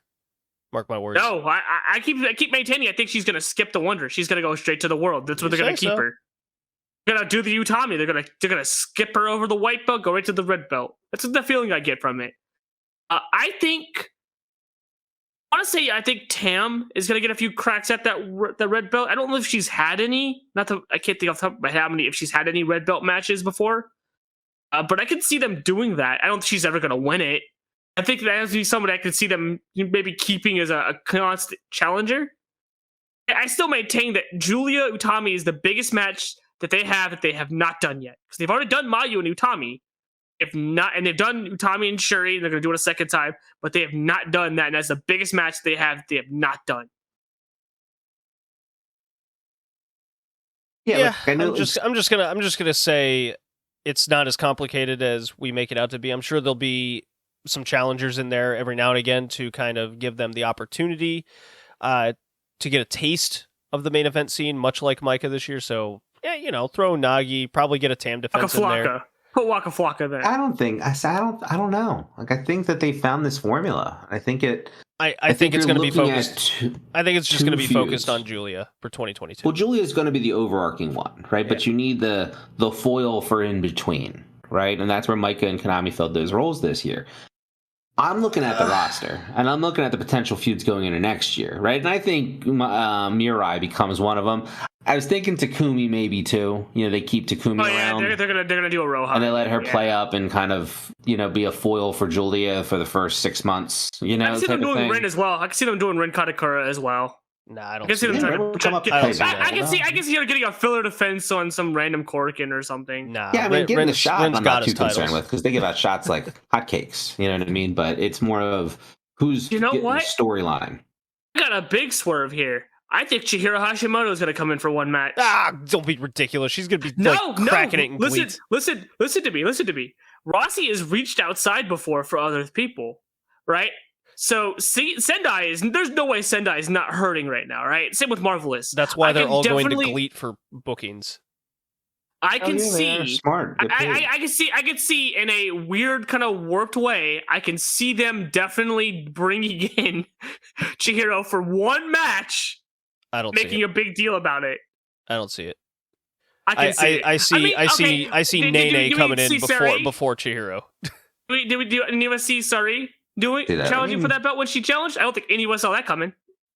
Well, that never did happen, and it was supposed to happen, but that also had no connections to anybody in Stardom or anybody in Rossi's past. And that's why I feel like he's gonna want one of those things, right? Maybe get Kairi if Kairi does on the whatever off chance. I still maintain I don't think she's coming back. I don't think she's coming back to wrestling. If she does, and you want to get one match out of her, I could definitely see her just getting one red belt match, putting somebody over, and just walking out. I appreciate your boldness. I mean, it's not unheard of. I mean, they've done it before. I'm saying Saray was not. She has no ties to anybody in Stardom. I don't remember like a Jungle Kiona Chihiro Hashimoto match that happened, right? Because it happened. There was the whole Sendai and Kagetsu and feud and all that stuff that they did. So they've worked with Sendai before. Yeah, that's what I'm saying. So it wouldn't be out. It wouldn't be outside the world. You know what I mean? Like I wouldn't be surprised if they did. Like I mean, that's what Assemble was. I mean, technically, you can make the case they did that this year.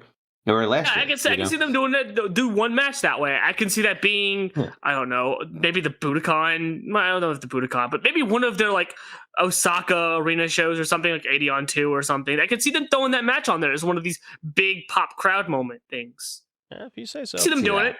Yeah, I mean, again, that's a one-off. I'm looking for more of a. I wouldn't take that. There's always the sort of rumored that Stardom helped Gaiaism set up their whole stage show and everything with their crew and everything as work for them being on there. There was that whole rumor for that. I don't know how true that is, but if it is true, I can see them calling that dead in. It's like, hey, Rossi would definitely want Mako back for that run. Definitely. I could see, sadly, I could see him wanting to bring Mako in for something. Of course. But I don't know how excited I would be for that. I always pop for Mako. Shall we move on to TJPW? Let's give it a shot. Okay. Well, I hate to do this to you, Kay, but I gotta play Miyu Yamashita. It's gotta happen. She's gonna be the focus of a lot of talk, I have a feeling. Yeah. Here we go.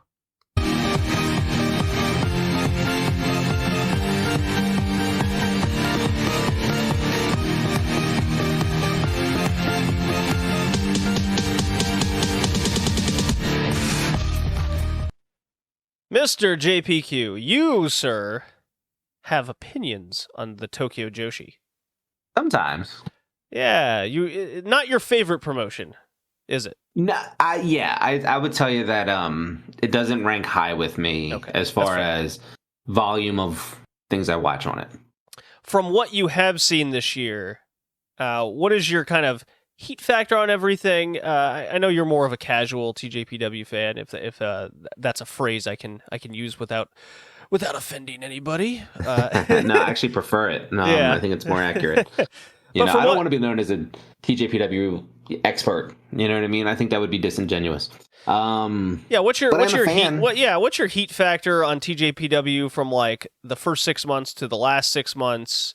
Yeah. Go through the whole hits and misses, worries, and improvements for 2022. Just go through it all, because we're sure. Yeah, let's just kind of steamroll through this.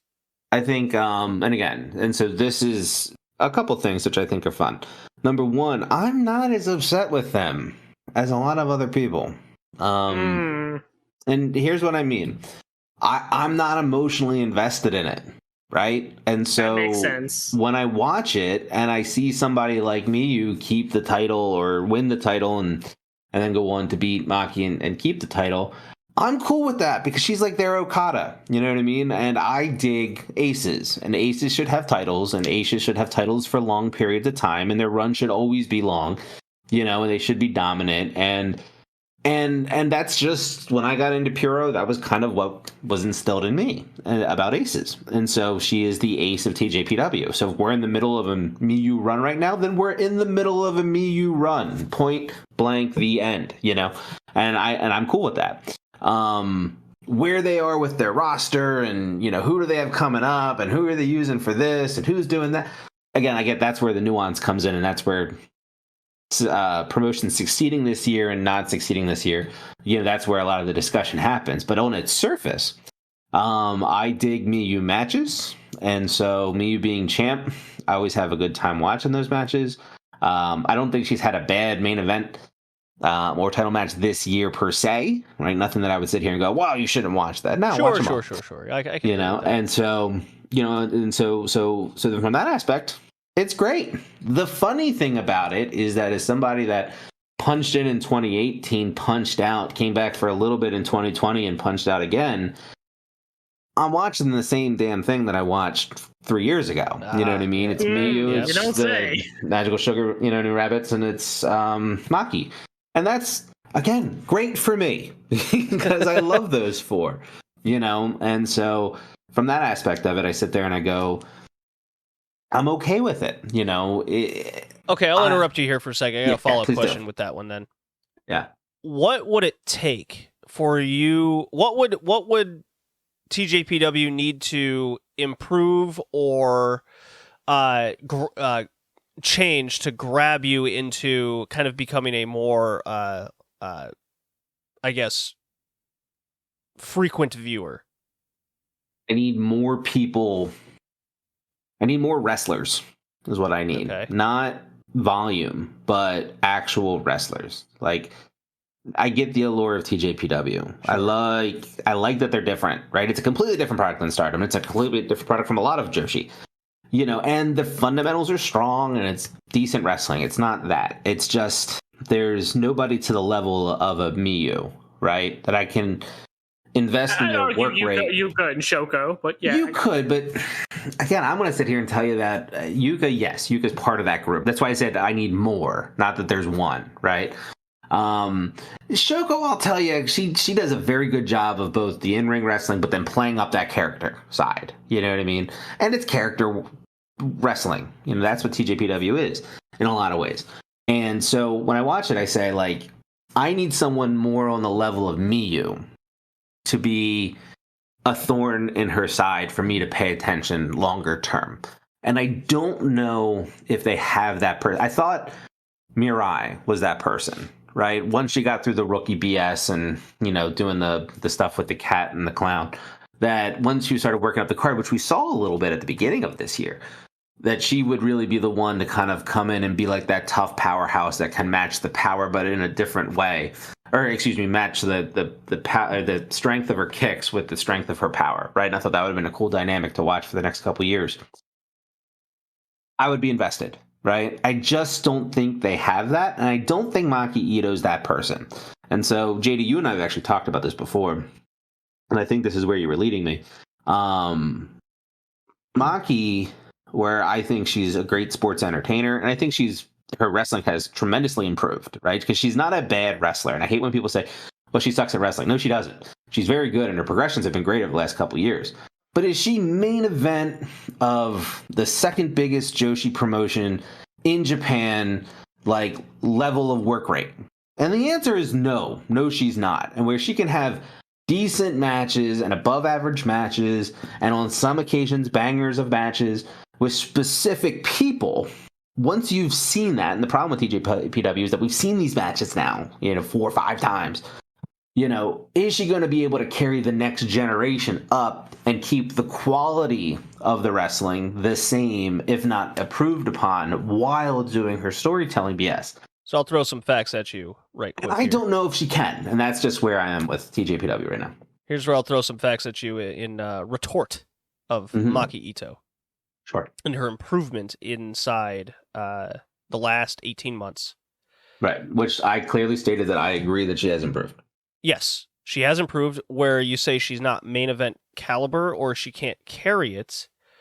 Funny enough, if you look on Cage Match, Maki Ito main events, whether it's a challenge defense or a high spot singles match, ranks higher.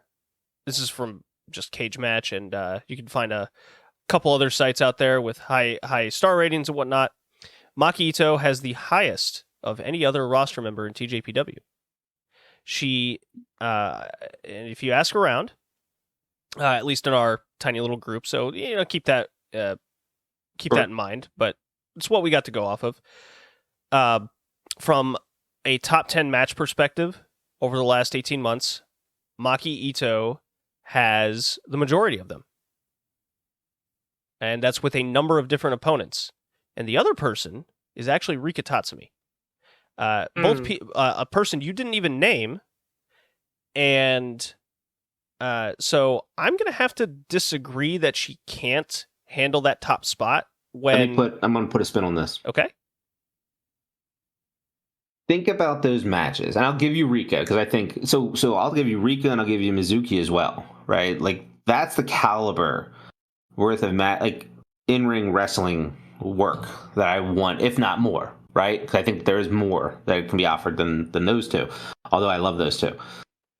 Maki, think about those same types of matches, but now when she's not the lovable loser and she's not on the chase, right? Now she's got to hold that title, and she's got to hold that thing for 9 defenses. And it's not the popularity of drawing her, right? It's not the, the social media. I've heard a similar argument stuff with Hangman Page, funny enough. Yeah, I think it's a fair one, although so again, if you were going to come back and say like, well, I think he could do it, that's fine. I think Hangman Page can do it. You know what I mean? And so I don't want to convince you. I just think that from my personal preference. No, okay. I see. No, you can't, Kay, because I'm not done yet. Yeah, we're in the middle. I see the point you're making. That's totally fair. You're always worried the Kenny that Omega trope, right? Like he was so hot, and then he wins the title, and then, this is where people go with it. What, with the New Japan run? Yeah, I mean, I'm not saying I'm necessarily saying that, but I'm saying people that like he's another example that people use to say like, well, he was white hot, and then as soon as he won the championship, he kind of sputtered. I haven't seen that narrative. But, absolutely. I mean, you talk to people that watch that Ishii match from KOPW, they still like like it was supposed to be anything more than it needed to be. That narrative. Yeah. Okay. I thought for some reason I kept thinking you were going back to AEW in this run, but no. No, I mean that's NJPW. It's always a fair question. How will the chaser be able to handle the top? That was always the Naito age-old question, and New Japan handled that by simply having him have a short title reign, and then having him be the chaser again. And could Maki Ito be that person? Well, the issue with that is, are we convinced that she's ever going to get there? I think she wins it eventually. I think that's the one good thing they are doing. Right? I think her losing it this year, and again, gotta remember where I'm coming from the surface layer. I understand where you're coming from, but it's like I said, all right. Like as soon as it happened, my initial reaction was like, all right, so another year. You know what I mean? They're building it for another year, and she'll get there eventually. She'll win it eventually. When she does, man, is she gonna be ready to do a 9-month, 6 defense? What would be the difference to you, JPQ? Or not pop title. Because Kay and I have talked about this to death. What would be the difference then between her winning it back at Wrestle Princess 2 over 6 months from now?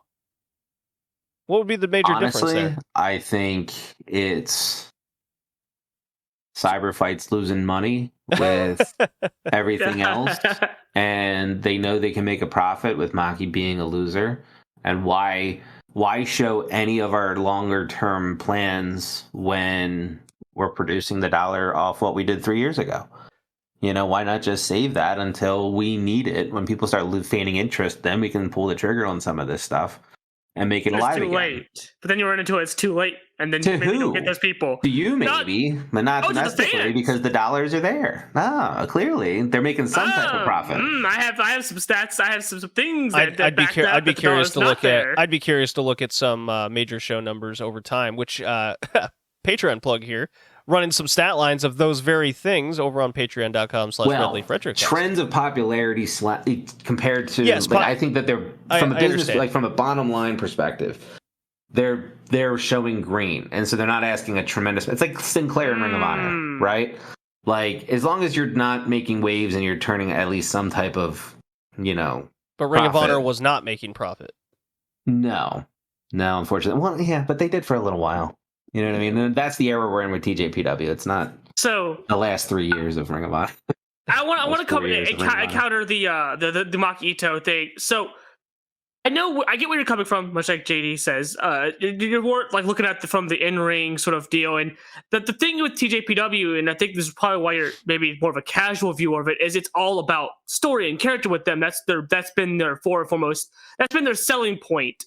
Over the other promotions and been their big thing. And for large part, they do a good job of establishing their characters. That's how they get their wrestlers to sort of stand out before their abilities catch up. Like Maki Ito, she was a sort of standout character before her in-ring got together. Same with Rika Tatsumi. I mean, just look at early Rika Tatsumi. She was god-awful. Same with Shoko, same with Yuka. What kept them in the sort of zeitgeist, the mental space of the fan base was the character. And that's very important for this company, which is why this year for me has been very much almost a waste of time. They've just completely abandoned that in a way that I feel like isn't leading anywhere, or is it attempting to go to another direction, but it is just, oh, oops, I lost whatever I was going to do. I don't know why. I just blew up the book for no reason sort of mentality. But with Ito, she can carry the title, at least for a few defenses, because she has pre-made stories there that she could play off of. I'll point to the Rika Tatsumi match from earlier this year. That match, was it in-ring work? Was it a fantastic banger? No. I think it was purely on the in-ring moves, it was a good match. But what makes it a great match is the story, the facial expressions, the charisma, the selling, everything in that match that was not the in-ring wrestling. What made that match so much better. The anguish on Ito's face, Rika's determination and desperation to finish Ito not wanting to give up. All of that is character. And that's what this company is more important of. So, yes, I think Ito could carry a run. Could she carry a long 9 defense run? No. But honestly, with this company, that's been the biggest problem. They have too many of those. If you think they're going to do a Rika with Maki, then that's just them disrespecting the properties that they own. Like, and they want to do that. Oh, they did that. They did that already. They did that match. That title match was earlier this year, and that match was great. And I just meant like Rika's run. Like Rika came up, she won the title, and she had it for like what three defenses. Oh no, there's a whole thing with the fan base over there being very upset that she was shortcut. I'm sure. So I'm saying I don't think they would do that with Maki. Is my point. Because you see the reaction. They did that already. They've done that already. Now the thing with you waiting another year is they kind of blew the narrative this year, right? Because she won the Princess Cup, which was a big deal, something she had never won before. She also beat her longtime storied sort of partner there, Mizuki. They have a whole long story between those two, spanning years now, and they finally gave Ito a win over her, something she had never done. They've only ever drawn and win by Mizuki. Mizuki's beaten her once, they've drawn twice. It was Ito's first time ever beating her, and she beat her definitively, clean in the middle of the ring, and won the tournament. This, of all the years to do it, this was the one. The narrative of dreams come true, and all the other stuff. If you were going to do it next year, this was the wrong narrative to have this year. And that's where I think a lot of the fan base sort of threw their hands up and got very fed up with me winning, because kids get swerved. It's wrestling. You know what I mean? But the thing is, the fan. So if you look at these sort of popularity, like I'll use their merchandise because that's been the big thing for them, right? What keeps them profitable over DDT and Noah and other super fight promotions is their merchandise, right? Their low cost, low spending, and their merch is what makes them turn a profit. Miyu Yamashita doesn't get any more than maybe 10 to 20 people buying her checkies, whereas everybody else is getting 100, hitting the 100 marks, hitting 75, 50, 60. And sort of the stat thing that I wanted to bring up, JD, that I mentioned to you a few days ago, was somebody compiled the stats on how many checkies, like the cap mount that they were having for checkies and signed portraits they were doing over the year. So they started the year with the cap being at 350. And Rika and Mizuki and Ito and all these people were selling it out. Yamashita obviously wasn't. And the problem with that was they're having her sit at the same table in these autograph sessions with the people that are selling the most, and she would just kind of just sit there. It was kind of funny when you look at it because the Japanese fans in chat were pointing it out all the time because she doesn't sell that many. Well, throughout the course of the year, that number has gotten less and less. As they've sold less of them, they've had to lower the number, right? They went from 350 to they couldn't sell 350 for their big sellout numbers like Mizuki and sort of Yuka and all them people. So they lowered the number to 200. And now, went from 100 just right before Wrestle Princess to 50. That's a giant drop. And at that point, it almost wonders if why are you even selling these now if you can only get 50 of them off your online sales compared to about the same amount you probably would get maybe at your sales at the shows. And the problem with that is when that goes down, when merch goes down, the big narrative of being profitable goes down. Why do you think they didn't release a big t-shirt this year? Every year, TJPW's had their big vote on t-shirt thing. They didn't have one this year. Didn't they release I thought they released a t-shirt featuring all the wrestlers kind of in seniority of the promotion. That was for Cyberfight. I see. Are they not part of Cyberfight? No, that was in collaboration with sort of the Cyberfight campaign where all the other promotions did the same thing to an extent. They had their own t-shirts. What I'm talking about is every year DDT or the TJPW has had a vote on t-shirt design for their annual t-shirt that the wrestlers will wear and the colors for each wrestler, and then they sell those. They didn't have one this year. You don't think that's maybe a change in business strategy? No, I think that's a change in the fact that I think that's them not making merch because the ones that they sold. So for a context on that one, they had shirts for last year that didn't sell entirely well. I think because they did it too late in the year, so people just didn't buy them. And I think this year they didn't sell them at all. And another point this year, they've had less guidebooks come out because they usually have their guidebooks to the wrestlers on the roster and ongoing storylines. They've only had 3 of those this year. They typically have about 7 or 8. They only had 30.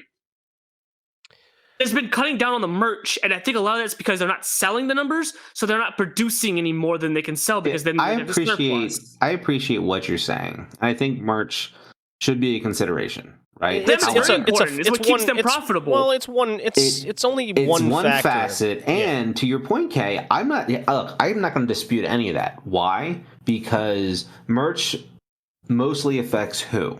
The wrestler. And we see wrestlers from TJPW leaving, right? So I'm not going to dispute what you're saying. What I'm saying is from a from a planning perspective, right? Looking at Cyberfight, looking at TJPW, or TJPW looking at itself, long-term successes, right? They know that if they can make $1 today, and during a pandemic, coming out of a pandemic, right, where you're taking advantage of, lower rents and blah blah blah and all these things to make it advantageous to continue to run where it makes sense, knowing that, let's save Maki and Miyu one more year, because next year you will get $1.25 for it, right? Instead of $1 law of this year. diminishing returns this time. This isn't law of diminishing returns. No, because I would tell you that's now, granted, you're going to lose some fans, right? And you're going to lose some wrestlers that you're not investing in anyway, outside of fun story shtick in the lower card anyway, as is. But you're saving that, because that is their premier story. That is a huge one. I think that was a big one. A huge blow in the future, yeah. Yes. But it's one of those things where you're sitting there and you're saying you've got Maki and Miyu and you're sitting on it for another year, and you'll figure out a way. And I agree with you. They probably shouldn't have ran the Princess Cup the way they did if they weren't going to do it. But they did, right? So we just got to live with that. And they're going to play it for another year, because they know next year, with maybe getting back to some sense of normalcy with who can come to shows and how they can cheer for it, it's better to do it in a full house with more cash, and I can get $1.25 for it next year and still get $1 this year. I'm just going to save it regardless, of the story that's being told in the ring. Maybe it just was a business decision to say, we need to push this out another year and gamble and make sure and say that people are still going to care next season. So what? I don't think that's too assumptive. You know what I mean? I think I'd look at that and say, yeah, save Maki Miyu for another year, or Miyu for another year. I think with Mizuki challenging now, the January 4th show, I think the attendance of that show is going to be indicative of the interest level. Because if you look online, the fan base doesn't care, because Mizuki's had 3 shots now. Much like Ito, she's had so many chances and sort of opportunities where it felt like she should have won. Which goes back to my original point of, you need more wrestlers in the main event scene. Problem is, they're not elevating anybody. If you had Mizuki win, if you had Ito win, that's another person now that's up on that side of the scene now. That's not somebody better. The sort of 4. I think Ito would have been perfectly fine. It's funny how we had such a similar conversation. We were talking about DDT earlier. Yeah, it's they're not making anybody new. I mean, look who's tag champion. Fucking Magic Rabbit. Didn't we do this already? Guess what? Magic Rabbit? It's just a placeholder, guys. They have to. They can't put the. They tried to put the pedal down.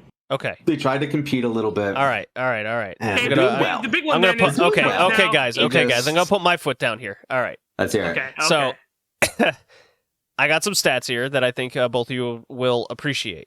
I'm just gonna kind of put this out there. In the Rika Tatsumi run, because one of my big critiques, and I think a lot of our critiques, at least fandom-wise, was they cut the legs off Mizuki's run. Or Rika Tatsumi's run. And gave it to Miyu Yamashita.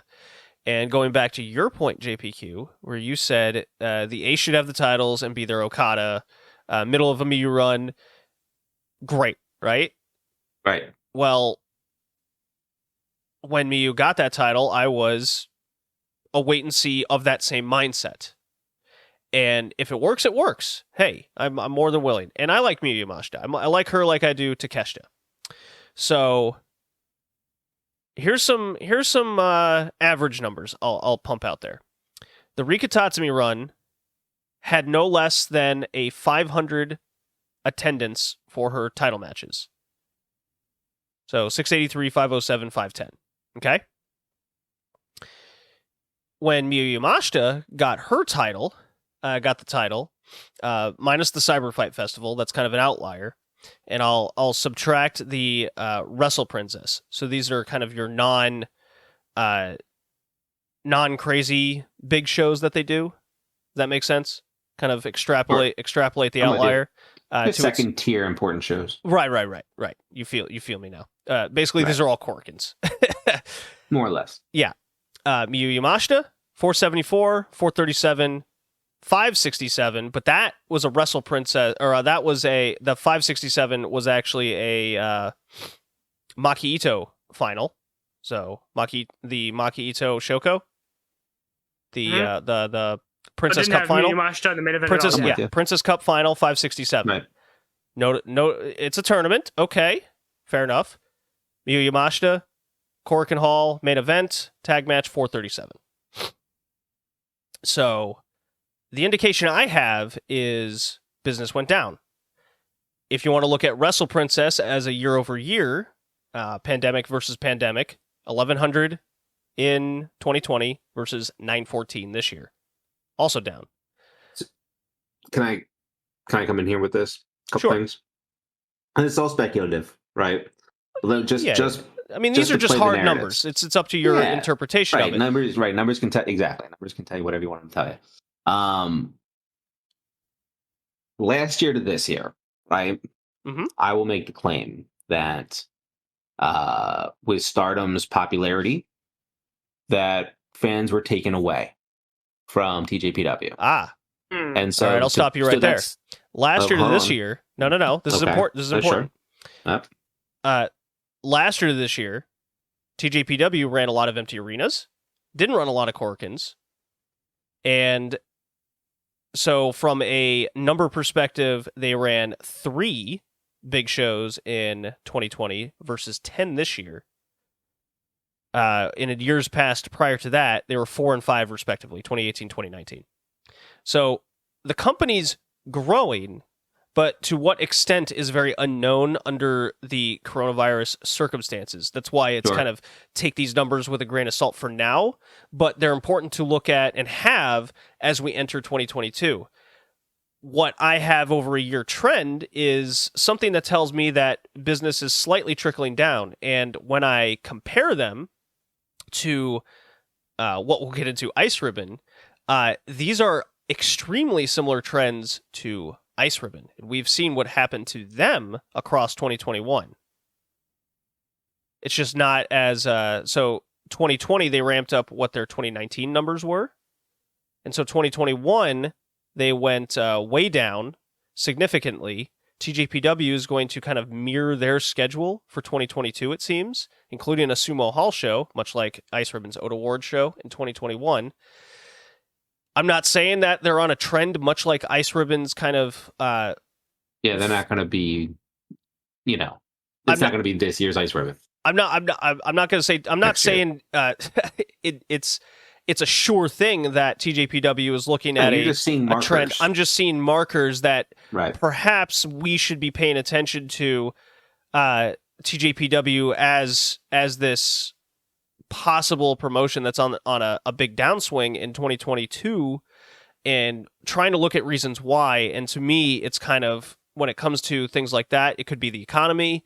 It could be that could attribute to merch sales being down. People are willing to buy less things, but it appears these hard numbers that running these shows, people are still showing up to them, but to the extent is unknown until we see what happens in 2022. That's where TJPW really, really gives me big question marks going forward. I personally think the promotion has had a lot of failures in 2021. As in, they haven't been able to maintain a roster. I don't feel like anyone's truly been elevated, much like DDT. The Miyu run, it wouldn't necessarily bother me her being on top if they had a moniker of a plan, which it felt like it was Maki Ito, and then that didn't work out. It really feels like it's one step forward, two steps back to the promotion, to what felt safe back in 2018. And there's a lot of markers, as we've seen the card for their January 4th show that they run every year, that they're really looking like they're going backwards instead of forwards, and that's not a good game to play. I'm not saying that it's indicative of a good thing or a bad thing. It's something we need to pay attention to. That's my worry. As a fan, the in-ring has not been an issue for me for TJPW in 2021. It's just it's kind of the booking up and down the card of why is there, if this as a company's goal is to try to compete and grow with Stardom to be a competitive women's promotion, then they're going to have to change their ways to be indicative, evolve, essentially. And I'm not seeing the markers needed to evolve. I'm still seeing them sticking in their own ways, which is a big critique I've had for the women's wrestling scene for a long time. Those are my thoughts over the two. I'm with you. I just see, I guess where we differ on this is I don't look at what you just said, right? And then factor in what Kay said. and think that has to be that booking helps that situation, right? So I actually look at it and I say, I look at Maki beating Miyu as an asset, right? And that's going to yield me X amount of dollars. And so this year, what we have seen out of TJPW is that they've taken a more conservative approach, right? Coming out of Cyberfight, and we knew going into it when they took the title off, or they made that number one contender weird triple threat out of nowhere, right? You kind of saw the tea leaves, which was about the time that I started checking out. But is that they went real conservative, right? And they put all the titles back on all the people that had it in 2018. And it's not just TJPW. Yeah, 2019. It's not just TJPW. Well, it seems like DDT is doing something along the same lines where they're not building guys and they're keeping their guys at the top. And yes, and it's the same critique over there too. It's the same critique, right? Exactly. So clearly, Cyberfight, and I'm not saying maybe it's Cyberfight, but maybe it could be from the top, but it could just be them making the decision that whether they're bleeding, hurting, making money, but whatever the case is, like, we're taking this conservative approach. So when I see them making that type of business decision, right, the quick infuses of cash that you would get out of a Maki versus Mio right now doesn't solve that problem, right? There's a reason that they're doing what they're doing. And I think you nailed it, JD, when you said they have a talent issue. Like, with the people that were leaving at the level in which they were leaving. And it really started last year, right? Yeah, it started last year, definitely. They all, it feels like they just did like a full stop. Like, we can't trust anybody but the people that have the titles now. Yes, but why are those people leaving when they've been there? They can try to fix that issue behind the scenes, but they can't take any risks out on the surface. Well, why not? You know what I mean?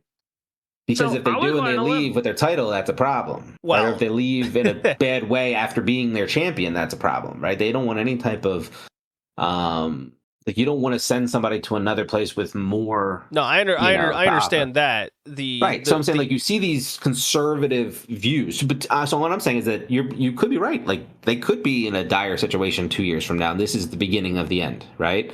My point is, well, I didn't say that exactly. It's just kind of pay attention. It's just something to pay attention to in case that does go out. Like, we're seeing the beginning signs of something that could be that. Yeah. That would be worst case scenario. And again, that's what we care about, making sure it doesn't happen, right? Which is why we talk about these kind of things. Exactly. And so knowing that, I sit there and I say, a conservative play is just what it is, right? It could mean bad things are on the horizon. It could mean that they're making a couple dollars and they're just trying to build as much as they can for next year for whatever reason, right? Maybe they do have an internal issue with how they're treating employees. And I'm not mean that in a negative way. I just mean, like, to the point where people are leaving. Like, is it the money? Is it the I think it's the money. How much they have to do it? Like, maybe 9 times out of 10 it's always show the up money to get merch. Whatever the case is, that people are leaving at the rate that they are.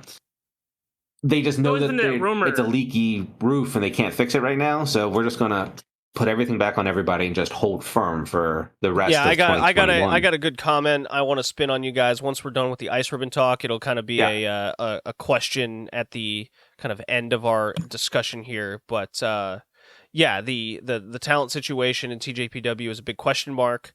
How you kind of alluded to it, but what would it take for these talents to stay with TJPW? We haven't seen the influx of anybody. Up their pay. I think that's the important part. So there's always been that rumor that sort of seems to...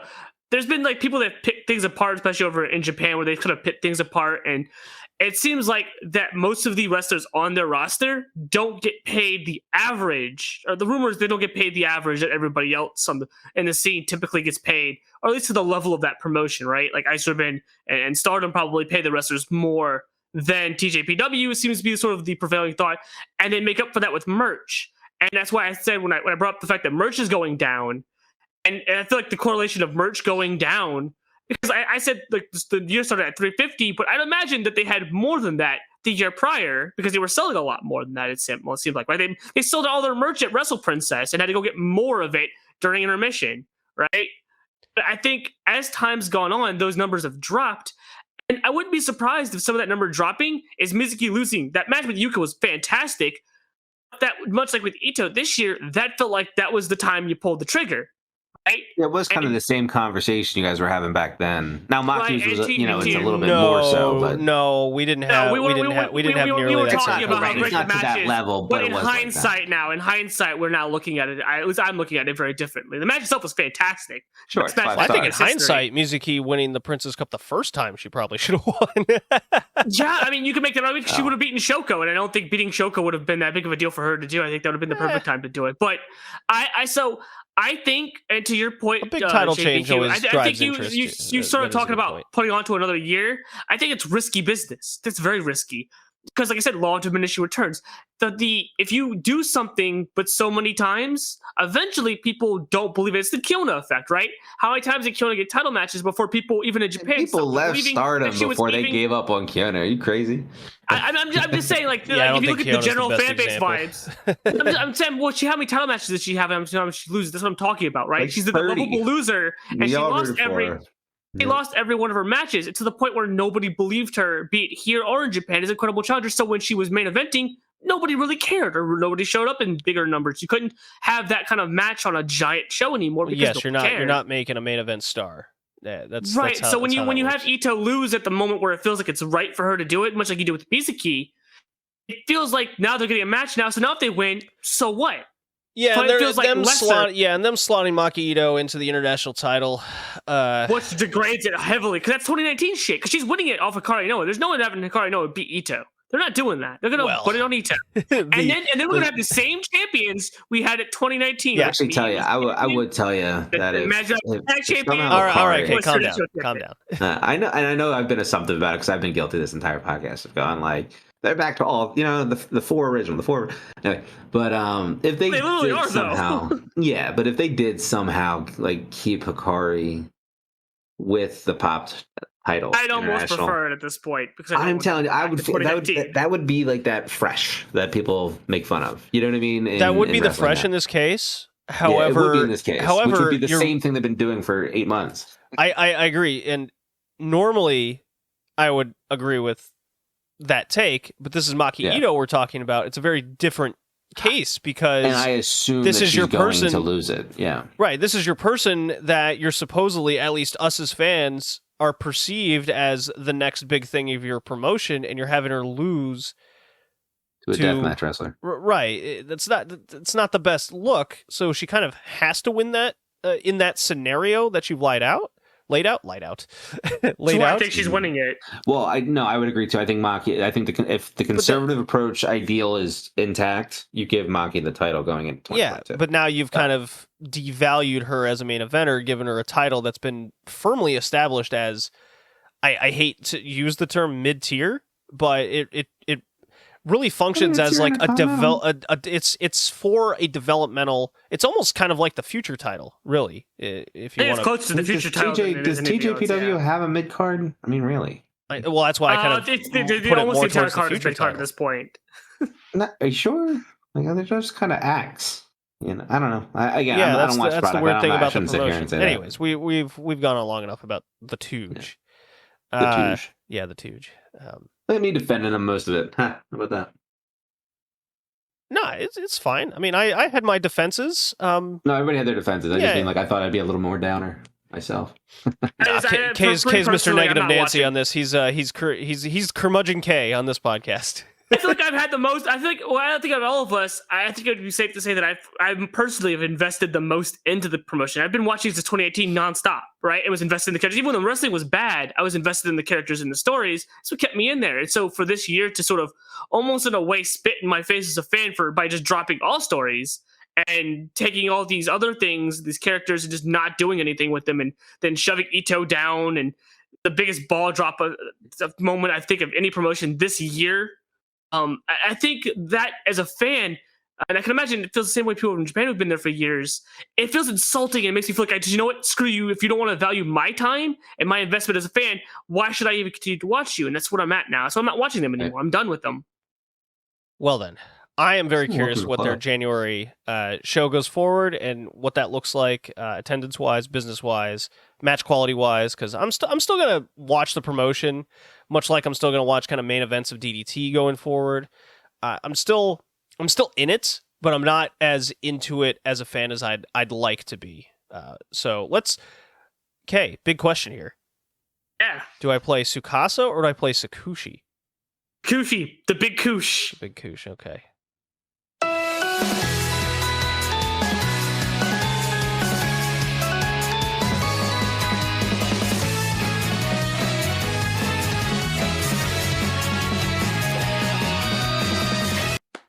All right, Ice Ribbon. This is going long. This is quite the predicament we're in. But we spoke in the last podcast episode, we spoke an hour over Ice Ribbon alone because of the mass exodus. And what's interesting as a development of this promotion, and I'm on record saying Ice Ribbon's my favorite joshi promotion. It's the promotion. Same here. It's the promotion that got me into women's wrestling as like a full-time kind of gig. Essentially, I discovered it while I was doing this podcast, and I watched it kind of solo. Didn't understand a thing that was kind of going on, but I still loved it. I love the match quality. I love the main event style. And looking back on 2021, a lot of things have been eye-opening in a business perspective, in a booking perspective, in a utilization perspective. And it really brought a different idea of kind of what Ice Ribbon had as a year in 2021 compared to probably what it should have been based on what they were trying to pump out. And the mass exodus had a lot to do with it. It was an eye-opening experience. And JPQ, I'm going to pass it on over to you. Hits, misses, what are you looking forward to in 2022? What's a big worry? Well, there's a lot to unpack with Ice Ribbon in 2022. Yeah. Obviously, tops being Sakushi's moment, right? Tsukasa's killer year. Tsukasa, I mean, the representation of Ice Ribbon on the PWI 150, right? I think that's a big one because they earned it, because they're consistent and they're all amazing main event talents in a lot of ways. And so to see, probably the hit, which is most of them leave, effectively, setting up a new era of Ice Ribbon. Wow, right? Yeah, they've kind of set the precedent of these with the Actress Girls closing with this exodus, and we've seen recently now Saki from Actress Girls now started kind of following in the prominence role of starting her own little produce faction of colors. And we got to talk about that. We could kind of like ream it in now, slip it in here. But this seems to be a thing that's going to be going forward with a lot of freelancers. Is they're going to be a little group, and you kind of book them together. Like Triple Tails back in the day. We're going back to 2010 and 11 in terms of this, and I don't know if that's entirely which you can listen to on the Patreon. Patreon.com/redleaf or retrocast Joshi 2010's journey. A good ass time. I just want to lightly touch on that just briefly, because I don't want to go too far in, because we have a lot to talk about and we've gone long. I think us going back to that level of the scene where they're all in bands and groups and with the freelance scene, I think with the current climate now, I actually think it's a good thing for both the companies, because they're probably booking them at less of a rate right at this point than if they had signed them full time. Ice Ribbon being a different example, I think, because they also have to pay for their healthcare, so they're more expensive employees are. True. So. And their going rates for regulars is different than actual roster members. Yappy's sort of touched on that. There's a few things I'll bring up when I get to my point on that. But I think that's going back to that sort of band of freelancers is going to be good for the scene. I think a lot of promotions are probably going to be more thankful for that than actually having to sign or book individual wrestlers. You can book them in a pack. So you book one group and then you've got a card of deal. I think that'll be much easier for the scene. I think that's why these wrestlers are doing that as well. Yeah, I think this is going to be interesting, right? So I think we'll stick to Ice Ribbon then, but I got thoughts on the other stuff in a second. But, it is going to be a new era of Ice Ribbon, right? And I think what's most made me pay attention about what's going to happen with the joshi scene in general in 2022 is the fact that Ice Ribbon just went, new era, we're starting over. You know what I mean? Like, they fully committed to the rebuild with Tsukushi, with Tsukasa, and whoever else impacts those types of decisions. And they're going to trust their peace party that they've been cultivating for the last 3 or 4 years. They're still going to utilize freelancers to their advantage. They still have a fine enough schedule, you know what I mean, to be profitable. Now, how profitable and where will they be in the, you know, legacy of their prestige of their types of shows? Who knows? But, you know, it'll be one of those things where they're going to start rebuilding and they're going to start trying to make sense of, you know, the people that they have.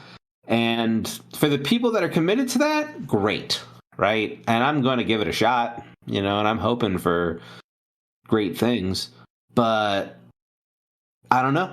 I don't know what to expect with regards to that. A lot of question marks with this promotion right now. Yeah, I mean, it's a big, like, I mean, again, I can't fairly, you know, sit there and say, like, they're going to be good or bad in 3 years.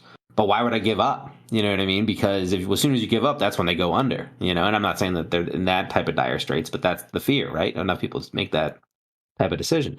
So, you know, it's like you kind of just want to support them for the sake of supporting them and then hope in 3 years it pays off with some high-level stuff going on with people that we had no idea could do it, and that would be amazing. And they've proven that they could do that, right? Emi proved it, and then Tsukasa proved it. So why not believe in Tsukushi that they can do it? Because this is what Ice Ribbon does. Tsukasa's also still there too, so you have the same person. Of course, who did it she's one time already. Naturally, she's guiding, she's mentoring, right? Exactly. So, and she's starting with a whole group of people that you've kind of been primed, if you've been Ice Ribbon hardcore fans, of knowing through the peace party. So, it's as smart of a rebuild, given the circumstances. Like, they're in a better situation redoing it than they are trying to hold on to everything for another year or so. Which, you know, we might see happen over the next couple of years with other promotions. So, you know, good on them in that aspect, right? It just sucks that it had to happen. As far as these groups of freelance wrestlers, I'm telling you, based off of what we saw this year in the quote-unquote independent joshi scene,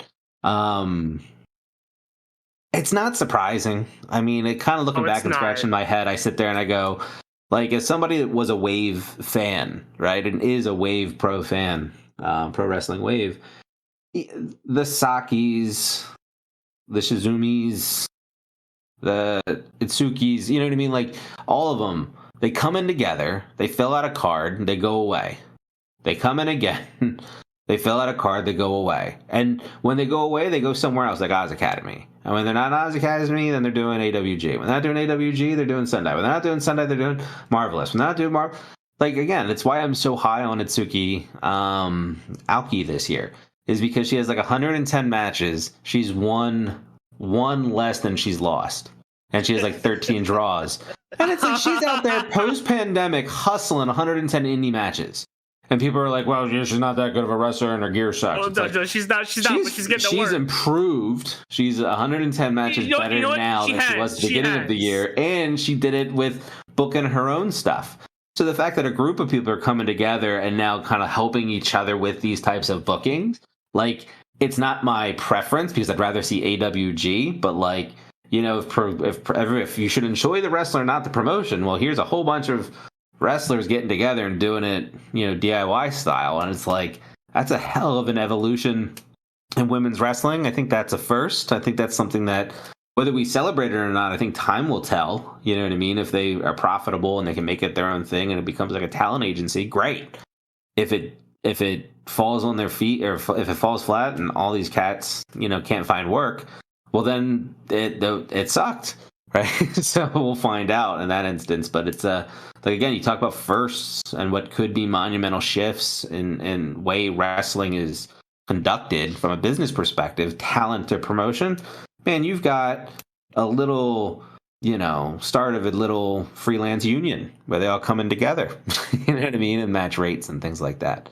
Pretty neat stuff. I think it's crazy that me and JD are going on this journey, because I think in a very weird kind of twist-of-fatey way, the scene is starting to closely resemble what it did back then. Though I would argue much 2012 healthier. Is the exact year I was kind of putting it at. It doesn't seem like there's a lot of bad blood. This is no. This is like, it seems like there's a lot less bad blood now. It seems a lot of old grudges are kind of being buried. It seems like the money's flowing a little bit better. Even during a pandemic, it seems like money's at least flowing better than it was back then because there's at least people watching as opposed to nobody watching. I mean, just I think the metric you could look at is how many Gravure DVDs came out this year compared to 2011 and 12. I'll rest my case. There's like maybe 2 or 3 maybe that came out this year, as opposed to like the 10 or 12 that came out in 2011 and 12 from other wrestlers. Well, so it's like I think the scene is healthier, and I think of all the times that to aspect, do this. Yes, it's different. Yes, I think I have all the times to do this. Like I mentioned with the Stardom trickle down effect, this might be the best time to do it. Because you're going to get that trickle down. You're going to get people who are going to watch Stardom, and then they're going to want to watch other things like Stardom. And so if you start having more Joshi freelancers going from place to place as a wave, that's probably a godsend. Instead of booking 6 people individually, you just book the one group and then the 3 people you already have on your roster. And bada bing, bada boom, you got yourself a card. Bada ping, bada boom. You're the New Yorker, and you just can't help yourself. Can't help yourself. Can't do it. But I want to get my thing on Ice Ribbon before JD finishes this out, because I feel like much like your sort of positive outlook on it, JPQ, I kind of have a very similar vibe. The more I listen to things being said, the more that has come out about things, and the more I kind of look at things. I'm trying to look at things objectively now.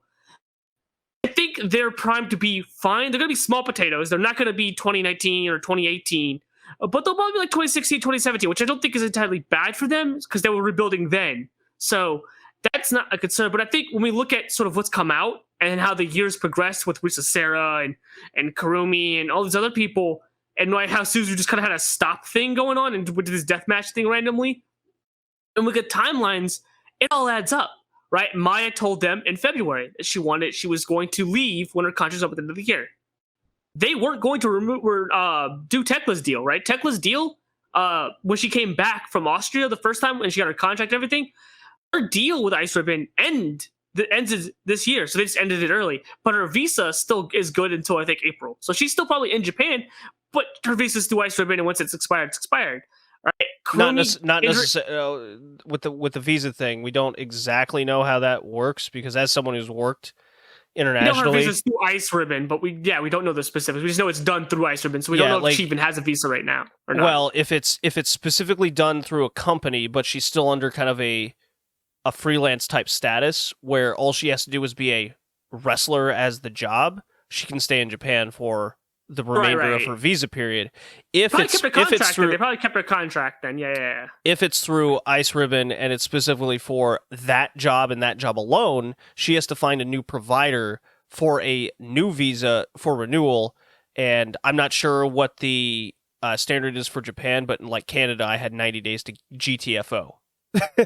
Right. So her situation is a bit odd because I don't think she's staying in Japan at all. All right. And I think her leaving was more in line to do with both her friends leaving, but also Ice Ribbon probably doesn't want, because they signed her, but they signed her when the pandemic lockdown happened, so almost like they had to sign her to get her visa stuff probably, so that she could stay and not be kicked out of the country in the middle of the pandemic or be kind of out of luck. Like it seemed like a lot of Tekla had an interview where she also said, "Fuck it, I'm staying," to get better at wrestling. So good for her. Right. I think there's a mixture of things there, but when we look at Kurumi, I think losing her is not even a big deal at all. She was so injury prone that I'd given up. I think they had given up on her, or probably were going to give up on her. Other than that, Mochi's not a big deal. She's a mid carder. They can replace her easy. She's getting on the age scale too. Kane seems to be slowing down more and more. I think this year we saw a little bit of that as opposed to 2019, 2020, where she seemed to be ramping up. She seems to be slowing back down. So I think those people aren't losses. Risa Sera wasn't as big of a draw this year, last year, that she was in 16, 17 when they needed her. Maya still a main event talent, though, nonetheless. Right, but how many main events has she been in? That was super weird. Why? Like, one of my huge misses is if you know these people are leaving, which they did, and we never got that Tsukushi Risa Sera match. We never got a Tsukasa Risa Sera defense. But we got a Mochi one instead. These are sort of the big misses from Ice Ribbon this year that I thought. But then when you look at the year, she's told them back in June that she wanted to do this freelance. She wanted to do a sub brand like Peace Party for death matches, and the president told her, "Well, no, we won't make money off of that. that's not a financial beneficial idea for us. So no.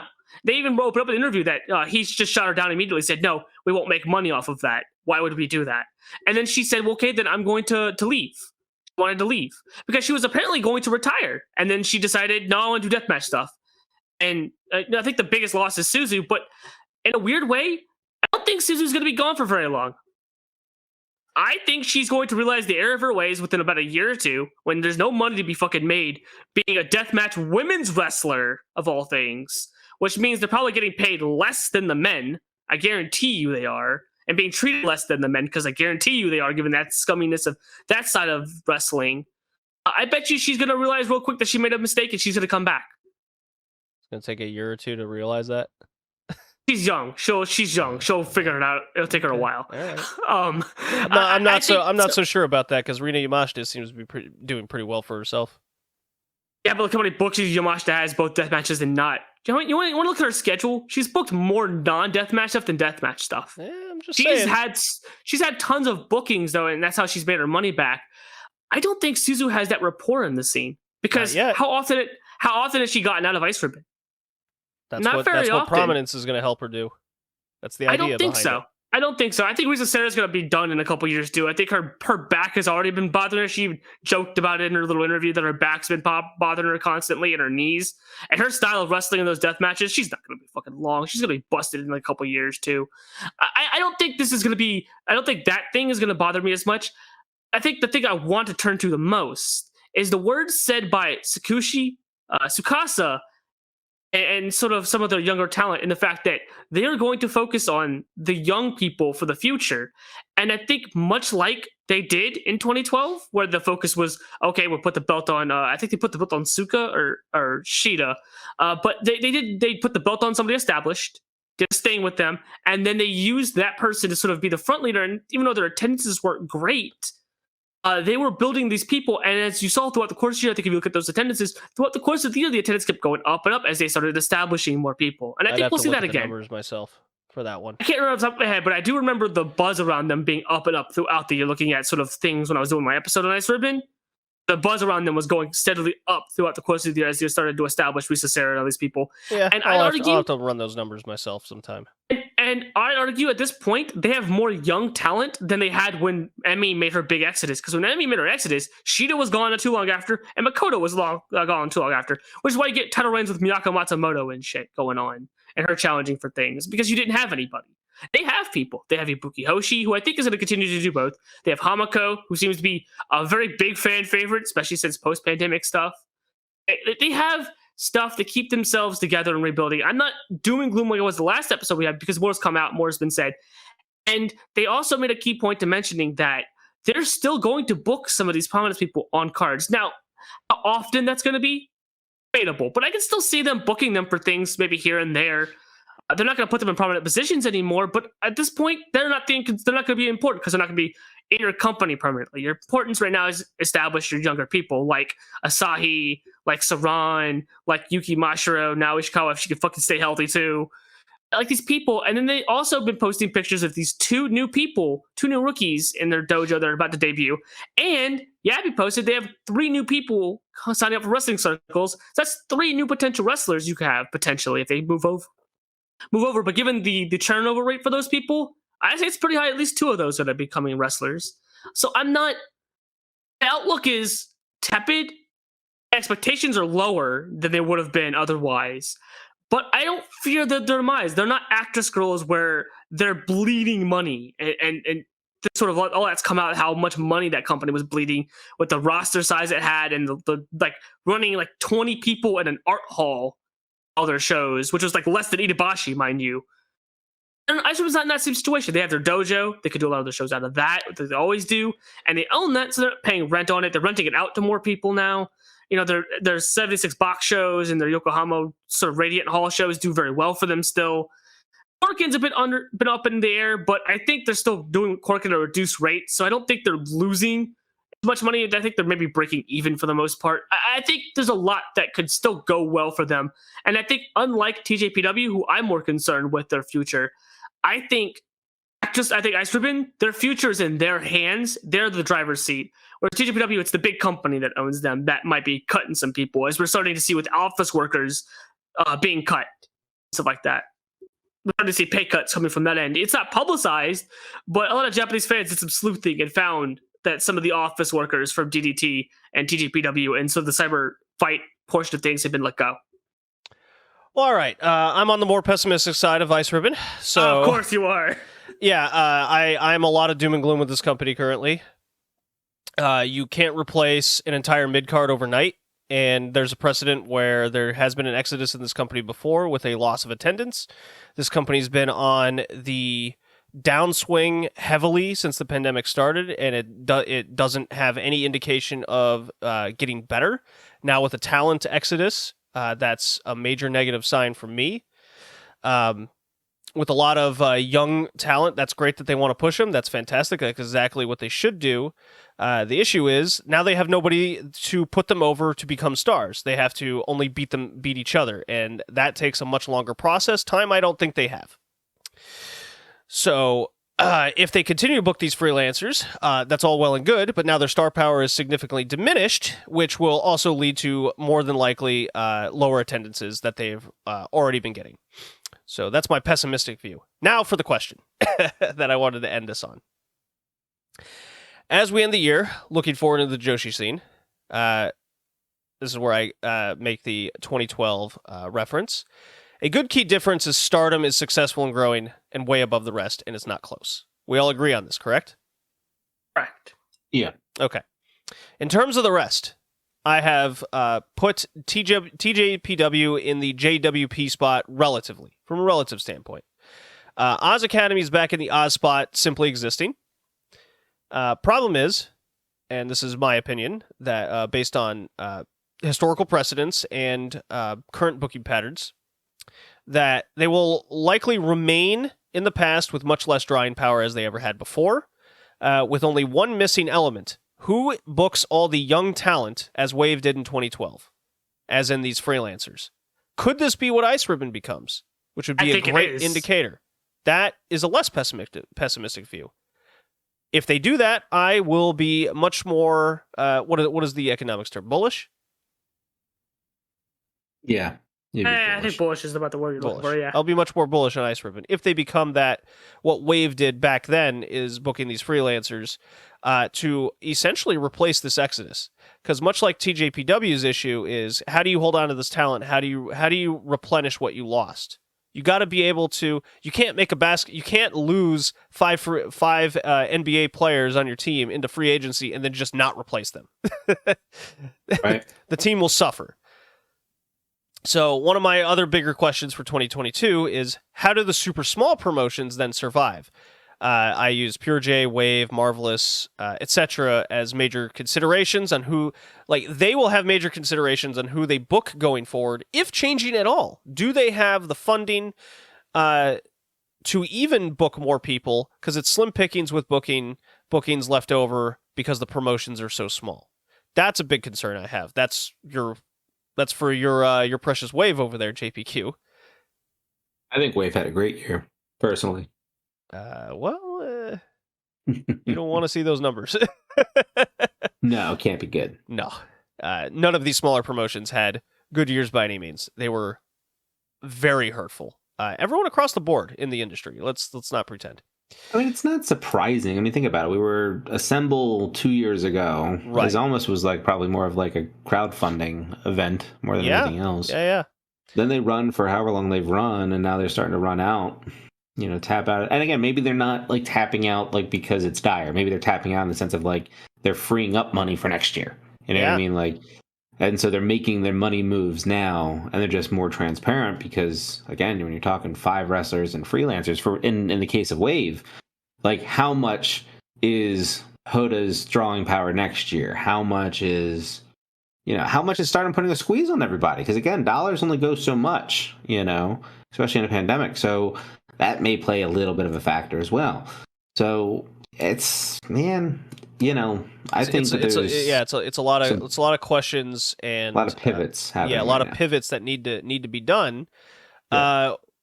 So then just questions for the audience and for us, just to kind of think about as we enter 2022. Will Ice Ribbon go into the free agent market and hit it relatively well? Will TJPW fill the voids on their roster with free agents? And how many more will retire and leave their current promotions, which is the hot stove market that we're currently seeing now? That's a big thing. And I will ask you, JPQ, specifically, what's your heat feel on Seedling and Oz and how they will react in the first few months of 2022? I think Oz is going to be fine. I think. What's your definition of fine, by the way? I would say Mayumi is. she's going to benefit from Ice Ribbon going under. I think so. I think. You think she'll book some of these talents more? She has been. She's been like she gets a little. She gets Maya a little bit more. Maya's what, old tag champ there from a couple years back. Yeah, but you can get her. She gets Ano. She gets Kekeru because Kekeru's not leaving. Yeah, and Tsuki's there. She gets Saki because Saki's not leaving. She gets some fresh talent to squish and bury. Right. Well, they're always going to. But that thing Maya is part of Suzuki-gun, so it doesn't stop her from being a squish bury. Ask Ano how that works out. But it's anyway. So I think, and so when I say they're going to be fine, I mean like they're going to be like either a hair better or a hair less than they were this year, and so they're going to be fine. Seedling's the interesting one. Doesn't sound fine to me, though. Well, it's fine for whatever Oz is, right? Like, I don't think they have a specific fan base that watches them and them only. They will be fine as long as that fan base still has a pulse. Correct. And Oz is one of those ones where when the scene does well, Oz does well. When the scene doesn't do so well, as in like the indies, then they're status quo, and you just hope weird how it works that way with Oz Academy. Yeah, it works with a couple of them that way. They just kind of float in the ocean, right? And wherever the tide takes them, they kind of go. And that's the independent scene. I mean, we saw that, when with the pandemic on the US side, and who could come back versus who couldn't. And they did a better job of managing it in Japan, but it seems as if, like dollars aren't stretching as much as they used to, and that's causing some staticness with growth in some of these other promotions. And so I think it's smart to watch them because I think that's when ingenuity takes over, right? And so or complacency, that's why when I say which is not a good thing currently, Oz Academy is going to be fine. They're going to be fine because they'll MacGyver the year together, right, and live for next year. I throw these two promotions specifically together because they ran less shows than they ever have before, and they're kind of on a once and maybe twice a month basis currently now. And they're among the quote-unquote biggest promotions in the scene outside of TJPW. Yeah, and I don't even know if what we're looking at is true with the whole Nane stuff and her leaving Seedling. Like that seems to be something that just came out across the wire. Just came across the wire. Not entirely confirmed, but I always want to say that. Yeah, it seems like that might have... Listen, if I leave Seedling's just dead. I think so. Right? That'd maybe Arisa can keep going, and I like... Yeah, but Rico, that's like Kaiju, 3 people. They have like 3 people at that point. Yeah, you can't keep that going. They don't have a lot. That'd be a tough one. That's the interesting thing. I would say they were... Okay, so to answer your question, JD, I think, based off of this information is true, Oz status quo next year, if not just a little bit better. Seedling, that's going to be hurting a little bit, and that's a shame because, I was pretty okay with them all year this year. It sure seems to me that $30 pay-per-views are crazy. I don't know what the hell they were thinking with that. That's gone. It was ludicrous for them to do that. $60, and it was 5 card matches. I remember I bought them for I bought a month's worth, and I was like, wait, so this is $6 a match, and I only get it for 2 weeks. The Roger Clemens throws a ball type of math. Yeah, exactly. Right. And one of them has Hota, so that should cost less by default. Yeah, right. Like your Asuka matches are $8, right? Your Hota match costs you a penny at best. Salary caps on the matches, and sure, why not? You gotta make it fun. Like that's what's fun about that type of stuff. You rate them. It should be $3.50. But yeah, that's why it's my biggest question for 2022. How do these small promotions survive? How do these indie Joshi promotions survive? Because financially, like they got to be running out of money now, and they got to be hurting. I think I answered it though. I think I answered it with the roaming freelancing groups. Like I said, if you're Wave, have like 3 people on your roster, right? Well, yeah, it was cheaper. I have made the comparison group. in the past that these will become produce shows. They will not be promotions by That's definition. That's kind of what they already anymore. are, anyways. Right? Yeah. But that's produce shows don't run monthly. They run kind of bi-monthly. What's the term for a third? Like every 3 months, because you got quarters and then the third. I guess it's too late. I can't think of it. It's gotten too late. I can't think of it properly. Yeah, so that's something. It's all something to keep an eye on. I'm glad we've had this conversation. Closing thoughts, JPQ. Support the joshi scene. Yeah, no shit, right? Find something you like about it. I don't care. I mean, that's why we do the whole Watch Stardom stuff, right? Is to try to convert people into joshi fans via Stardom, and then if you don't like Stardom, or if you're looking for more, then you have all these other joshi promotions, But in general, just support joshi, buy merch, buy subs, whatever, because it's a good era and it's fun wrestling and it's a fun little world, right? And I hate to see it, peter out even for a small amount of time. So support Japanese wrestling. And where can people find you, JPQ? Find me on Twitter at Big Balls on a Pup, and that's about it for now. I mean, I'm just kind of chilling. Can I make a plug for you? You can try. So you were on the committee for PWI. I was. So they can maybe find you on future endeavors with PWI.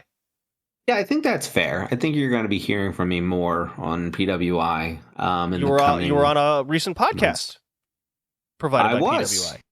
I was. Yeah, I was on. Is it fair to say that perhaps maybe you will be on more future stuff with PWI? I think it's fair to assume that you're probably going to hear me a little bit more through 2022 than maybe you had in 2021. Alrighty. And with that, I wanted to shout out one closing thought on my part, because it's something that I told you off air that I was going to say on air, since you missed my big proclamation for what Kay's going to watch in 2022. I'm going to watch Oz Academy. Really? You're going to jump in? You are? I'm going to jump in on the bandwagon. I'm going to spend $30 on those pay-per-views. I'm going to watch Oz Academy. You are going to support my hero, Mayumi Ozaki? I'm going to support Seriano. Okay, I'm going to support the Bulgarian invasion in WXW. That's the way to put it. That's what I'm going to do. I wish I could buy Wave pay-per-views. I think you kind of can. It's through confetti. Even if they just put up a Venmo for just donations, I would just throw in cash. The pain in the neck for confetti. I've used it once. Man. It's not intuitive. It's worse than Nico sometimes. Yeah. Wave's hard to find from time to time because you need to know people that know how to get it. But if you can, Oz Academy isn't. It's MahoCast. No, yeah, Oz isn't hard at all. I hope that gets better too. Because if there was an easier way to do that, I think more people would watch Wave. I'm gonna watch Oz Academy. I'll let you know how that works out throughout the year. Alrighty, guys. Retro.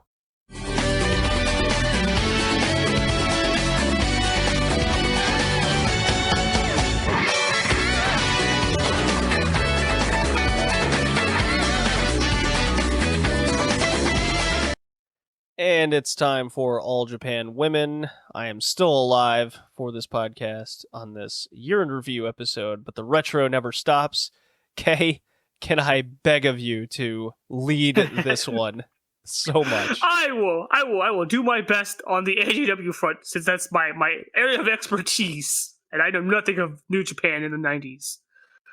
So I guess I'll start off by saying that the first show, the one you have here listed as the show prior, for AJW, happened April 29th, 1992. It was the AJW title match with Yoshida against Takako Inoue, where Yoshida won the belt of Takako. I forgot Takako was champion, actually. Think about it. Yeah, I did a little research over between classic episode 57-58. If they ran a couple shows, at least that's what's listed that I was able to find, and a couple important notes of what happened on them. I thought was worth talking about. Yeah, you have one right here that I thought was very interesting. So the 3 WA tag titles We're on the line with Manami Toyota and Toshi Yamada defeating Kyoko Inoue and Yumika Hotta. And you have here that, to your knowledge, this is the first time that Double Inoue starts. And I believe, if I remember correctly, this is, you are correct. This is where they sort of become a team. I think Yamada comes out, the other Inoue comes out, and they become a team officially afterwards. Mm-hmm. I don't entirely remember. I remember reading about it. I don't think I've ever actually seen it. Other matches of the card were the cracking match of Chikako. No. That's Hasegawa. That's on the classic show, and these were the early matches that we didn't see on the actual classics episode. Because what you have it listed here, it seemed like the I classics I apologize. I meant to put not on the classics. Okay. Well, then I guess we'll start with the classics. This is from Classics 58. This is from Tokyo, Korakuen Hall, attendance of 2,100. I don't know if that's Korakuen Hall attendance. I saw a lot of empty areas in that Korakuen. I am skeptical of this number. That's too high for Korakuen, I think. I think Korakuen's only 190 something. It's 1,900 or some change. I don't think it's in the 2000s. At least I've never heard it being filled that high. It has happened so rarely these days. It's kind of hard to remember. Definitely was not full regardless. I also do not believe that, because there were empty seats in the back, a lot of them. But under the undercard here, because I think this is kind of funny, a cracking match of Chikako Hasegawa and Kaoru Ito, our favorite house eater, takes on Akemi Torisu, our other favorite house eater, and Tomoko Watanabe. Oh boy, I can only imagine how great that match was. What a horror of a match that is in my head. It's on May 24th, 1992, by the way. Yeah, it's May 4th. So Suzuka Minami, May 4th. Suzuka Minami and defeats Miori Kamiya. I imagine that was probably a nice match. Hotta versus Bat Yoshinaga. Boy, does that get you excited? That gets me excited. Seeing Bat Yoshinaga and Hotta tear it up for 10 minutes. Jesus. What are they thinking with that match? I do not understand the usage of Bat Yoshinaga. Dude, you'd be surprised she was very over. I don't know why. Yumika Hotta. She wasn't super over, but she was over with the people in management. I think it's more accurate. Yeah, Yumika Hotta just further proves how far down and an afterthought on the card she is these days. She beats Bat Yoshinaga, not even for the stupid MMA prize belt thingy that they gave Bat. It's kind of funny now that I think about it. But on the classics proper, the good matches. We get Cynthia Moreno and Takako Inoue taking on Debbie Malenko and Mima Shimoda. Cynthia Moreno and Takako Inoue get the win, but this match I thought was you have things on the notes here, but I have my own sort of thoughts on how Debbie you're the lead, Malenko man. You're the lead actor. Yeah. I just have my little quips I'll throw in there. Don't worry about me. Okay. I thought Debbie Malenko looked really good. This is probably the best I think I've seen her look since we've gone on this classics with her and seen her pop up. She looked really good. She was not out of position.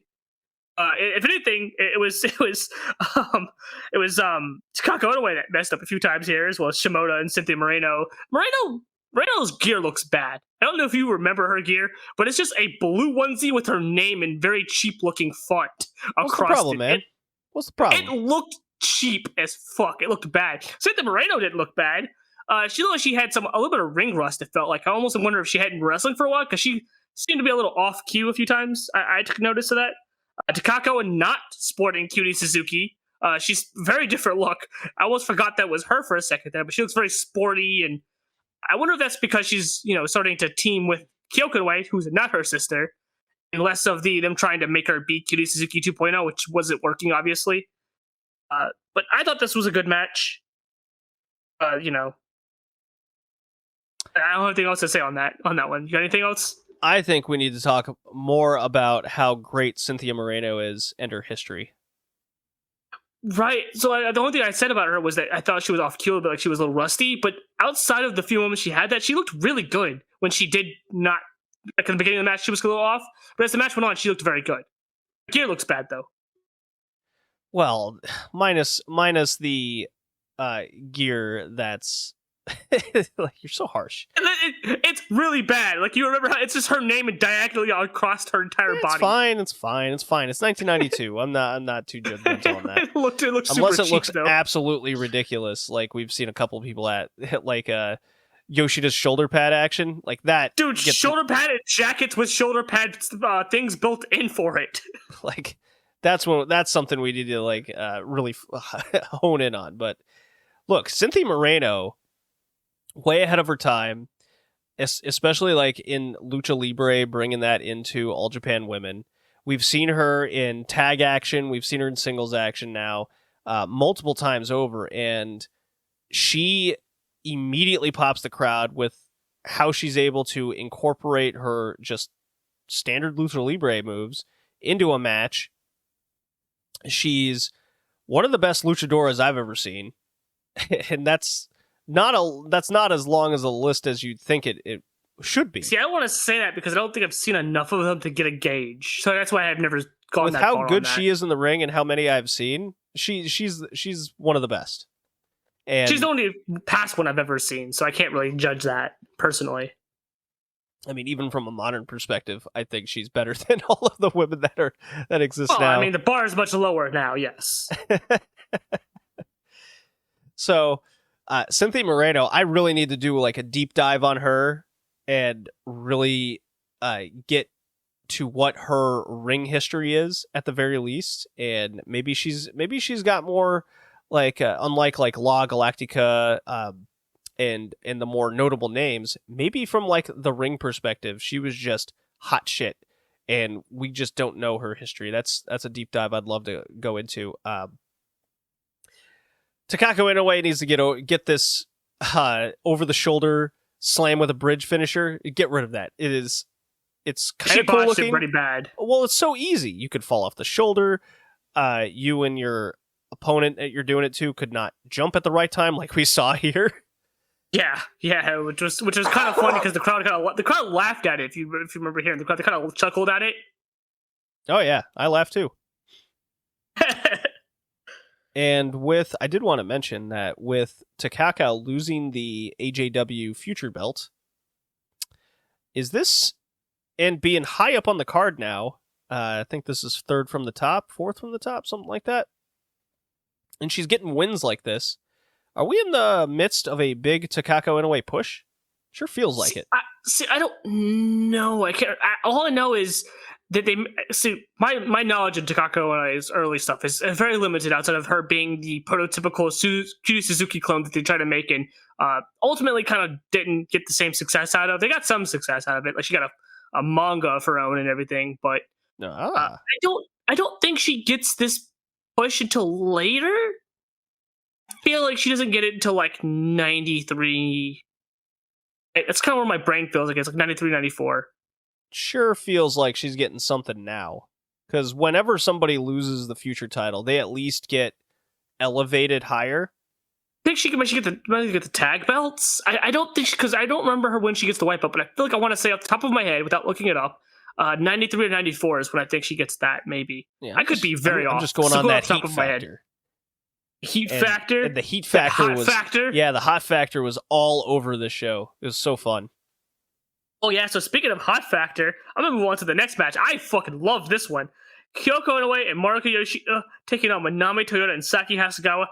This match, almost from the opening bell, was non-stop. Like a lot of flips, a lot of really good-looking transitions, a lot of like really good back and forth flipping into different moves, into different counters.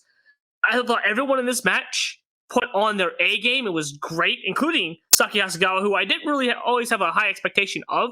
She did very good. Manami Toyota was fucking out of her skull in half the shit she was doing. Maruka Yoshida, what about gear? She had the biggest jean jacket thingy with like the biggest thing for her shoulder pads ever. I laughed very much when she took it off. I just saw the giant shoulder pads. Like, of course, that's why your jacket's so big. It's oversized because your shoulder pads. Kyoko Inoue sporting purple and yellow is way better than the Ronald McDonald look. I kind of wish she'd do this more, but I know she does the Ronald McDonald far more than this, unfortunately. But I thought this match was amazing. Every bit of it was good. The counters, the crowd was into everything. Like this is like of all the matches on the card, I think this was the hottest the crowd was for anything. They were hot throughout the entire match. Yeah, you could even hear. It was a different. You could even hear the screaming. Yeah, it was a different. It was screaming like from like the girls in the audience too. It was crazy. What I liked about this show is each match brought about a different crowd reaction and heat in response to everything. Like this was just pure excitement, while we'll get to a couple others later that were pure kind of awe, and then another that was the more enamored with what was going on. It was pretty awesome to see a card put together like this, the way it was. Yeah, so the first thing that I sort of put my note down on when I saw that when the crowd was reacting, this is probably the hottest, like the consistent hottest, like sustained hotness of a crowd since the fucking Crush Gals. To the level of the Crush Gals, mind you, there's no cheering and chanting, but the level of buzz from the crowd, right? The high-pitched cheering buzz you hear was consistent throughout the entire match, and I don't think I can remember that happening after the Crush Gals left. Well, this company. So I thought that was great. It's not a coincidence that coming off that Kyoko Inoue Manami Toyota bout that they had for the IWA title, that these two are just reaching another level with the crowd. They're really connecting with them. Hasegawa came out. This was her coming out match because the spin kick she had, the crowd pop for every last one of them was nuts. Yeah, she knows her jumping back heel kick are her thing. And she used them well, including my favorite, a top rope one hitting Yoshida in the throat for a near fall. Yeah. She spammed the quarter circle light kick the entire match. Fighting game reference. Yeah, and then Yoshida herself has put together officially. She's put herself together officially as well, and she's moving up the card as a result. Her timing, as pace is leveled up. Her my favorite spot from her, and that was one thing about the match, is like everybody had like some crazy awesome spot that they got a huge crowd reaction for. And Yoshida's was the misdirection where she runs up the ropes and dives on Toyota to the outside, where it looked like she was going to end up on Hasegawa. So that was really spectacular. And it was the Manami Toyota moonsault that the crowd popped pretty hard for her too when she got up there, and she just nailed that. Probably the best looking moonsault we've seen from her so far, which is beautiful, nailed spot on. The crowd just popped for that. This entire match was just really, really good. There was never a dip in it. And like I said, everyone brought their A game, and I thought that was very evident with the crowd's reaction and just how good the transitions were good too. Like every counter. You know how we see these AEW matches, sometimes they have these big counter spots, and sometimes they flub them a little bit, kind of that little bit of rawness to it where they kind of mess them up a little bit. They're just maybe not exactly on cue, or they kick the person a little too high in the head or too low in the shoulder. This had none of that. Everything was perfect. It was so good. Yeah, I'm really getting a heavy vibe that Toyota and Inoue are absolutely main event caliber now. The entire last stretch. You can tell the company sees them do it that way too. Yeah, the entire last stretch to this match was one incredible move after another, one incredible near fall after another. I adored this match, and it ends with Inoue powerbombs Hasegawa to win. Standing ovation from the crowd. This was one of the best. The crowd was red hot for it. This is one of the best matches of '92 that I've ever seen. So far. Moving on to the next, where I think it's something that me and you probably differ on, the Bull Nakano versus Toshi Yamada match. Bull Nakano beating Toshi Yamada. I didn't like this as much. I felt like, and kind of goes to my big takeaway from this match with regards to Bull Nakano. I felt like a lot of it was just kick. Bull Nakano doesn't sell. Then she sells one, falls down, kind of moves back up, gets her offense in. Kick, doesn't sell it, then falls down after one kick to the head. I felt a lot of that. I didn't feel like Yamada was given much. And I felt like Bull Nakano was just kind of doing the Bull Nakano thing and didn't seem to be there for much else. And it hit me after the match prior, especially. Bull Nakano feels like a bygone era at this point. She feels like a relic of like the past portion of this company in a weird way that I don't think I'd seen so far. But given how the youth and the excitement of the match prior, then we get this, and it just kind of feels like she's a relic. And I almost get that with the crowd's reaction to her too, where they didn't seem to be as into her as they were the match prior or the match after either.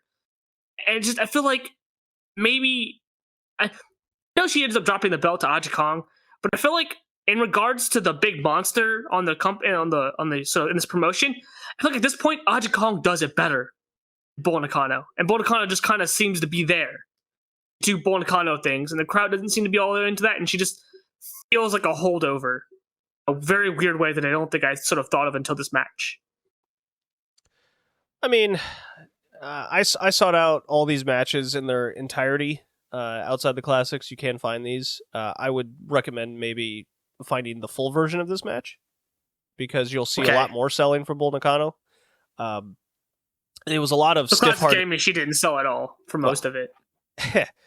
The purpose here is Bull Nakano is still the ace of the promotion, the unstoppable moving object idea, and I totally understand that. Yamada clearly isn't at main event level. She's trying to get there. The whole match was built around Yamada trying to essentially chop down the tree, and she got there a few times, but she isn't there yet. It probably went too long for that style of match, because it did kind of burn out the crowd in the second half. But needless to say, Bull goes over with a top rope leg drop, doesn't even use like one of her top 3 finishers. It's absolutely to establish Yamada as maybe not of the main event caliber quite yet. She's that tier below. But you see what I'm talking about, where she feels like she's a holdover, a relic, comparative to what we just saw. I understand your position. I don't agree with it, but I understand your position. Okay. Well, that's kind of what the feeling I got out of it. But what I don't get is our next match, the 3WA Tag Title #1 contendership match of Jungle Jack, Aja Kong, and Bison Kimura versus Dangerous Queen Akira Hokuto and Eskamita, officially LCO as well. They announced him as LCO. I don't know if you heard it, but they announced him as LCO. I heard the things. Yeah, but they didn't announce Hokuto as Dangerous Queen, which is kind of the one thing I took away from it. So she's everything Dangerous Queen but being announced as Dangerous Queen so far. But she has the face mask, the demon face mask, the big kimono with the big old red wig, the sword. That's gonna make her looking also pretty cool too, with her big like rope headband thing, and the traditional sort of drum gear, like the drummer boy thing with the big drums, the Taigo drums. They looked awesome. I still was gonna crack out of the fact that Hokuto's music doesn't fit her look ever, which is so funny. It's like this weird love jazzy song, and she's coming out to it, and it's just so weird. I love it.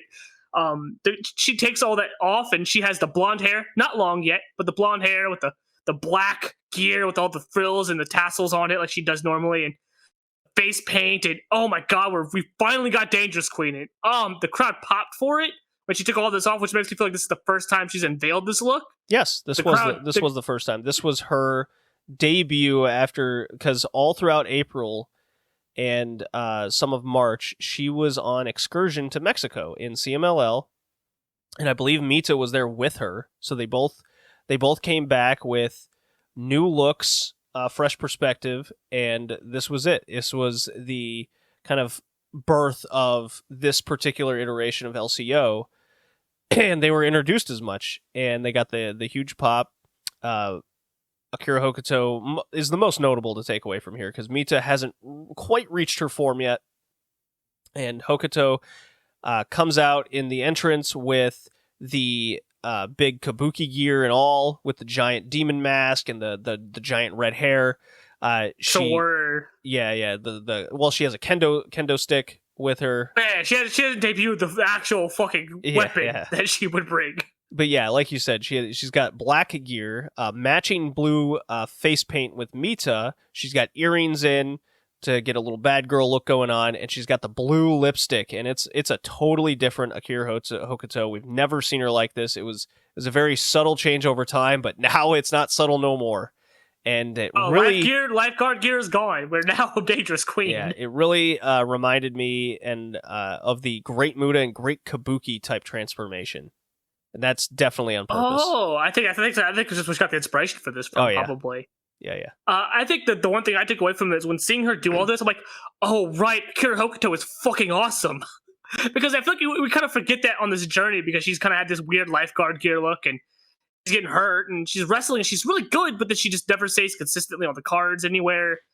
And we see her at this, I'm like, oh, right, yeah, Akira Hokuto is fucking awesome, guys. Did you know that? She's really awesome. She's got this look and aura to her, and also a different mannerism approach to the ring, too. She was much more vicious and snarling facial expressions, and looked very much more mean and evil, and different than she had looked prior in terms of how she carries herself in the ring. Well, she even had the tape on her fingers like the Great Muda does. Yeah. It was awesome. And Russell's better than the Great Muda, I'll tell you that. Oh, that goes without saying. Also, there was a spot in this match that I kind of took away with it. I thought was not a very Hokuto spot prior to this for Dangerous Queen. There was a spot where Aja Kong is biting on trying to bite on I think it was Mita, right? Mm-hmm.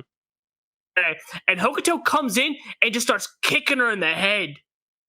Starts kicking her in the head and yanking her off of him, and then there's another spot not too long after that where she tries to bite Hokuto, and Hokuto's biting her back and kicking her in the face, and gets her in the corner and just shoves her boot right in the face, like things that we didn't see. It looked very shoot-ish almost, like very stiff.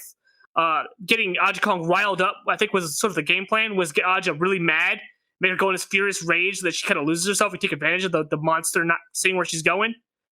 I thought Bison's job in the match was to sort of keep that from happening by, being in there and trying to be the one that keeps things together so that Aja doesn't lose herself, because they definitely feel like they were antagonizing Aja the entire match. They were especially trying to. Especially Hokuto, which was slapping her and biting her and kicking at her, and there's a whole lot of that gouging at her face. It was fucking awesome. I loved this. Of course, though, Mita takes the pin. I kind of saw that coming. Well, they established immediately at the bell that Mita is the weak link here. Oh, yeah, because she immediately gets taken down. Like, it was crazy. I also like how they started the match, too, right? Normally you get Aja Kong that makes everything go to the outside off the bell. No, Hokuto's like, no, bitch, we're going outside. It was Hokuto that engaged it, which is, again, goes further to let the crowd know that this is not the Akira Hokuto you saw with the lifeguard gear a couple months ago. This is like Dangerous Queen. She wants to murder people, and I loved it. It was great. Talk about trying to get somebody's new character over. This is how you do it. It was so good. The subtle things. It wasn't like a drastic, like, her spitting mist in someone's face randomly or something she had never done before. It's like her mannerisms were different. She was very more vicious, and throughout the match, she was getting more and more vicious, and I just loved it. It was good. Everything about this was good. The crowd bought into everything, so it was eating it all up. Fantastic. Well, my favorite moment in the match was so Mita's gotten the shit kicked out of her. Jungle Jack is about to do the whole like double clothesline spot, and Mita just kind of collapses and crawls under the arms. Bison turns around and there's Hokuto on the top rope. She goes for a crossbody, and Bison steps left and swats her out of the sky like a fly.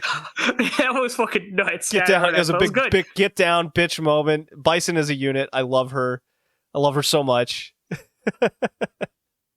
Bison's role in the match, like I said, was to very much keep things together while Aja Kong just gets antagonized. And I thought she did very good at that. Very much the Beast, but also the Beast Wrangler. Yeah, this Jungle Jack tag team is one of my favorite of all time. Like, oh yeah, there's a reason they're super popular. They're one of the most popular teams post Crush Cows, and it's just reasons why. Same with LCO for that matter. The LCO would become more than just these two people. The other thing that it further reminds me of all the time is how big Bison Kimura is compared to everyone else. She's huge. She's tall. She's tall. She's a brick house unit. She swats the shit out of Mita throughout this match. It's great. This entire match was good. Like I said, the parts for me that definitely saw it with the character work with Hokuto, because it was just a good way of getting this new character over. And Mita just seemed to be there to kind of be the other person.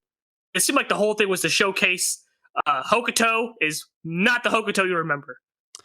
Yeah, it's to heat back up Jungle Jack. Both Kimura and Kong are kind of on a losing end for a little while here. Mita can eat a pin, and I think it established new Hokuto quite well.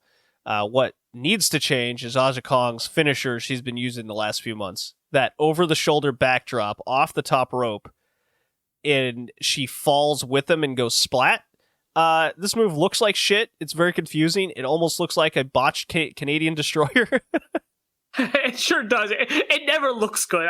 But you know what? She still does it. She does it for years. We see her in 2010 and she does it sometimes. It's horrible. I hate it. It's a bad move, yes. It's a very bad move. It's like Kyoko Inoue's off the top rope elbow drop that she just splats herself on the mat.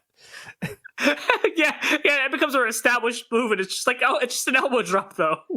Yeah, it's very ridiculous. And why it's also bad is Aja Kong, much like Takako Inoue botching her over the shoulder bomb, Aja Kong botches this move the first time too with Mita. They redo it. He sure does. Listen, no move where you're having to hoist somebody up on one shoulder is ever any good. I feel like those moves tend to never be good. This just further exemplifies that, I think. Right. So the Japan Grand Prix is coming up next month, Kay. It's coming up hot, and boy, coming off on this show, the roster is gearing up hot for it too. Main pushes and feel who goes to the finals. Who you got? All right. Well, it's a good thing that I'm not looking any of this up and I have no memory of any of this, because I remember doing the episode and kind of knowing some of this. I think it's Hokuto that wins it.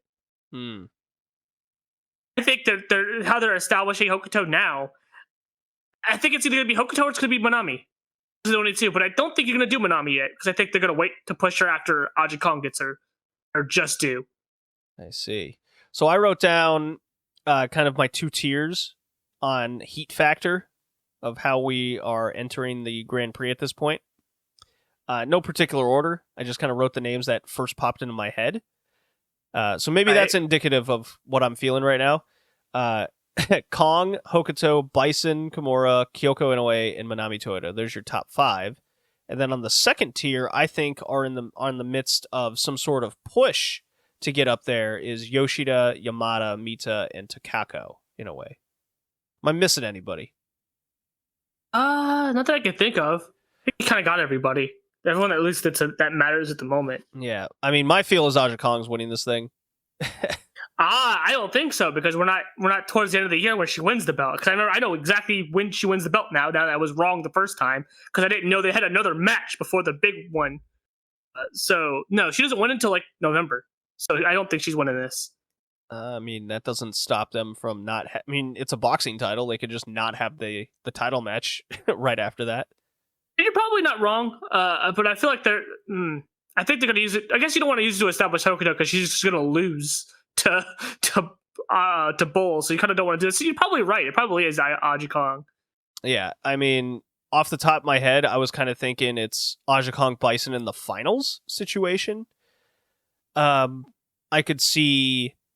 Manami Toyota and Kyoko also having major runs, though I don't see either of them winning because they're in the midst of their little All-Pacific IWA little title situation there. They don't really need that win, while it certainly feels that Bison, Hokuto, and Kong are kind of the top 3 in contention to me. That's kind of why their names came up first. Right. Well, I do know that Manami does not win the belt until a few years from now, because she has the IWA thing, and that whole lasts a couple that doesn't years. Mean she can't win the Grand Prix, but she already has won the Grand Prix. Yeah, she has. Not that I don't think she was supposed to win it. Obviously, Hokuto got hurt. Yeah, she did. I feel like you could have had Hokuto win it, but I almost feel like they wouldn't do that. Now that I think about it, because you just have her come back, establish this character, then lose. I don't think they want to do that. So I think you're probably on Aja, or Bison could win for that matter. I think those two are probably the two that seem more likely. That's just how I feel coming off of this show, going in, like what their intent is for that tournament. Right. All right. New Japan in the 90s. Hey. My time to shine. Yeah. See if I survive. Yeah. Oh, God. My computer's being kind of slow. I don't like this. I'm going to play That's Tanahashi's not good. music.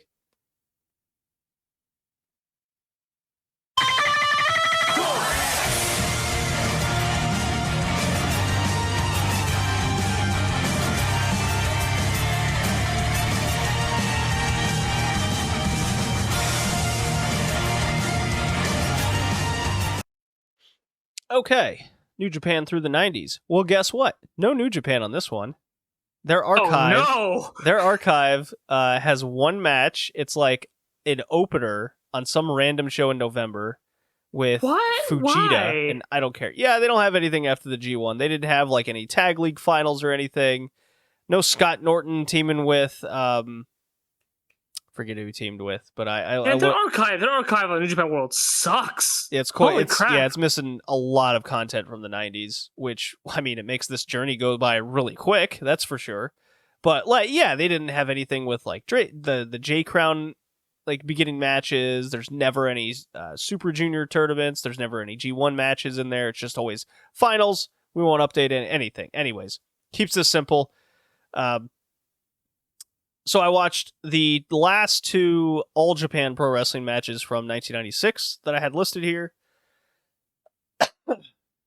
And one was from October 18th, 96, from an anniversary show Triple Crown title match, Kenta Kobashi taking on Toshiaki Kawada. 4 stars rated in the Wrestling Observer. This is your 60-minute epic draw. We went the distance. Okay. And the distance. Basically, this is an entire match of the King's Road style, plus dropping your opponent on your head style over and over again. Oh boy, it sounds fun. Sounds fun. I like dropping head style. It's very brutal. It's just from the beginning of the bell to the end, and I can see why it's like, I'll put it in quotes, only rated 4 stars. Like, it's still just an incredible match to watch, but you do get kind of tired of these guys doing all these just high impact moves over and over again, and seemingly it just never ends. So that's my critique of it. Hopefully their next one will be better. Keeps Kawada, I guess, protected, we'll say. Right, I guess. Yeah. And then the culmination of the Real World Tag League Finals this year, in 1996, December 6th, Budokan Hall. It's the Holy Demon Army against the Super Generation Army in the finals. Taue and Kawada, Jun Akiyama, Misawa. Here we are, 5 stars in the Observer for this one. And you know how I usually come on here and go, you know what, maybe I'm not feeling this 5 stars. Maybe it's a product of its time. You know how I say that sometimes, Mr. K? Yeah, sometimes. Yeah, I agree with this one, like, without a doubt. This is one of the greatest tag matches I've ever seen in my life. This match was a force to be reckoned with. You're saying Dave Mann didn't miss on this one. Oh, no, not this one. Not at all. This might be the best All Japan tag match I've ever seen. But before I get into kind of why the match was that way, the Tag League from 96. Let me go over some of these teams. So there's 1, 2, 3, 4, 5, 6, 7 teams in this tournament. Each team faced each other twice. Okay? All right. One group. So we know 2 of the teams. The other teams, you will just be like, excuse me? Here they are. Kenta Kobashi teaming with The Patriot. Who the fuck is that? Do you remember the American dude from WWF that had like a short, shitty feud with Bret Hart? No. Okay, good. Best left that way. Yeah, they got 3rd. How you phrase that? Best left that way. Don't need to remember that. Yeah, I was like, because the video of the tag match had like a whole recap over the tag league. So I'm like, is that the Patriot? No. He's teaming with Kobashi? Why? Dude, when I hear the Patriot, for some reason I think Hulk Hogan's masked gimmick from like 2000, was it 2001? Oh, that's what he looks like. 2, 3, something like that. Yeah, that's what he looks like. Is it Hulk Hogan? Maybe it's Hulk Hogan. No, it's Del Wilkes. Johnny Ace and Steve Williams, a team we've seen a lot of on this journey in 1996 here. I'm not a Johnny Ace guy, but Steve Williams is awesome. I could see this team do well. They got 4th. They tied Kobashi at the Patriots with 16 points. Yeah, I feel like the only thing that I could think of when I think of Steve Williams is the Brawl for All, and I can never get that out of my head. Poor guy, because Steve Williams rules. He's an awesome wrestler. That's all I remember for. He left quite the impression as a child because he was in a shitty boxing shoot fight that I hated. Yeah, don't blame Steve Williams for shitty Russo stuff. That's not right. It's not his fault. But I feel like I think we just hit the reason why I hate shoot fight stuff. As a child, I watched Brawl for All and I hated it. Well, so much. I understand your lifelong scars that you need to get over. I turned the TV off during that, by the way. Stan Hansen. Stan Hansen. Boy, I would have really preferred Stan Hansen teaming with Steve Williams, but then they would have won. Let's be honest. They would have no-sold everybody. Yeah, he's teaming with Takao Omori. Who? So he debuted in like 92. So I guess in All Japan Pro Wrestling terms, he's a young lion at 4 years in. Well, I mean, it's almost as close as 3 years in, so sure. This guy has a history. I know him from current, like, doldrums of current All Japan Pro Wrestling, where the old guard never loses kind of situation. But he, like, He went to Noah, and then he kicked rocks out of Noah into 0-1. Then he went to New Japan for like a year, and then he's kind of been in All Japan ever since. Like, this guy is... He had quite the journey. Yeah, he's kind of a journeyman in a weird little way. I believe he went good though. I mean, I've only seen him old and kind of broken and slow, so no. I've only seen him as worse. I don't know. I've only seen him as worse, but considering that he's 4 years in, I mean, from the recap, he looked all right, I guess. You're gonna love this team. All right. Jun Izumida, don't worry about him. It's his partner that matters. Giant Kamala. Oh my, like Kamala? It sure looked like him. Just much more fat. Sure? Well, I mean, he might have gotten pretty fat. I don't know. Yeah. That's quite the team. And then the last team, Gary Albright from UWF, big like shoot wrestling dude. He kind of rules. He's teaming with Sabu. That's not an odd pairing at all. No, these teams are so whack. What the hardcore high flying man with a UWF shoot fight man? That's a combo right there. Yeah, who knew Sabu went in 1996 to All Japan and got last place in the tag league that year? Oh, you know what? Sounds about right. It's not a hardcore match, so of course he's not winning. They did win a match in the recap off a pretty sick combination where Albright will get on his fours and Sabu will run on his back, jump from his back to the rope, and do a moonsault over top of Albright onto the guy. Of course, the recap showed the one where he botched and then did it over and got it. That's hilarious. No, we're not going to show the good one where he nailed it. We're going to show the one where he fucked up. We got to show the whole thing. Yeah, it was really funny. So yeah, Kawada and Taue and Akiyama and Misawa both tied 1-2 at 17 points to the very end. There was some good little drama there with the Steve Williams teams and the Kobashi teams, but that's where we ended up with this match. I can't imagine watching the whole tag league to be all that great on a tour when it's teams like that. Very wacky, but I laughed nonetheless.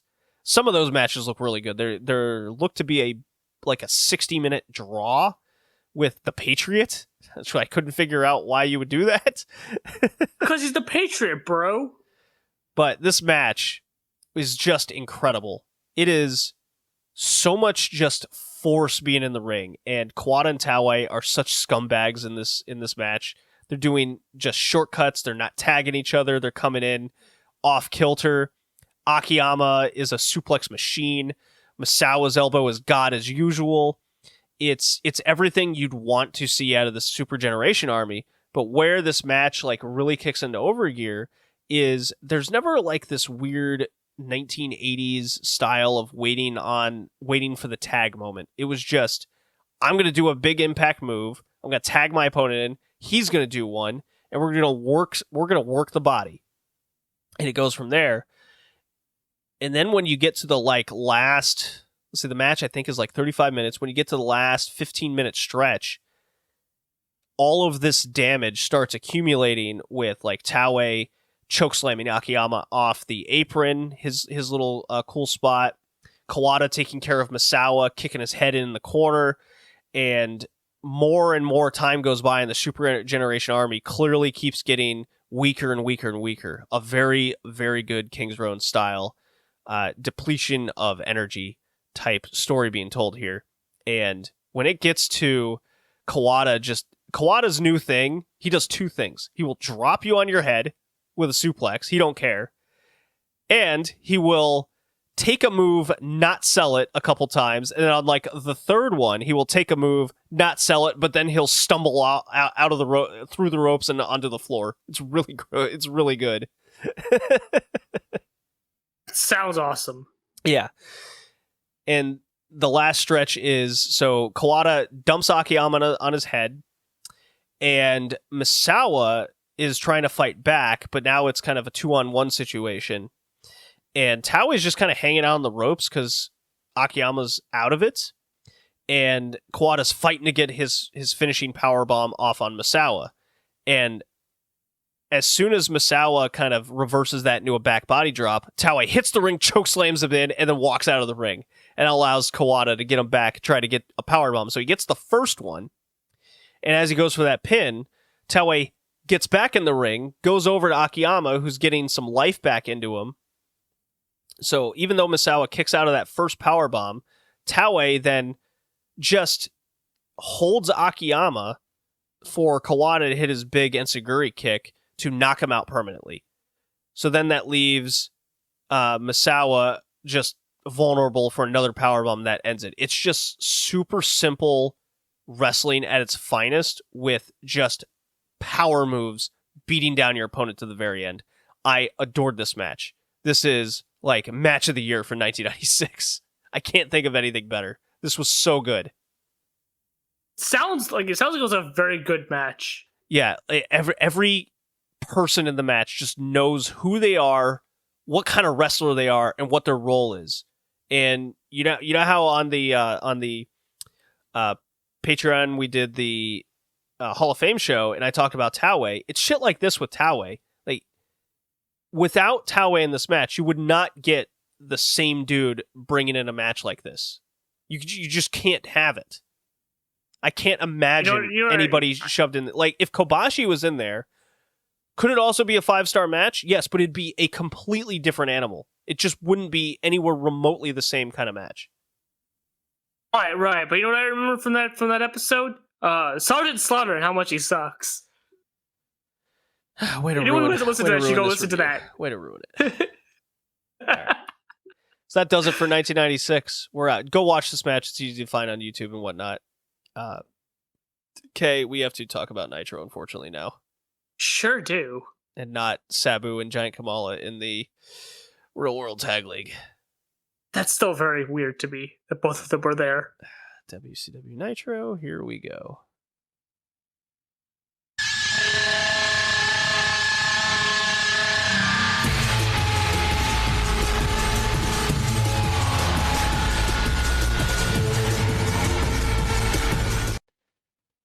Nitro K. It was a show. It happened. I hate it. Back in 99. I hate it, and I'm not worrying about it. It's in DC, June 14th, 99, the day after Great American Bash 1999, where Sid Vicious... Well, they will remind you that it's the day after Great American Bash. They did not shut up about it the entire show. Okay. Yeah, no, they did not. Sid Vicious came back, DQ'd in the main event. Nash is still champion, but Savage claims he is the undisputed, uncrowned, unified heavyweight champion. Uncrowned, unified world heavyweight champion of the entire world. Were words that he said in some variation 3 times on this show. We got more. How many times did Savage come to the ring? He came to the ring like 3 or 4 times in different sort of intervals. It was so weird. He just leave, come back, leave, come back. You forget one funny thing when they opened the show. They tried to allude to Sid Vicious. They didn't say that he interfered until like almost partway through the show. They kept talking about a mysterious man that you have to stay tuned for came in and cost this match, or the assailant that ruined the match or attacked Nash. They would never refer to him by name until like halfway through the show. Yeah, you don't want to spoil your audience. You want to give away the thing that we showed in the highlight still pictures that we showed you. Yeah. You surely don't want to do that. No, I don't want to do that. You wouldn't want to do that and compromise your next day pay-per-view buys. Yeah, right. Your next day pay-per-view buys after you just show people stills of the man that you're not naming. God damn it. This company is so stupid. Let's see. Bischoff went off about Master P a lot on the show. I have quotes here that I DM'd you when I was, because I watched this. This was during the middle of my sabbatical period, my little break off social media. So I rewatched this on the Peacock because we have that still at my place. So I rewatched this Nitro, and let me tell you, Bischoff had some weird ramblings. All words around Master P, but none had anything to do with Master P. It felt like. So here's Here's some of the talk he had. Nitro is going to change the world, much like Master P has changed the world. Nitro is going to do good things and change how we view things in our day-to-day lives, much like Master P has done to the rest of the world in the music industry. My son, he asked me when I told him that Master P was going to be here, he asked me, oh, Master P is going to be there. That's cool. That guy's going to change the entire industry. His son most definitely did not say that. All that matters is Master P goes hooty hoo at the end of all of his promos tonight. Oh, and my favorite is Bischoff. Bischoff tried to stick it to the competition by saying two different lines. One was, Master P doesn't need to be here. He doesn't need our money. He's here because he likes the business. I guarantee you Master P knows fuck all about WCW. It seemed like he knew nothing about this promotion. No, Master P was a wrestling fan. He was very happy. He was very happy to be a part of it. Whenever he talked about anything, he just referred to the wrestlers and not anybody by name or anything. Yeah, okay. I think he watched the Fed and didn't watch them. Well, because then Bischoff was like, oh, he doesn't need our money. Way to bury yourself, guy. Well, what's funny is all these guys are signed to WCW, and I think they all got like $500,000. So all of the No Limit soldiers got like $500,000 each. Also, Bischoff talks about how the other companies were trying to get them, but no, he wanted to stay right here. And you know why that is? Because the Fed wasn't trying to actually get Master P.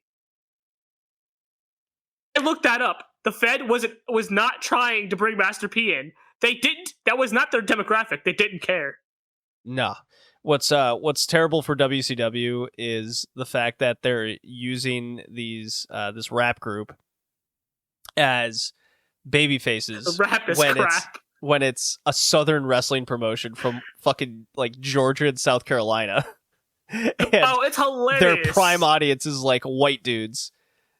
So when Kurt Hennig and Duncombe come out to Rap is Crap, and they're cheering the Rap is Crap. First of all, the Rap is Crap song is awesome. It's super funny. It's so bad. It's so bad it's funny. They boo Master P and they love Kurt Hennig. And Kurt Hennig has such a smile on his face. He's so happy that this is so stupid. Oh yeah, he's having a great time.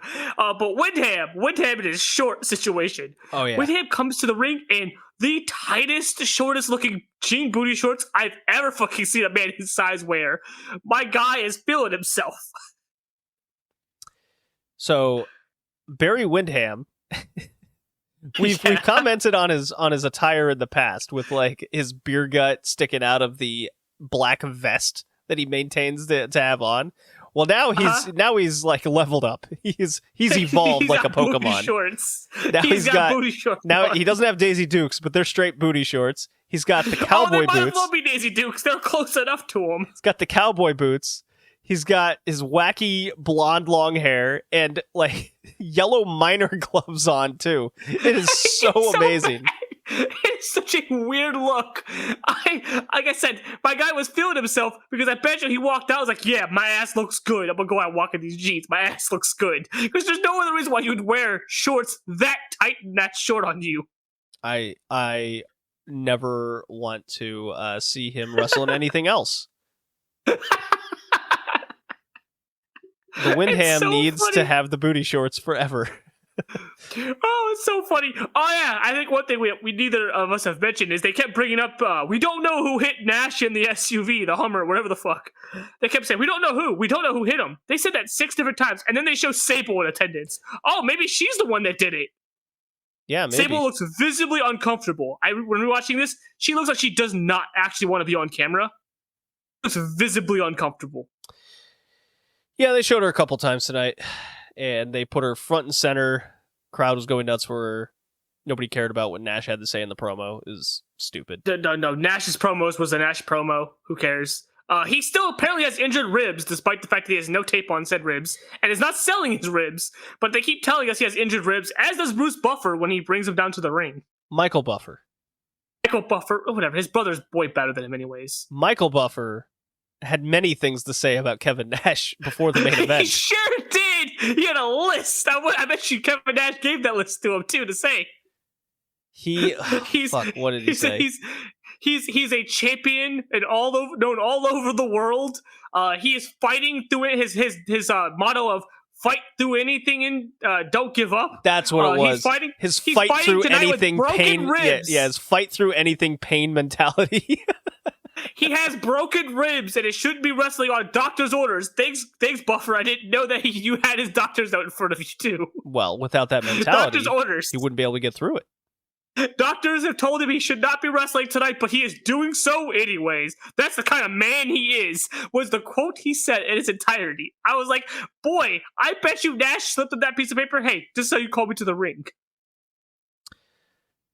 All right, so let's go through this show here right quick. Brian Adams and Vincent versus Kurt Hennig, Barry Windham. No. I don't know. It went on a while. Windham wins or whatever. Who cares? Virgil should not be wrestling in a match ever. Virgil is a bad wrestler. The press conference with Master P, we spoke about that. Savage and the wrestlers Savage being inspired by the wrestlers. Yeah, Pimp Savage and his hose. He's the boss. Yeah, we talked about that. Hugh Morris versus Kidman. Kidman won. I guess that's the end of Morris attacks the cruiserweight stuff that's been going on. Who cares? Missed the funny quote that Macho Man had. That he just went on a weird rant about kissing Gorgeous George. He went on this weird ramble after he did his little elbow spot thing when he had Gorgeous George lay down and do his elbow. Yeah. Much of the crowd's loved because her cleavage was just popping out, almost falling out, mind you. There's a lot of boobs coming out on the show, yeah. Oh yeah, definitely. But he goes on this 2-minute tangent, it feels like, where he talks about, if I had to hit her with that, I would have had to revive her with the kiss of life, but I don't need to revive her because she's super strong, and if it hit Medusa, oh yeah, Medusa wouldn't need to revive her because she could take a hit like that, but Gorgeous George, I wouldn't have had to give her the Heimlich maneuver of mouth to mouth because she could take it, but no, Kevin Nash, he can't take it. I wrote all that down because I laughed so hard at it. And you didn't even try with the Macho Man voice. Very disappointing. I would do it, but I'm kind of shot being sick and all. I have a terrible Macho Man voice. I'm very disappointed you didn't try. Our favorite storyline in WCW, the Old Guard. And Dean Malenko being 40 years old, coming in to tell the Old Guard what not to do. Flair, Anderson, and now, Roddy Piper's with them. Did I not call this at the pay-per-view that, oh shit, Piper's going to turn with him? And boy, sure he does, right off the next show. Who cares if it makes sense or not? They weren't even feuding. It didn't even happen. Yeah, so Piper is now vice president of the world. And commissioner. Vice president and commissioner. Yeah, because Flair's president of the WCW and the world. So Piper's the right there with him. And the world. He's the vice president of the world and commissioner of WCW. Yeah, so even Piper goes, what if you drop dead? And Flair's like, I'm old, I could drop dead tomorrow. And Piper's like, yeah! It's well, and sad part is only one of you actually died. Yeah. That kind of puts us in a weird different light. So, I don't know. Dean Malenko comes out. They do some horseman shit. 40-year-old Dean Malenko with his receding hairline and his dad jeans. Yeah, it's fine. Whatever. They do old guard stuff. That's what I have written down. He has dad jeans and a 40-year-old haircut. Yeah, we'll come. I think Bagwell goes out there. Saturn, whoever. They do a beatdown. Then who cares? They have a match later. It's a 4-way tag. And Bagwell pins Flair. Saturn and Bagwell got beat down in the back. They cut to the back after they started attacking Dean Malenko to the fucking DDP and the rest of the New Jersey Scum Squad. Backstage. Well, I think Saturn was in his underwear and they were beating him up backstage. Don't worry about that.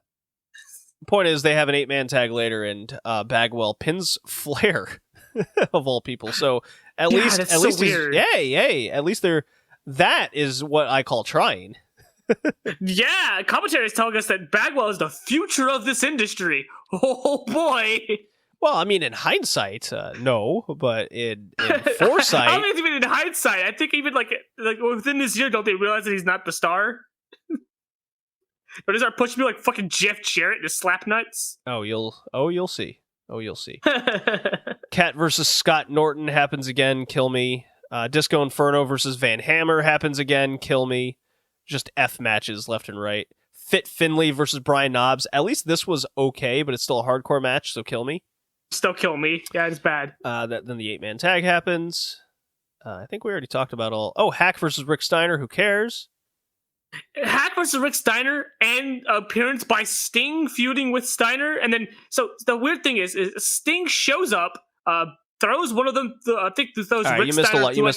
You missed a lot. So Hack versus Rick Steiner is a hardcore match that spills to the back, in which they do a lot of property damage. They're destroying cars. They're destroying motorcycles. They're destroying pickup trucks, like a whatever Bronco. And there's a random like RV in the back there, in which Sting just pops out of. And then he throws Rick Steiner through it, like it was made of wood, clearly, because it broke like immediately. Hack was thrown through it. Maybe it was Hack. That's irrelevant. The point is that Sting runs from the back to the ring to cut a fucking promo, and then runs back to the back. You know, this implies Sting was just hiding in there the entire time. Of course, just man. He's weird. Did you hear his promo? Did you hear his rhyming promo about what's red, what's black and brown, and all over Sting, and a Doberman, ha ha ha, laugh, crowd laugh. Yeah, he's the Riddler. He's Riddler Sting now. Yeah, we don't get Joker Sting till later, so maybe he's going through the entire Batman gallery. Sure seems that way. Psychosis Laparca versus Conan and Mysterio Jr. I have no memory of this match, so who cares? It wasn't very good, and Mysterio still reminds me that he is Conan's little brother. And then your unadvertised mid-show main event was Sid Vicious versus Kevin Nash for the world title.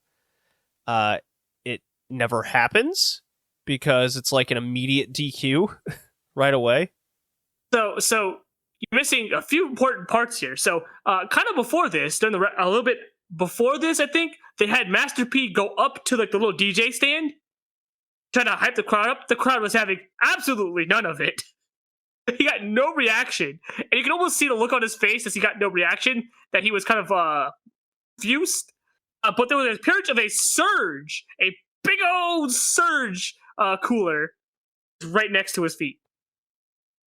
Oh, that's right. The Sid Vicious Kevin Nash match didn't happen. Instead, Savage came out, and then they had a match that went to an immediate DQ with the same finish as the pay-per-view. Good stuff. So the funniest part of that was Buffer was running down Sid Vicious's fucking rap sheet as he was announcing, but Macho's music was playing the entire time, and Macho was walking down to the ring.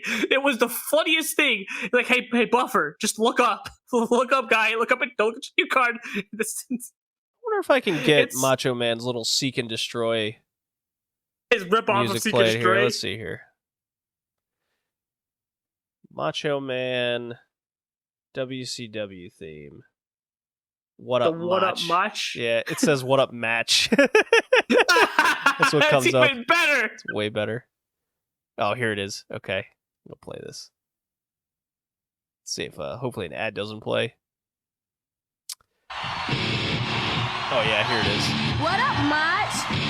Oh yeah!